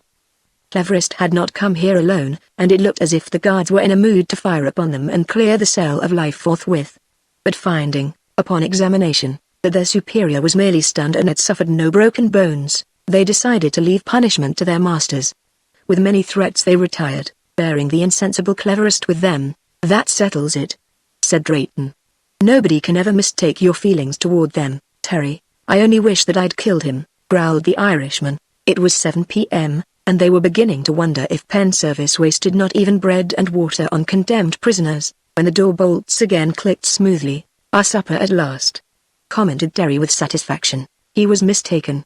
No food-bearing jailer appeared, but the chief of police himself, alert and smiling. Behind him the light glinted on a dozen rifle barrels. They were taking no further chances, it appeared, with the Trenmore temper. "I have come to make a rather unpleasant announcement," began Quickest. He spoke with quiet courtesy, but firmly and as one prepared for an outbreak. "You were to have been passed to the All-Father in the morning, I believe. His Supremacy has instructed that the time be advanced. Will you accompany me without resistance? If so, you may go unfettered." Chapter 18 The Sword and the Bell. It was with a dull feeling of despair that Drayton, recovering from the first momentary shock, heard Trenmore accept the chief's condition for the freedom of their limbs. "We'll go with you quietly, Chief, to the very door of your bloody slaughterhouse. You've the word of Terence Trenmore for every one of us." And then Trenmore had looked from one to the other of his friends with a fiery glance that commanded their obedience. He was first to leave the cell, not even taking Viola's hand, which she stretched out like a small child. Brave but knowing its own helplessness, Drayton went to her. Then, in the face of such near death, he did what he would not have permitted himself to do had fate been more kind. He remembered that look in her eyes, before Terry had flung Cleverest across the cell, and putting his arm about the little sister of Trenmore, he drew her to him. "Viola," he said, very softly and with a great, quiet tenderness, "I love you, dear, so much that death with you is mere happiness." And she answered, "You are my world, Bobby Drayton." If death was needed to show us this love, then death can never rob us of it. "Skidoo," said Bertram the burglar to the young lady he designated by that name. "I guess our numbers are up. I meant right by you, kid, and I'm darn sorry." "It ain't your fault," retorted Miss Skidoo, of the solemn, childlike eyes. "I guess I got a right to die with a good, straight guy like you." With ironical politeness, the chief of police broke in. "His Supremacy might be willing to wait if he knew how much sad romance is going on here, but my own time is valuable. 2 abreast, please. That's right. You can continue your farewells as you walk. I guess I can stand it." 29. Turn out that light before you close the door. In front, between 2 of the rifle-bearing guards, marched Terence Trenmore. His dark, heavy face was sullen. His lids drooped over narrowed, fire-blue eyes. When his guards brushed against him, in a narrow passage, he shuddered away from them as one in mortal fear. They laughed, and one of them murmured, "The bigger they are the harder they fall, eh, 49?" Having passed through 2 steel-lined corridors, the party of guards and prisoners came presently to a stair, ascended 1 flight and so reached the red marble passage of the administrative offices on the southern side. Tramping along this, they passed the open door of Mr. Virtue's darkened courtroom, and came to the southern entrance of the Hall of Justice. Quickest, who was now in the lead, laid his hand on the door to push it open. As he did so Trenmore, standing between his guards, spoke for the first time since leaving the cell. "Chief, before we go in I've a word for your ear alone." The chief shook his head, smiling. "Sorry, but I have no time to listen, my man." And he pushed to the door so that it opened a trifle. "I'll say it aloud, then," snapped Trenmore. "You can listen or not as you please. I gave my promise just now that I'd come unresisting to the very door of your slaughter pen. There is the door and here am I to take my word back again." For all his bulk, Trenmore had the speed of a springing tiger. He was on the chief before anyone realized that he had begun to move. He had swung that startled official before him with one arm about his chest. His right hand dragged from the holster at his captive's side a revolver of pleasantly efficient caliber. He clapped the muzzle to the chief's head, behind the ear. "Shoot now and be damned to you, scum of the earth." Tremor roared. "But the first finger that crooks at a trigger, I'll scatter this scut's brains the way he'll be dead before any of us." 12 astonished and dismayed guards stood agape, with rifles half raised. After a moment 2 of them turned their weapons on Drayton and Bertram. The other prisoners, however, as much taken by surprise as the guards, were quiet enough. The chief was quiet, too. He was helpless as in the grip of a gorilla, and he could feel the cold nose of his own weapon nuzzling behind his ear. He was not smiling now. "You've a grain of sense after all," observed Trenmore approvingly. "And now the chief and myself will be taking a bit of a walk. Just don't interfere.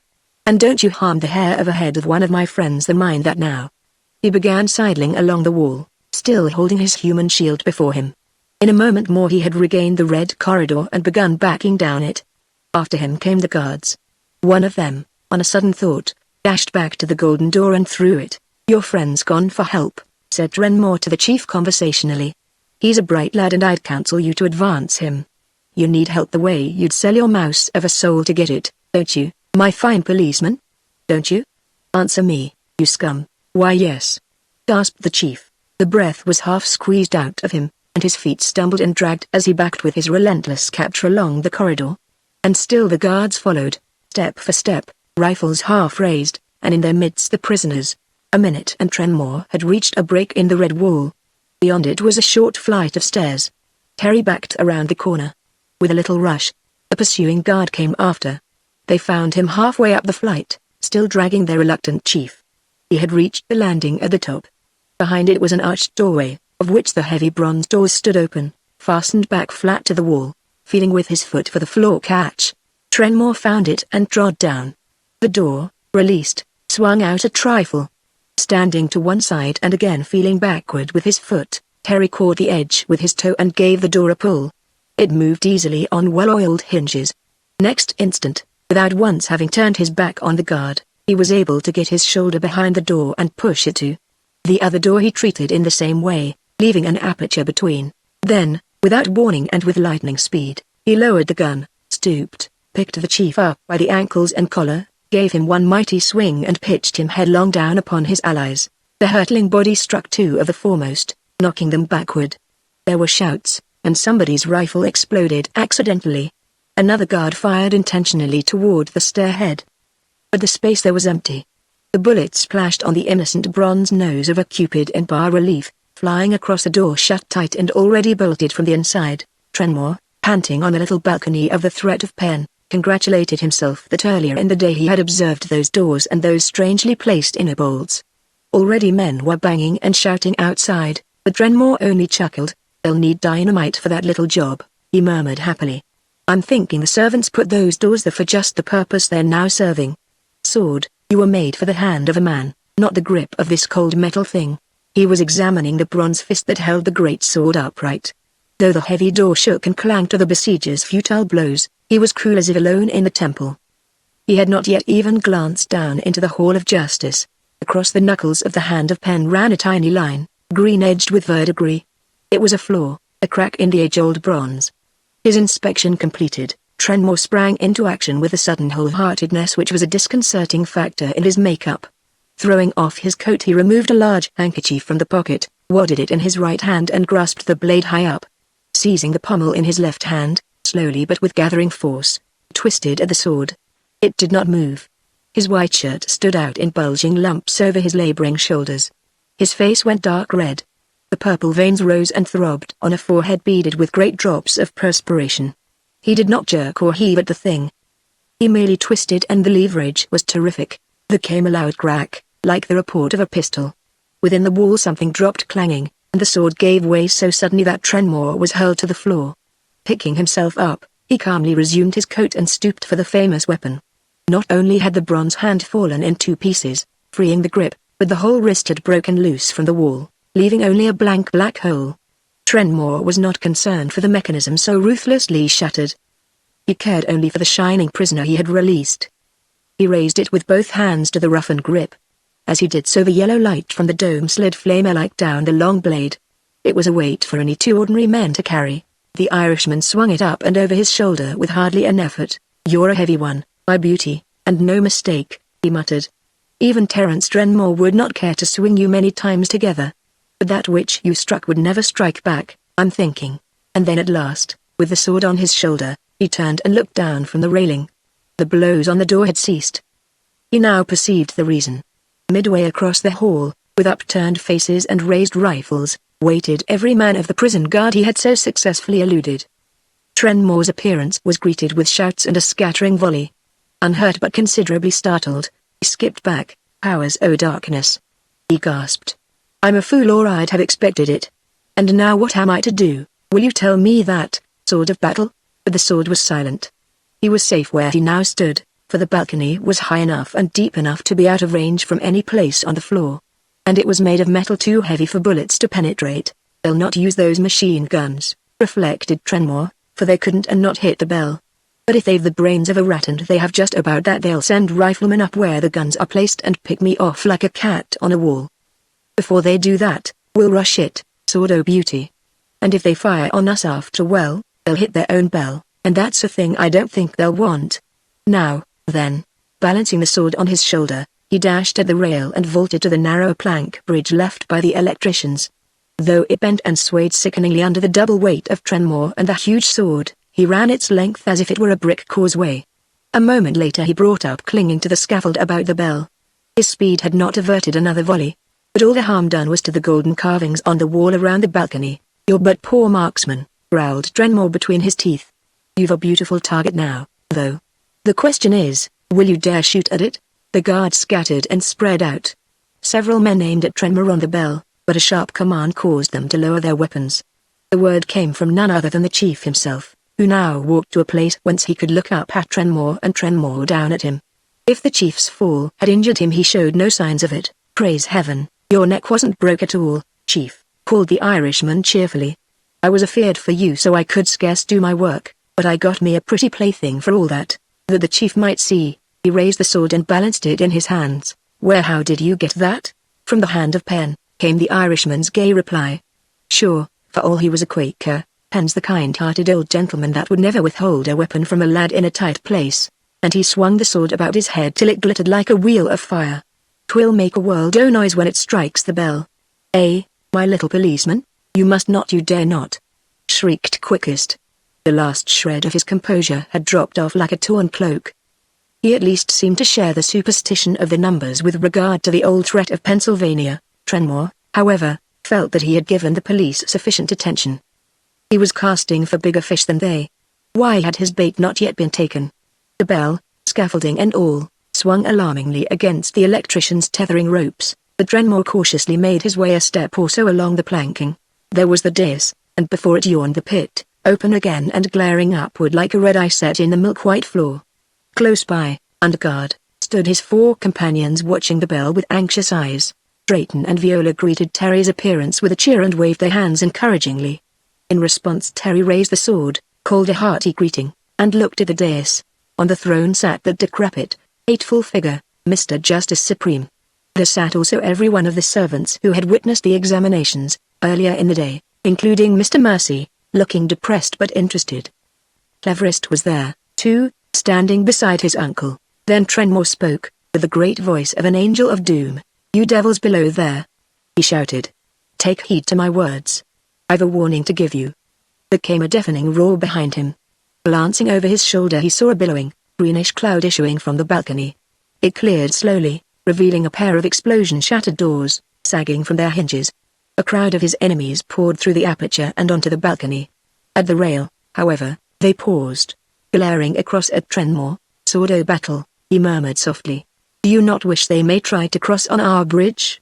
Do you not hope it, little sword?" Between his men the Quickest pushed his way to the railing.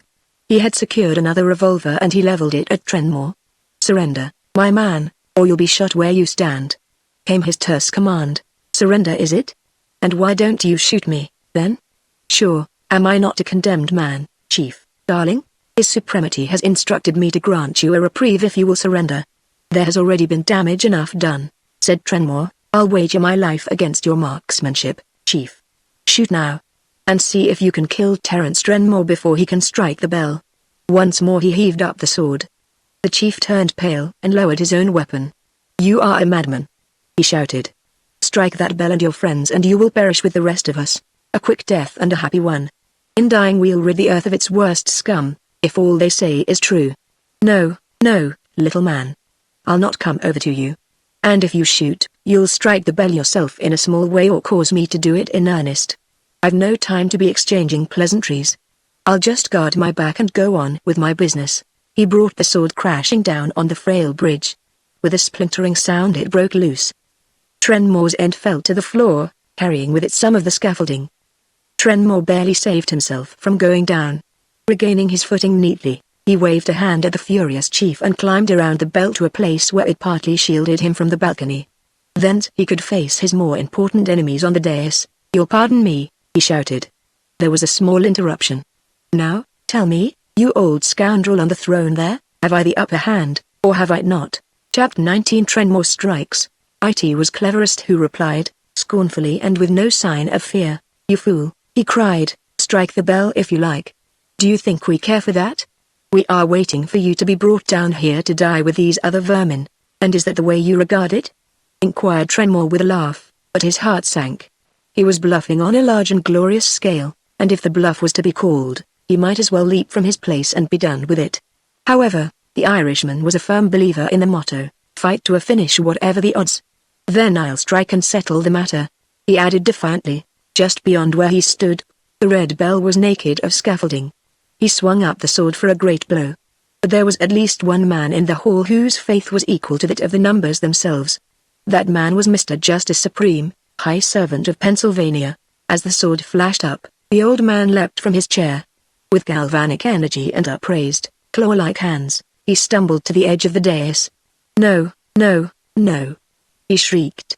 "Don't strike. For mercy's sake, don't strike the bell, don't strike." The words died on his lips. The yellow claws clutched at his heart and he flung back his head, mouth open.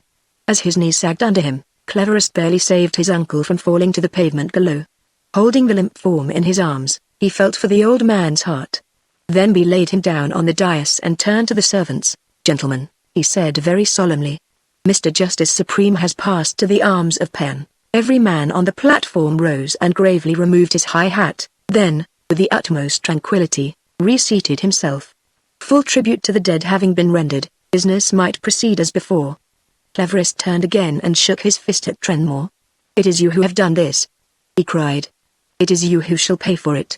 Gentlemen," he whirled to his seated fellows, "have you any objection, any fear of this world or the next which causes you to dread the striking of that bell?" They all smiled. One or two laughed outright. Mr. Pitty arose in his place. "Mr. Justice Supreme," he said, "pardon me if I forestall your ordination under that title, but this is an uncommon emergency. Your Supremacy, I'm sure I speak for all of us when I say that the gentleman on the bell is welcome to hammer at it all night, if that will relieve his feelings. He gives us credit for an uncommonly large slice of his own superstition. You hear?" yelled Cleverest at the Irishman. "Strike if you please. For every stroke you will see one of your friends here dropped screaming down the pit." This was checkmate with a vengeance. Trenmore hesitated, feeling suddenly rather foolish. If he struck, they would throw Viola in first. Already she had been dragged to the very edge by a burly tiger of a pit guard. A dozen men had their hands on the other prisoners. If he did not strike, they would still be thrown in. This was the end. A sickening weariness replaced the exultation which had upheld Trenmore till this moment. He let the sword sink slowly, till its point rested on the edge of the red bell. Cleverest smiled sneeringly and half-turned. He meant to seat himself on the throne and thenceforward give his orders from the place he had long coveted. Then an earnest, ringing voice arose from the group below him. Terry, for the love of heaven, don't give up. That man is wrong. They are all wrong. Only that old man knew the truth. Strike that bell and no man in all the city will be alive one moment after. Strike, I say. Kill us and avenge us with one blow. Stop that man's mouth. Cut in Cleverest savagely. Proceed with the executions. But now his fellow servants intervened. Perhaps they remembered that for all their pride they were only mortal men, or perhaps they were merely curious. At least, several of them rose in open protest. "No. Wait a minute, Clever, beg pardon, your Supremacy, I should say. Let's hear what the fellow has to say. Wait." This from Mr. Courage, the former high priest's lieutenant. He was a dignified man with cold grey eyes and features which indicated a character of considerable determination. "Remember, sir, that until the ordination, the Council of 12 holds power. Let the man speak, let him speak." The chorus was too unanimous for even Cleverest to overlook. With a scowl he stalked to the throne. "Very well, gentlemen," he snapped. "Have your way, but no good will come of it. Bring that man up here." Leaning on the sword, Trenmore looked on with renewed hope in his optimistic soul. "I wonder," thought he, "does the boy know some real secret about this red thing here? Or is he bluffing? If he is, good luck and a power of invention to the tongue of him." Drayton was escorted around to the dais steps by 2 blue-clad policemen. When he stood before the throne, Cerberus gestured impatiently. "I have no wish to question this man. Gentlemen, since you have taken the matter on yourselves, will you kindly conclude it?" "We will." The imperturbable Mr. Courage turned to Drayton. "Young man, what is it that you know about the threat of Penn which we, the servants of Penn, do not already know?" "Its history," retorted Drayton boldly. He spoke up loudly, so that Trenmore also might hear. "To be convincing I must go back a long way in the history of Philadelphia, back to the very beginning of her isolation from the rest of the United States. You know nothing of that?" Leaning from his throne, Cerberus whispered in the ear of Mr. Courage. The latter nodded. "Stick to the bell itself, please," he said sternly. "We are not interested in the history of Philadelphia. I'll try to, but you won't understand." "Well, then, in that distant age there was a certain group of men practically, though not openly, in control of this city. They were called grafters, the contractor gang, and the gang. Those were titles of high honors then, like servants and superlatives, you know." Here, Trenmore, on the bell, almost dropped the sword for sheer delight.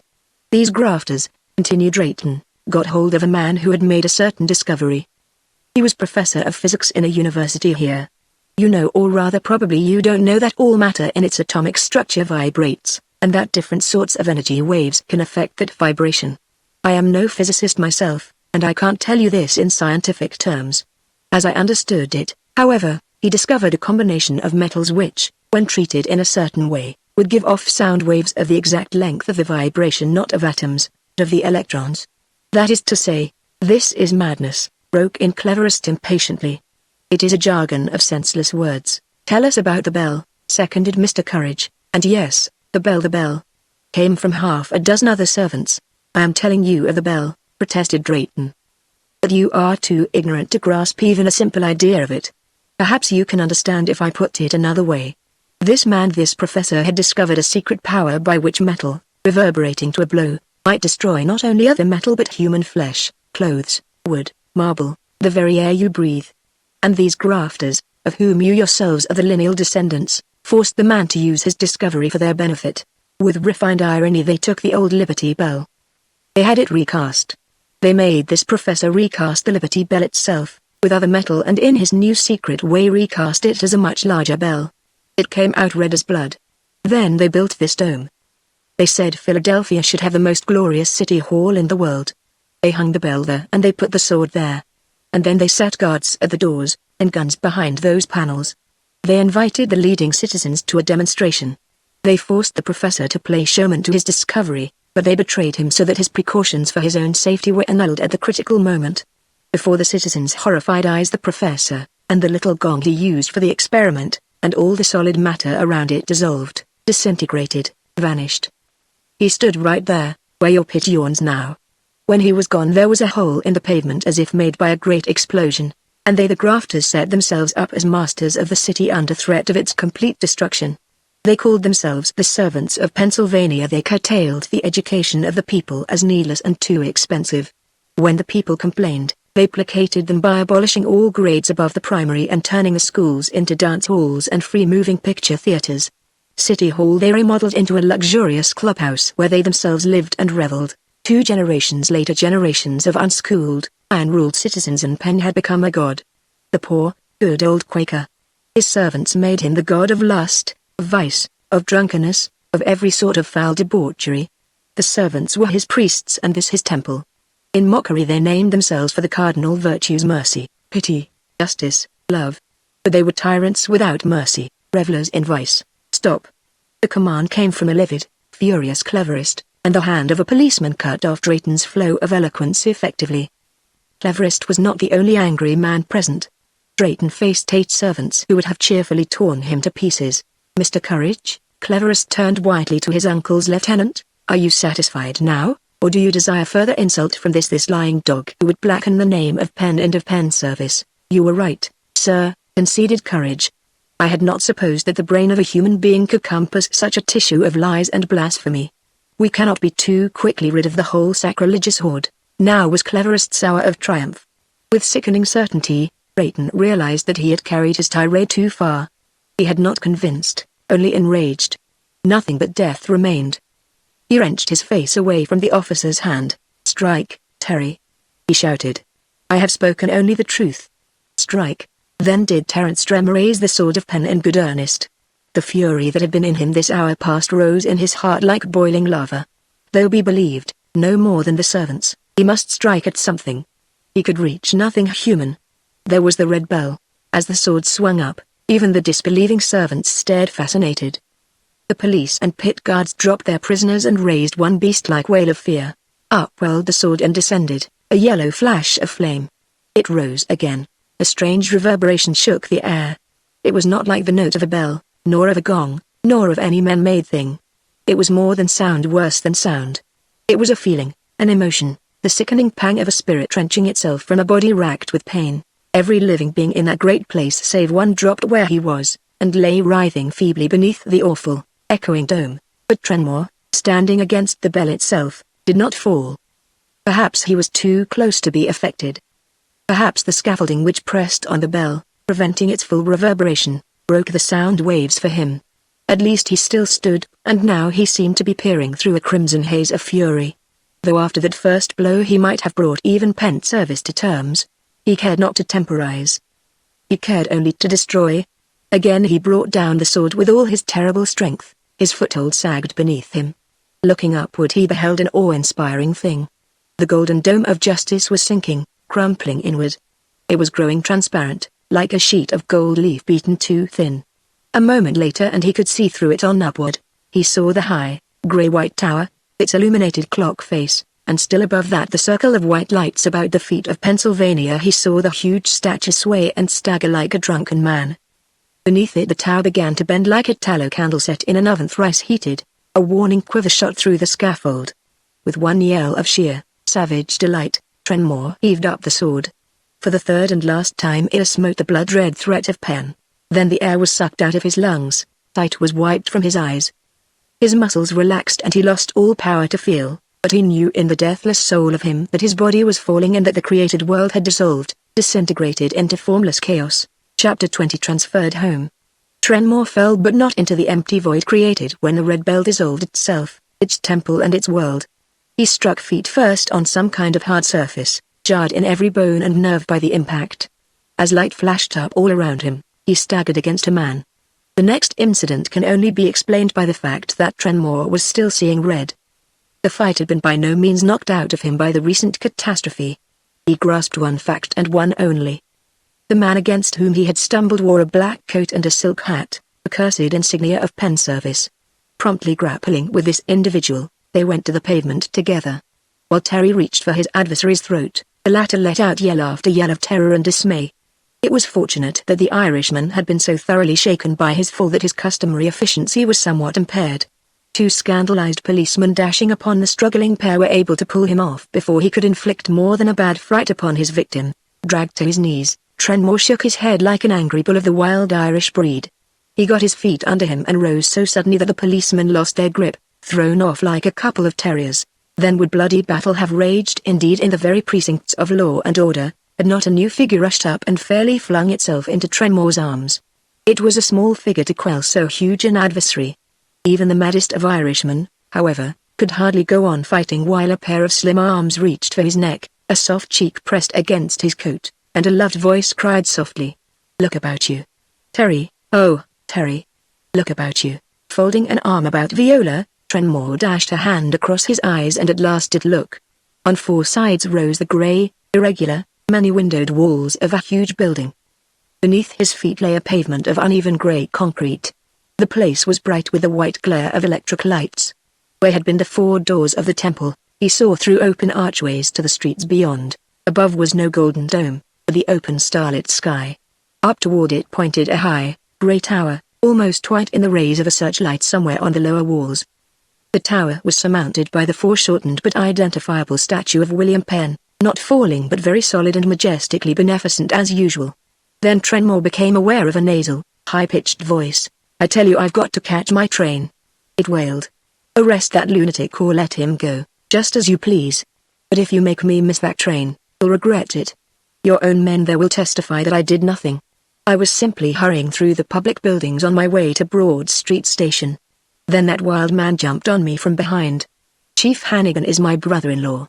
If you make me miss that last train I'll get your stripes for it, or I'm a Dutchman." Viewing the speaker with new eyes, Trenmore perceived him to be a tall, thin man, who had already rescued his hat from where it had rolled, and retrieved a small black suitcase. He was handing his card to the sergeant. That officer promptly capitulated. "Beg your pardon, Mr. Flynn. Meant no offense, I'm sure. Trying to catch the 10-5? You can get it yet." Making no reply, the man fled so precipitately toward Broad Street Station that his coat-tails stood out behind. "That's Mr. Charles Flynn, the undertaker," observed the sergeant to a group of 4 or 5 policemen who had now gathered and were regarding Trenmore with mingled wonder and menace. "He lives out at Media. Now, my man, you come along quietly. What were you trying to do? Provide Mr. Flynn as a corpse for one of his own funerals?" The jest brought a laugh from his subordinates. Trenmore was silent. He had lost all desire to fight, and the smallest policeman that could have led him away by one hand. But Viola's quick wits again saved the situation. Releasing herself gently from her brother's arm, she addressed the sergeant with quiet dignity. "Officer, this gentleman is my brother. He is subject to epileptic seizures. Just now he became separated from me and from his attendant. The fit came on him and he fell against the other gentleman. He is ill, and all he needs is to be taken home and put to bed. Mr. Drayton, here, is his nurse. Please, Sergeant. You wouldn't arrest my poor brother?" Trenmore perceived that Drayton had indeed taken his place at his other side. Over the heads of the police he saw Arnold Bertram and Miss Skidoo. Feeling remarkably foolish, he began to wonder if what Viola was saying might not be actual fact. Could it be that he had been ill-mad and had dreamed that whole wild vision of the year 2118? Fortunately Viola's pleadings, in which Drayton presently joined, proved effective. With a number of good-natured warnings that she keep her crazy brother at home, or at least under better restraint, the sergeant wrote down the name and address and called off his myrmidons. Robert Drayton and the 2 Trenmores were free at last to walk quietly out of the southern entrance into Broad Street. They hastened to do so.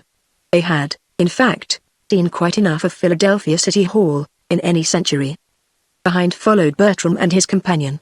It was then a little after 10, and the street was by no means crowded. Nevertheless, as Drayton and Trenmore were more than a little disheveled, the party were glad to turn off from brightly lighted Broad into the comparative emptiness and gloom of Sansom Street. Just before they did so, Drayton paused for one. He glanced backward at the enormous pile of grey masonry terminating the short vista of Broad Street. Had they really, as he hopefully surmised, returned into the safe protection of their own day and age? High above, like a white ghost in the searchlight, brooded the giant figure of that old Quaker, his stony hand outstretched in petrified blessing. And below him, across the face of the yellow-lighted clock, a wraith of vapor drifted, obscuring the figures. What difference was there between it all as he saw it now and as he had seen it that very morning, as it seemed to him? The difference stared him in the face. There was still an emblem above the southern arch. That morning it had been the ominous, sword-crossed red bell. Now it was a shield with the city colors, pale yellow and blue. Above it glowed a huge welcome and the letters A.M. W. Beneath it the one word truth. Associated Advertising Men of the World, he muttered half aloud, and their convention was here. I mean is here. Yes, we're back in our own century again. Half a block farther they all walked, in the silence of prisoners too suddenly released to believe their own good fortune. Then Trenmore abruptly halted. Bertram and Miss Skidoo coming up. They all stood grouped in the friendly shadow of an awning. "Viola," exclaimed Trenmore, "tell me the facts and don't spare me. Was that thing you said to the policeman back there, was it really so?" Her eyes opened wide. "What do you mean?" "I mean that if I've been crazy, dreaming, then we've all been dreaming together," broke in Drayton soberly. "I was never more astounded in my life than when that gorgeous temple suddenly dissolved, melted, and reformed as the old familiar public buildings. It's lucky for us that there were only a few people passing through at the time. We must have dropped into the scene like figures in one of these faked movie reels. It's a wonder no one noticed." "And me," put in Bertram. "I've been talking my head off trying to explain to the kid here how she's got back about 200 years before she was born. I know it by that welcoming advertising meant thing over the city hall entrance. Truth. It says under it. Gee, it's mighty hard to make some folks believe the truth, Miss Skidoo," ejaculated Terence. Again he brushed his eyes with his hand, staring blankly at that bewildered but defiant young lady. "Yes," she retorted sharply, "and you can't kid me, neither. Something certainly happened, but it couldn't be what Bert said. Why, I know this place where we're standing like it was my own kitchen." There she stood, certainly, green hat, silk sweater, and all. The yellow button, insignia of the enslaved numbers of a future age, glared like a nightmare eye from her lapel. Yet how, granting that all the rest was so that they had actually lived through some 48 hours in a century yet unborn, how had she survived the oblivion which had swallowed her fellow citizens? Servants, superlatives, police, numbers, and all had dissolved and vanished. But number 23,000 had made the 2-century jump unscathed. Could it be that future, past, and present were all one, as he had once read in some book, tossed aside after 10 minutes of incredulous attention? "Let's get home," exclaimed Trenmore abruptly. "I feel my reason is slipping. And let's walk, for it's not far and 'tis agreeable to be loose in a sane world again. At least," Harry corrected himself after a moment's sober reflection, "a comparatively sane world. Yes, let's be moving, friends, for I'm thinking we need a good meal and a night's sleep to save our own sanity." Chapter 21 The Last of the Grey Dust. At 10:30, 5 tired and hungry people ascended the steps of number 17 Walnut Street and rang the bell. It was not immediately answered. Then Drayton noticed that the door was not latched. They all entered and became aware that in a library on the right something unusual was going on. A gurgling, choking noise was punctuated by several thumps, followed by the crash of furniture violently overthrown. Trenmore was first at the door. He flung it open and rushed inside. The room seemed empty. As the noises continued, however, Trenmore passed around the big reading table and stooping over plucked his man, Martin, from the prostrate body of an unknown antagonist. He did it with the air of one who separates his bull pup from the mangled corpse of the neighbor's Pomeranian. With a sad, disgusted face Harry glanced from the pugnacious one to the figure on the floor. "Ah now, boy," he demanded, "are you not ashamed to be choking a man old enough to be your own granddad?" Then he dropped Martin, with an exclamation. "Sure, 'tis my old friend the little collector man, Mr. Trenmore," began Martin in excited self-defense. "He come in here and he... Never mind what he did till I count what's left of the pieces, my boy. I take back what I said, though. Be he alive or dead, the old rascal's got no more than was coming to him." Kneeling down, while the rest gathered in an interested group, he put his hand to the man's heart. He was an elderly, smooth-shaven, gray-haired person, with sharp, lean-cut features. The forehead was high and sloping, the mouth thin and tight-breasted even in unconsciousness. He was well-dressed, and a gold pince-nez lay on the floor nearby, miraculously unbroken. "He's all right," announced Trenmore. "Martin, a drop of liquor now and we'll have the old scoundrel up and able for an explanation." His prophecy proved correct. 5 minutes later the grey-haired collector sat in an armchair, shaken but able to talk and be talked to. "And now," said Trenmore, "I'll ask you, Martin, to tell your share in this, and then you'll go out and you'll get everything in the house that is eatable and you'll set it out in the dining room, for it's starved to death we are, every one of us." "Yes, Mr. Trenmore, I'll tend to it. This old man broke in on me about half an hour ago. He asked for you, sir. I told him you'd been out since this morning." "This morning?" The exclamation broke from 3 pairs of lips simultaneously. Martin stared. "Never mind," said Terry hastily. "And then?" "He wanted to know where you were. I said I didn't know, as you didn't say anything to me. And then we got talking and I'm sorry, sir, but I let out that it seemed mighty queer, you're going that way. And then he asked me questions about where I'd last seen you and all that. I told him about finding this grey stuff, it's wrapped up in that newspaper on the table, sir, and not knowing what it was or whether you wanted it kept or thrown out. And then honest, I don't know how he did it, but he got me to show it to him. I brought it in here. And then he said I'd never see you again, and would I sell him the stuff? I said no, of course. Then he pulled a gun on me, here it is, and I jumped on him and then you came in. I didn't want to hurt the old guy, but he got me wild and, that's all right, Martin. You did very well, but don't ever be doing any of it again. Now hurry up, that's supper. What's coming next would likely strain your poor brain. Get along with you." Reluctantly, Martin vanished kitchenward. The rest of the company pulled up chairs and made themselves comfortable. For a time they found the captive of Martin's prowess inclined to an attitude of silent defiance. Upon Terry's threat, however, to turn him over to the police on charges of housebreaking, he expressed a willingness to listen to reason. Bertram's presence had a very chastening effect. He knew the burglar for one of the men he had hired to steal the Cerberus, and realized that should his former accomplice go on the stand, his testimony, together with the attack on Martin, would mean penitentiary stripes for himself. By the way, Drayton broke in, picking up the newspaper package which contained the dust of purgatory and weighing it in his hand. "Did you ever ask Bertram, Terry, if he knew what had become of the vial this was in?" The burglar started and flushed. "Say, I done a mean trick then. I didn't mean to keep the thing, but you left it laying on your bureau the day at the Belclare, Mr. Trenmore, and I took it along. I give it to Skidoo here for a keepsake. I didn't have anything else pretty to give her. But she's a straight girl and I shouldn't have done it. Skidoo, have you got that bottle I give you for bath salts?" "Sure." Number 23,000 promptly produced it from her sweater pocket. "Why, Bert, wasn't it yours?" Bertram admitted that it was not. With a reproachful glance for Bertram, she extended the Cerberus vial to Trenmore. Trenmore reached for it and took it in his hand. In the flash of an eye the space before him was empty. Miss Skidoo had vanished more abruptly than he had himself disappeared, upon his first experience with the dust. With a startled yell, Terence leapt to his feet and flung the Cerberus across the room. His feelings were shared by all present, save the old collector, who put up a thin, protesting hand. "Now, don't I beg of you, don't become excited. Mr. Trenmore, my nerves are not in shape to stand this sort of thing. There is no harm done unless the beautiful little curio is broken, which would be a pity. Tell me, did that violently costumed young lady come here from the place you have been in since this morning?" "She did that.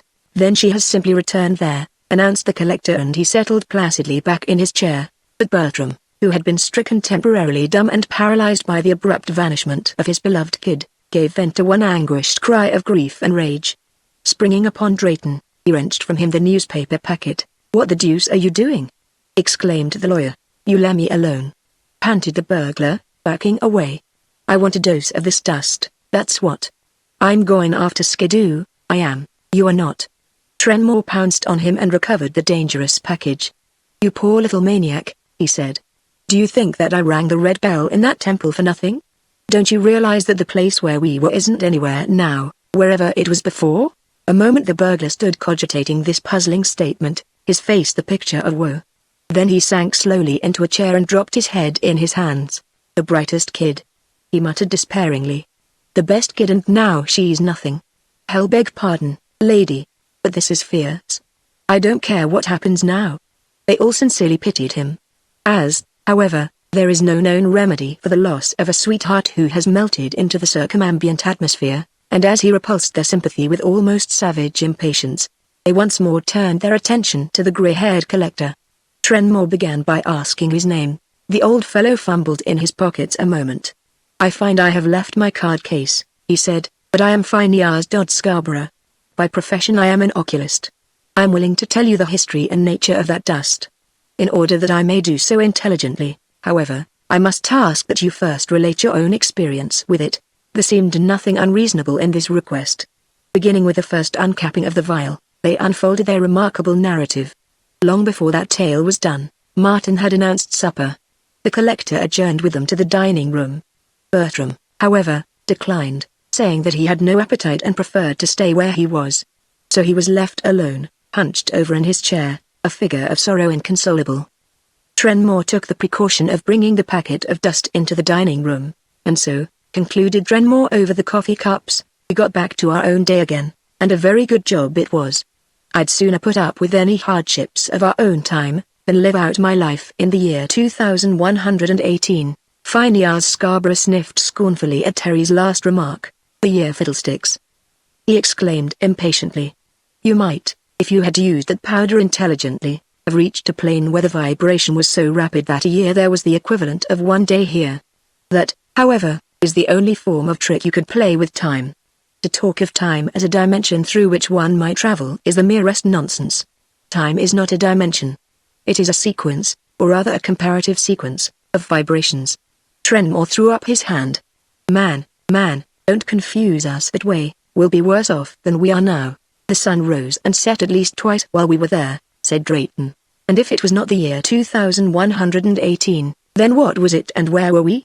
This from Viola. Scarborough placed his fingers together, tip to tip. He contemplated them for a moment without replying. Perhaps, he said at last, I had best begin where your adventures began, with the dust of purgatory. In my freshman year at Harvard I made the acquaintance of a young man destined to influence my life in a very remarkable manner. His name was Andrew Power. You appear startled. That was the name, was it not, which you, Mr. Drayton, encountered in the temple library as the man who had carried out the scheme for state isolation? The appearance of that name is one of those inexplicable circumstances which in my own investigations have often obtruded themselves. Andrew Power, then, was a young man of very unusual abilities. He was, in fact, a theorist along lines so novel that he became persona non grata to more than one member of the faculty. In those days they were convinced that science had achieved her ultimate victories. Anyone who pointed out new worlds to conquer was a heretic or worse. Finding no sympathy in his instructors, Power brought his theories to me and to Thaddeus P. Crane, who was then my roommate. The three of us struck up one of those intense friendships of boyhood. On many a night we argued and wrangled into the small hours over subjects of whose very existence Thaddeus and I would scarcely have been aware, save for Andrew Power. His chief interest lay in the fields of the occult, which he approached from the angle of sheer materialism.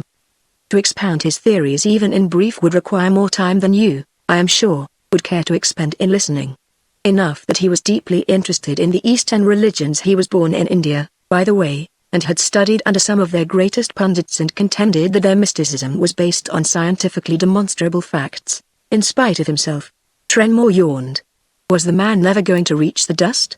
In his own words, continued Scarborough, Power believed it possible to reduce psychic experiences to a material basis. You smile. They hadn't, but Andrew Power, whom we secretly considered a mad theorist, proved himself far more practical than Crane and I, who merely talked. The faculty objected to experiments along any line not in the regular curriculum. Power, however, had set up for himself a small private laboratory. One night he came to us ablaze with excitement. In his hand was a glass specimen jar, half filled with this grey, powdery stuff. Fellows, he said, I've done the thing at last. I've precipitated drip. Though we hadn't the vaguest idea what he was talking about, we managed not to give ourselves away. We led him on to explanation. This powder, he said, was of a substance more magical than the fabled philosopher's stone, which could at most but transmute one element into another. Taken into the system of a living creature, this substance so altered the vibrations of the electrons he called them atomic corpuscles, but electrons is the modern term of not only the body but of any other matter within the immediate radius of its magnetism. But these vibrations were modified to function on an entirely different plane from this with which we are familiar from birth. This other world, or rather these worlds, lie within or in the same place as our own. The old axiom, that two bodies cannot exist simultaneously in the same place, was, according to Power, an axiom no more. 2 bodies, 100 bodies, could by intervibration exist in precisely the same place. And therein lay the explanation of every materialization, every miracle, every supernatural wonder since the world began. Mediums, clairvoyants, prophets, and yogis, all had their occasional spiritual glimpses of these hidden planes or worlds. What Power desired, what he had accomplished, was the actual physical entry. Needless to say, we scoffed. We angered Power to the point where he was ready to actually demonstrate. Later we learned from his notes that he had only translated an unlucky cat or so to these secret realms, and was personally inexperienced. Driven, however, by our laughter, Power took about 10 grains of the powder and placed it on his tongue. He disappeared. From that day to this no one, not even I, who have many times gone the same road and returned, has ever seen Andrew Power. We too escaped arrest only because our unfortunate friend had not been seen coming to our rooms that night. There was a great fuss made over his supposed murder, and the country for miles around was searched for days. Thaddeus and I, 2 frightened boys, kept still. The first day or so we had access to his laboratory, where we read his notes in the hope of being able to reverse his disastrous experiment on himself. Then everything was locked up and later his effects were shipped to his only living relative, an uncle in Delhi. But the formula for the dust was not among them.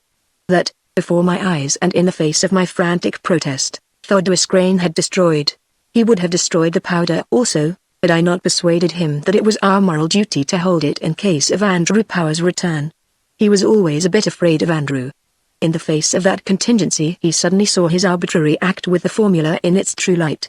So Crane and I divided the powder between us, promising each other to hold it in case power should ever return. But Crane had had enough and more than enough. He would never afterward discuss even with me the theories which had cost humanity that great and daring mind. I think Crane privately considered that the devil had taken his own. He became very religious, a rigid church member, and died in a firm conviction of grace. But I was of different stuff. Power's notes had given me a few ideas of my own. For 15 years, though I followed the profession for which I had trained myself, I worked, studied, and experimented. At last I felt that I, too, had solved a problem, not of this dust, the secret of which passed with its creator, but of a means to recover the original vibratory rhythm after it had been altered by the dust, that is, a means to return to our own world. I am proud to say that I had the courage to make the trial. I too have wandered across the wide Alithian plain. I, too, have passed the gateway of the moon into places and amid peoples more strange than even you can dream. The thought of those wanderings became to me an obsession. I was like a drug fiend, who can neither rest nor sleep unless he knows that the means are at hand to rebuild his dream castles, reanimate his wondrous and seductive theories. But the time came when my share of the dust was at last exhausted. Naturally I went to Crane. I think I hinted to you that he was a superstitious fool. He had bought that vial, the Cerberus, and he dumped out the absurdly impossible relic of Dante, placing it with Power's stuff. Dust from the rocks of purgatory appealed to him, I suppose, as better applicable to this powder than to the very earthy dust the vial had before contained. Well, I found Crane utterly unapproachable on the subject. I begged, pleaded, threatened, offered him all in my power to give. He would not let me have it. At his death I was wild with rage when I learned of its sale to a mere collector of curios. You know the rest of that episode. Can you blame me now? Today science herself is steadily approaching the magic boundaries of those realms which were once my familiar playground. Soon she can no longer ignore the actual, material existence of the astral plane as it has been misnamed by investigators who only recognize it as a psychical possibility. But I in the flesh, I have known such adventures as only you in all the world would credit. There, ever-changing, continually forming, are born the nuclei of events, conditions, inventions, ideas, which later break through as it were and recreate this more stable world to which we are born. The inspiration of the poet, the philosopher, or the inventor, is no more than a flicker from that swifter, different vibration within our own. And those lands have their monsters, devils, even. The spirit can at times attune itself, and in our world a prophet rises. But let him beware. They are wild realms which he glimpses, neither good nor bad, but alive with their own never-ceasing, half-aimless, half-purposeful activities. I know them as no other man save Andrew Power alone. Many times have I sought him there. Many times has his name come up in some such fantastic connection that it came to you. I have seen, as it were, the shadow of his thoughts sketched in the tangible phantasmagoria which surrounded me. But either he eludes me purposely, or he is dead, and only his mind endures as an invisible force. But if he still lives and we meet, he can make this stuff that I can't make. I can show him the way back to our own world, and after that the door will be open for all to pass. Think of the discoveries that will be hastened, the miracles that may be wrought by knowledge acquired at first hand across that threshold. I could almost kill myself for sheer rage when I think how I wasted glorious opportunities in the pursuit of mere unprofitable adventure. Why, you yourselves brought back at least one idea, the idea of matter-destroying sound waves. Had it been Andrew Power or I, we would have searched those archives until we found the formula by which the red bell was made. We would have brought that back, instead of the bare and useless idea. And a fine lot of good that would have been to the world. Exploded Trenmore. I'd as soon give matches to a child and bid it go play in the nice powder mill, as turn loose the men of this world in that one we've come from, if all you say is true. This dust here I'll toss in the river, so no man shall go that road again. 'Tis not right nor decent, Mr. Scarborough, that one should so thrust oneself into the very workshop of the Almighty. By the gleam in Scarborough's eye hostilities threatened. Drayton intervened. Before we discuss the ultimate fate of the dust, Mr. Scarborough, won't you run over our own experience and explain a few little things? Now, in the first place you say that Andrew Power placed the powder on his tongue and disappeared. I am sure none of us even tried to taste the stuff. I said, corrected Scarborough, that it must enter the system of a living creature. It is equally effective when breathed into the lungs. That is the way every one of you went. As to what you found, Alethea is a place, or rather a condition, which is the one invariable prelude to every adventure I have had. Its phantasmagoria are well nigh as fixed in their nature as what we please to call reality. But of the character of its inhabitants or of the laws which govern its various phenomena, I can tell you but little. After living in this commonplace world of ours so many thousand centuries, mankind stands blank-faced before its greater mysteries. How can I, then, who have but one lifetime, and of that have spent but a small proportion in this other world, be expected to explain Aletheia? It is there. Everyone present has seen it. We have seen its starry sky that is like our own sky, its sun that is not our sun, its moon that is a mystic gateway. While in our world the sun set once, you passed 3 days and 2 whole nights in Aletheia and the next in a world. Our astronomy is not theirs, however much it may resemble it in appearance. And we have all talked with Aletheia's ghostly, phantasmal inhabitants. Spirits? Demons? Elves? I do not know. That they are more familiar with our nature than we with theirs is certain. In Aletheia they recognize our alien passing. As the whim pleases them, they speed or hinder us. But, just as happened to all of you, one always does finally pass through what lies beyond varies. Those worlds are real. Their matter is solid while it lasts. But the form passes. The hills are shadows and they flow from form to form and nothing stands. They melt like mists, the solid lands, like clouds they shape themselves and go. That was written of Earth as we know it. How much better it applies to those inner, wilder realms. The one who knows the conditions, who has power to go and come at will, their perils are negligible, their wonder and delight inexhaustible. But woe to the stranger in the hollow lands. You people were singularly fortunate. By a millionth chance, when the great red bell dissolved the astral vibrations, you were restored to your own. The distance which you had moved through space, even the direction was the same. In traversing Aletheia you actually traversed Philadelphia. When you went through the moon gate, you turned inward upon another plane and came back through the false city as if it were the real one. Thus, because your temple occupied the same space as the real city hall, it was there you finally found yourselves. That girl who returned with you came because she was temporarily in contact with a thing of this world, the Cerberus. When contact with that particular object ceased she went. I say she, but she was nothing a phantasm, the materialized figment of a dream. All those phantasmagoria which you met, touched, which might and would have slain you had not the red bell been one of them, they were the changing forms of the world which may be created and recreated in a single day, a prophecy of the actual future of this city and nation. Perhaps, more likely some one of the forces that rule there, for its own sardonic amusement, twisted the fluent astral matter into a distorted and mocking reflection of the real city. Oh, yes, there are forces there, as here, at whose nature we can only guess. Matter does not form or vivify itself, either in those worlds or in this. As to the general moral tone of your Philadelphia in the year AD 2118, pardon me, but that moral tone seems to have been a distinct reflection of your own. At least, you met guile with treachery, and the inference is not hard to draw. At this gratuitous and unexpected insult, Drayton flushed uncomfortably, Viola drew herself up with great dignity, and Tremor rose from the table so violently that his chair crashed over. You old scalawag. Just here the door was flung open. There stood Martin, panting and stammering incoherently. What is it now? Demanded his employer. Is it Mr. Bertram, Martin? Queried Viola, turning quite pale. A vision had flashed up of the disconsolate burglar, lying in a pool of blood, slain by his own hand in excessive grief for the loss of his phantasmal sweetheart. Why yes, Mom. At least, I guess so. Was Mr. Bertram the other party that didn't want supper? By now Viola's fears had communicated themselves to her brother and Drayton.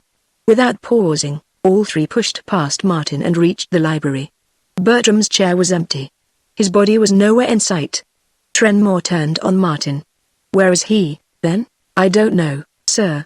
I'm not saying anything against a guest of yours, Mr. Trenmore, but all I know is he went upstairs a while back and I just now went to your room, sir, to lay out your pajamas, and the safe's open, sir, and...